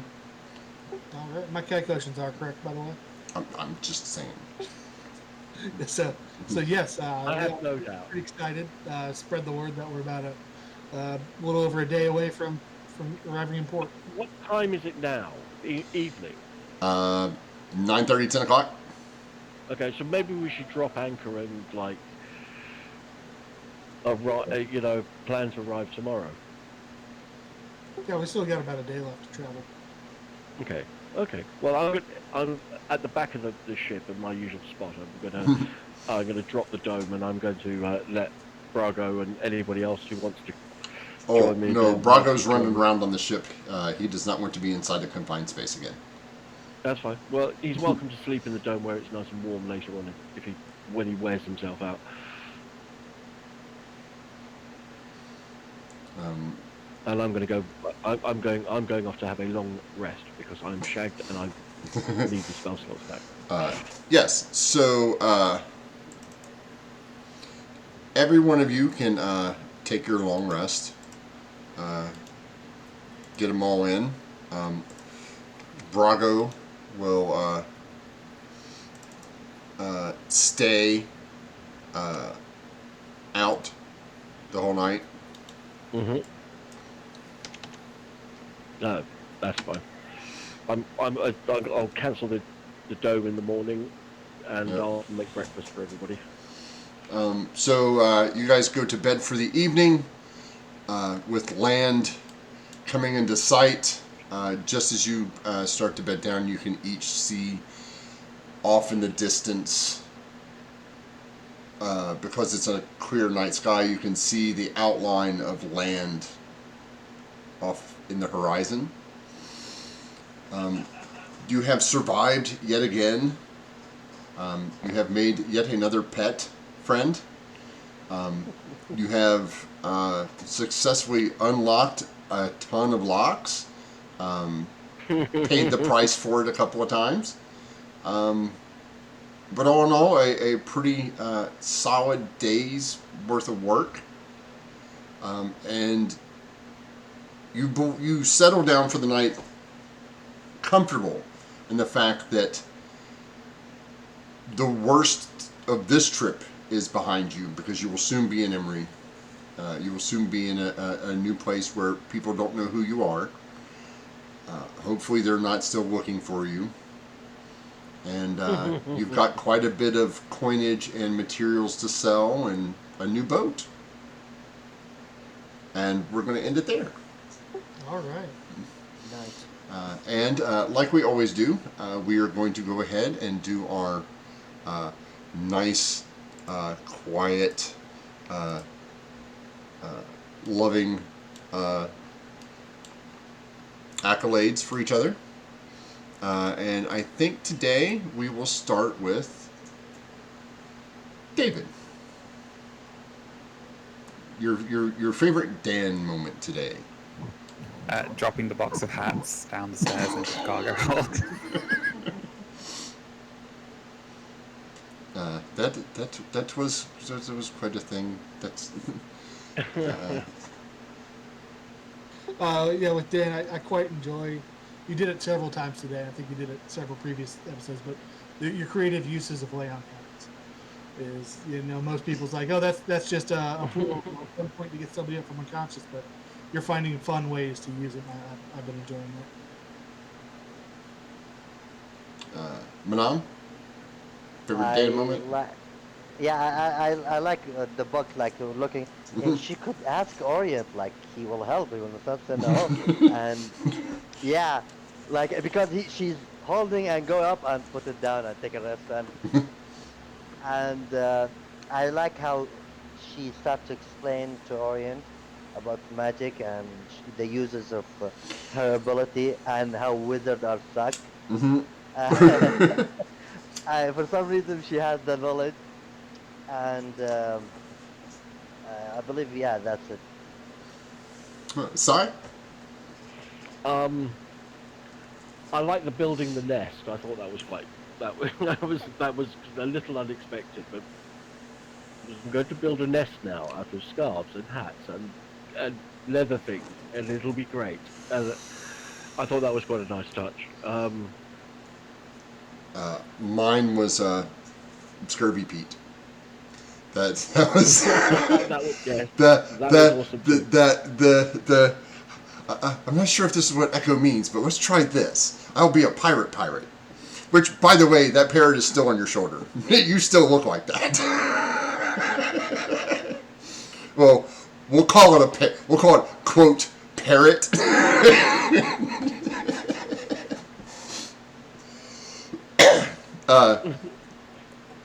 It's not dead, it's pining for the fields.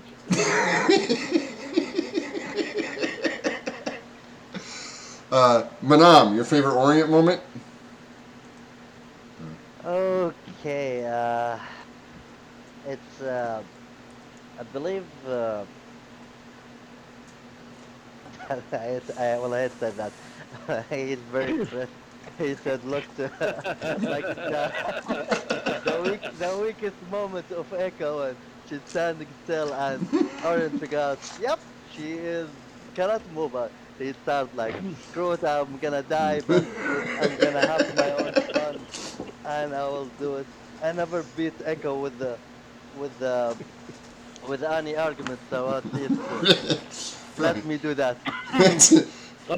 I'm a College of Eloquence bard. You are never ever going to win an argument. Yeah, that's what he's like. By definition. He's like, yeah, the wife's asleep, but wait till I draw a pick on her face.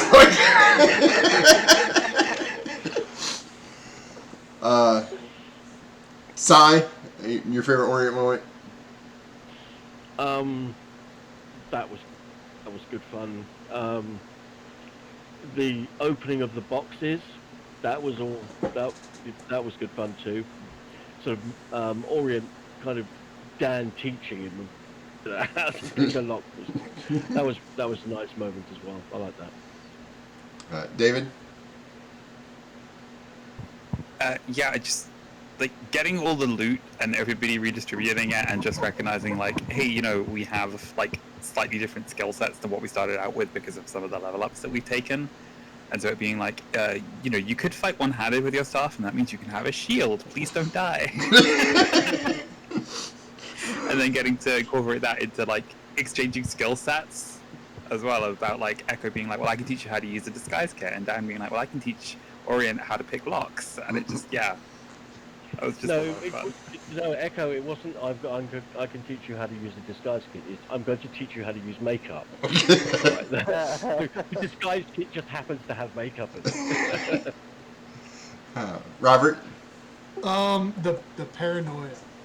Just does not trust anything, not even a boat. But your character is the one among us that has a reason to be paranoid about everything.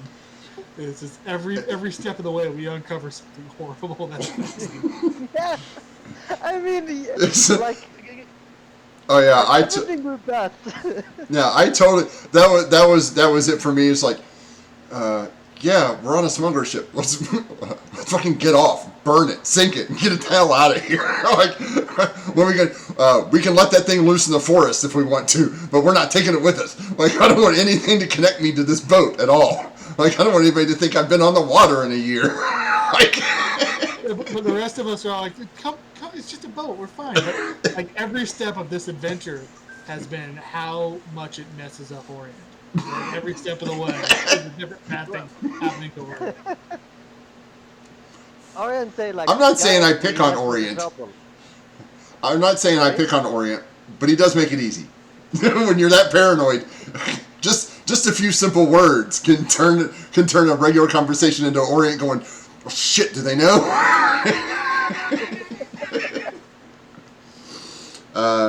Sai, your favorite Echo moment? I like that. There were a number of kind of fun moments. I liked the I like the conversation with Prago. I like kind of realizing that he's a fey creature too, and he knows about me, or at least my kind, and there was a kind of connection there which I kind of liked.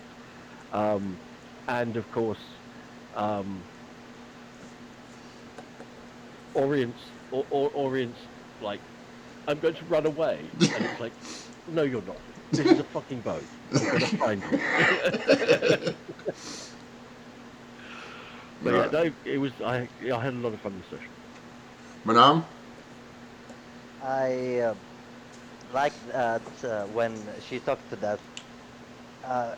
This little cute bunny. I'm not bunny. The small thing. I'm your size. Like, I'm waiting to Echo to blast him. I'll do something, but I don't know why she didn't do anything. Yeah, it Because was he's not a hilarious because he's not a goblin. That's, I mean, you know.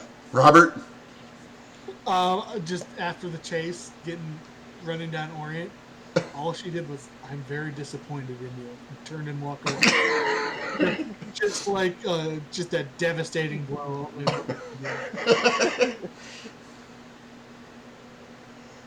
David? Just when we were like able to actually finally get down into the cargo hold and found Brago down there, and that Dan was just like needed help from Echo to have like the bardic inspiration to get all of the shackles off, and then was like I have like a single point of lay on hands I could try applying, and Echo's just like, don't worry, I'm the primary healer of the party, I've got it covered, healing one. Yeah, like, oh, that's so cute. He's trying to lay on hands. Watch. Whoa. Be healed. I think mine was the again the interaction with Echo and Brago, which is a little selfish of me a little bit, but the realization that came across your role playing side about, oh, okay, I don't know why. No, that's a thing. Okay. You know, that slow realization, like all the other characters have had about this. Oh, yeah, there's a lot of stuff I don't know or don't have answers to, but now you have better questions to ask, right? And that realization was really nice. Yeah, I enjoyed that. I have to say, I did really enjoy that part. As I said, I mean, that was one of my favourite parts of it. So. And now, Captain Leon. Yes, Captain. I think becomes a captain, has all this responsibility. It's all settling in on him. You need to act like a captain. How do I act like a captain? I need a hat. Bring me a hat. That's step one of being a captain, is have a good hat. Yes, the manner makes the man, right? David? Yeah, it was just how much Leon committed to that role of like, I'm the only person who can reasonably take charge of this vessel, so that makes me a captain now. And so even though I really, really want to go down and open these chests, I guess I have to stay out here and make sure that everybody's doing their job.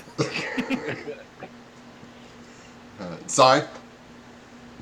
Um, I think it was. I made the remark at the time. Leon said something. It was like the most Leon thing he'd ever said, and it was something along the lines of, right, well, there's a problem, and then I'm gonna I do the mission, then I find a way to do the mission, and this is Leon. I'm like, yeah, that is completely, you know, that sums Leon up perfectly, and I like that moment. That was Yeah. a nice character moment. Manam? I like the way like he have a choice that stick to be captain or to be like I want to see these boxes and open it, and this is one of these. But what I like that when he thought that Orient, how do you do that? What the hell are you talking about? Like I have no idea what you're saying. And like I am happy that Leon figured that if he keep Orient, he will be like useless and hinder to them. More he will be useful. So yeah, it was hilarious. Yeah, Um, it's that constant running joke of Leon doing the direct opposite of anything that Orient ever says. Because we've commandeered the vessel, so we can go wherever we want. So we should stop outside of the city, get out, and walk into Emery, so they don't have any tie to us being on the ship. And Leon's just like, got it. Plots the course to Emery. yeah, that was my favorite moment because it was, I can just see Leon looking at him and listening and like really taking it in, and then going, and then the internal monologue is, "It's a fucking retarded idea. Why the hell would we want to get off of the boat? Like that means I'm in getting a smaller boat. Like this boat is big. This boat has got space. It's got food. Like I can just see him ticking off, making all the little mental checks of all the reasons why this boat is better than not being on the boat, right? And then just looking at Orient going, yeah, giving him that. I just see him giving that one-eyed wink and the thumbs up, like, all right, Orient, you got it, buddy. And then going, and then looking at the rest of the crew going, no, just shaking his head like, no, we're not. That's never going to happen. I mean, purely for, even if we can't find a way to keep the boat, worst case scenario is we can sell it for a shit ton of money. Yeah, maybe. So Probably not. I mean, as long as you don't let Orient try to sell it. no. He hasn't had real good luck with selling things, so I mean, No. The Yeah, person, don't you still have some Griffin parts? I have Yeah. the like yeah, I still have them. The Griffin feet. yeah. No, the person who will do any negotiating for selling shit will be me. Yeah. Let's get this quite clear. So, your favorite story DM NPC Oh, moment? Dad's been practicing her negotiating skills. Yes, Dan has been pressing her There we negotiation. go, that shiny rock. Yes. Yes. Yeah. So your favorite DM NPC story moment? I am both thrilled by, all of these. I'm thrilled by, I'm excited, I'm looking forward, and I'm terrified of the fact that there's a Revenant in play now. We have no idea what its goals are. We have no idea if we just gave it another goal. Yes. And I like how that Revenant from start when he met Leon said we could do better or be friend if you didn't go there and start attacking. I said, and here's the weird part there, like the problem is, and this has confused me there, start to attack each other, like there's some part of crew attacking the another crew. How they become like all of them become Not all of them. yeah, but for some reason like okay, we're gonna kill everyone on the ship with our crew.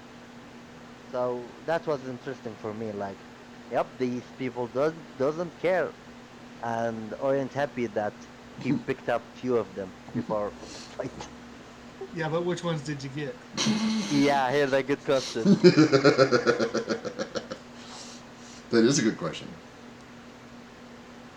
Just from a meta perspective, your frustration that Brockner couldn't break out of the web bolt that Renata had used. The NPCs, and they made the fight easier than it should be. With a crappy first level spell. Like, he gets a +7 to that or something like that. Like a +4. Like, he's got an 18 strength.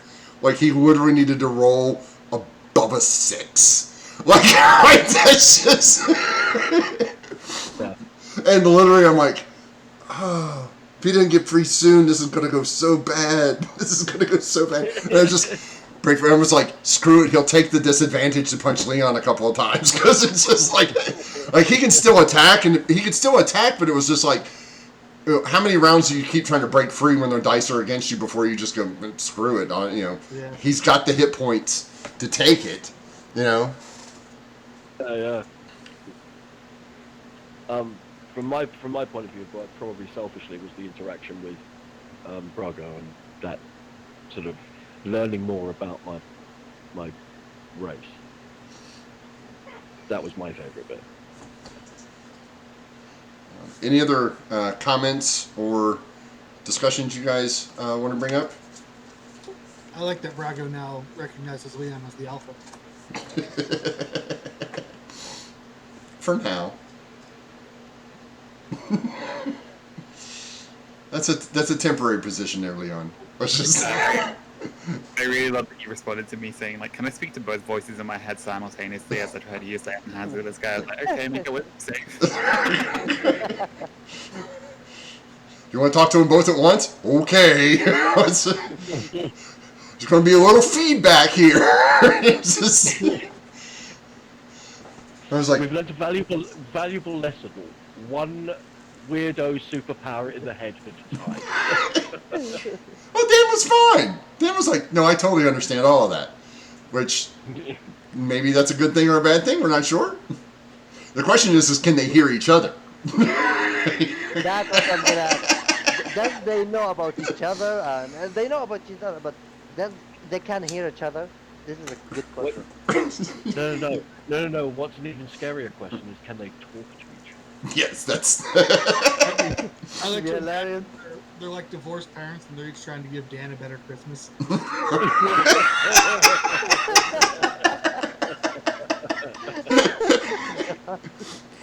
I don't know. So let's ask Dan. Which Christmas did you enjoy more at 5th level, Dan?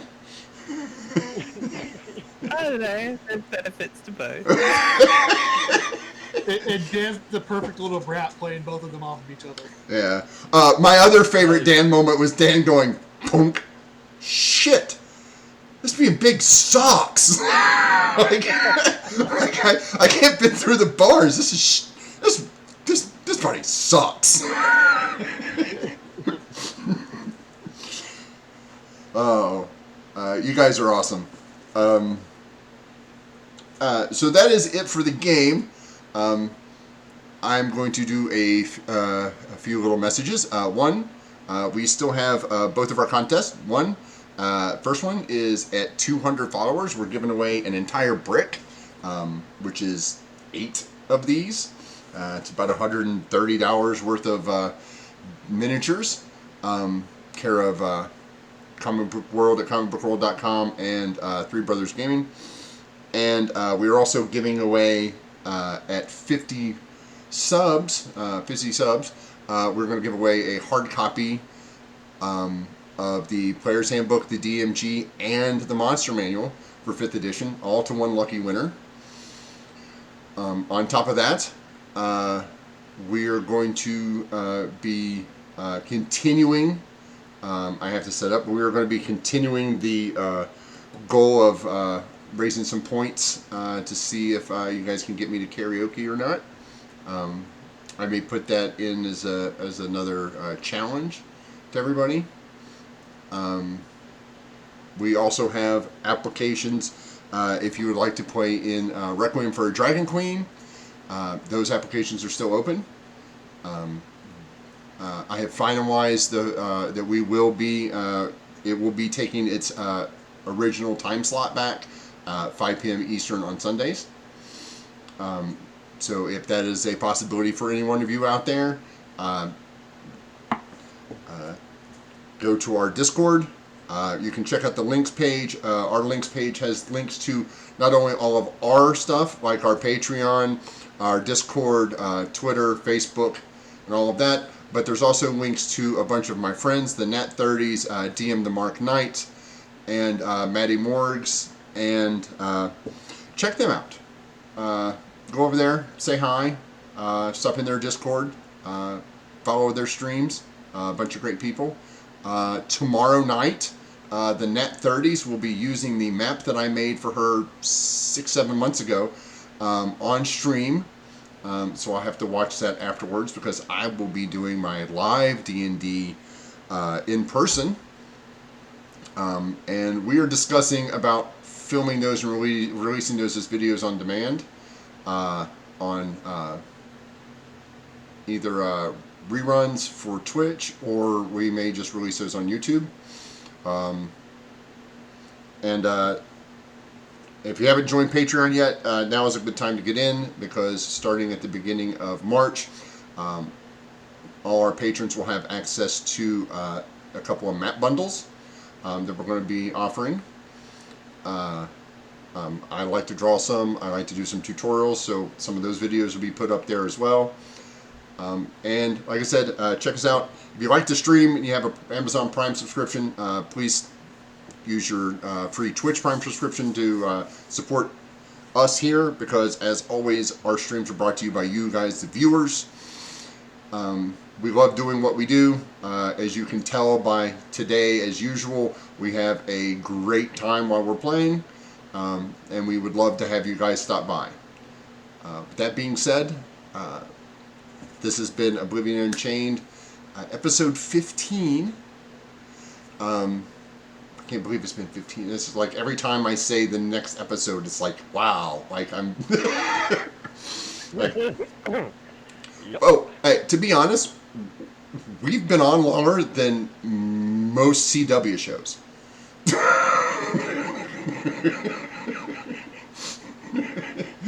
Just... harsh but fair. Just saying.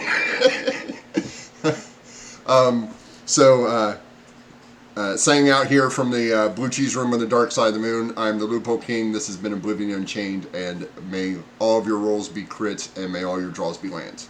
And see you all next time.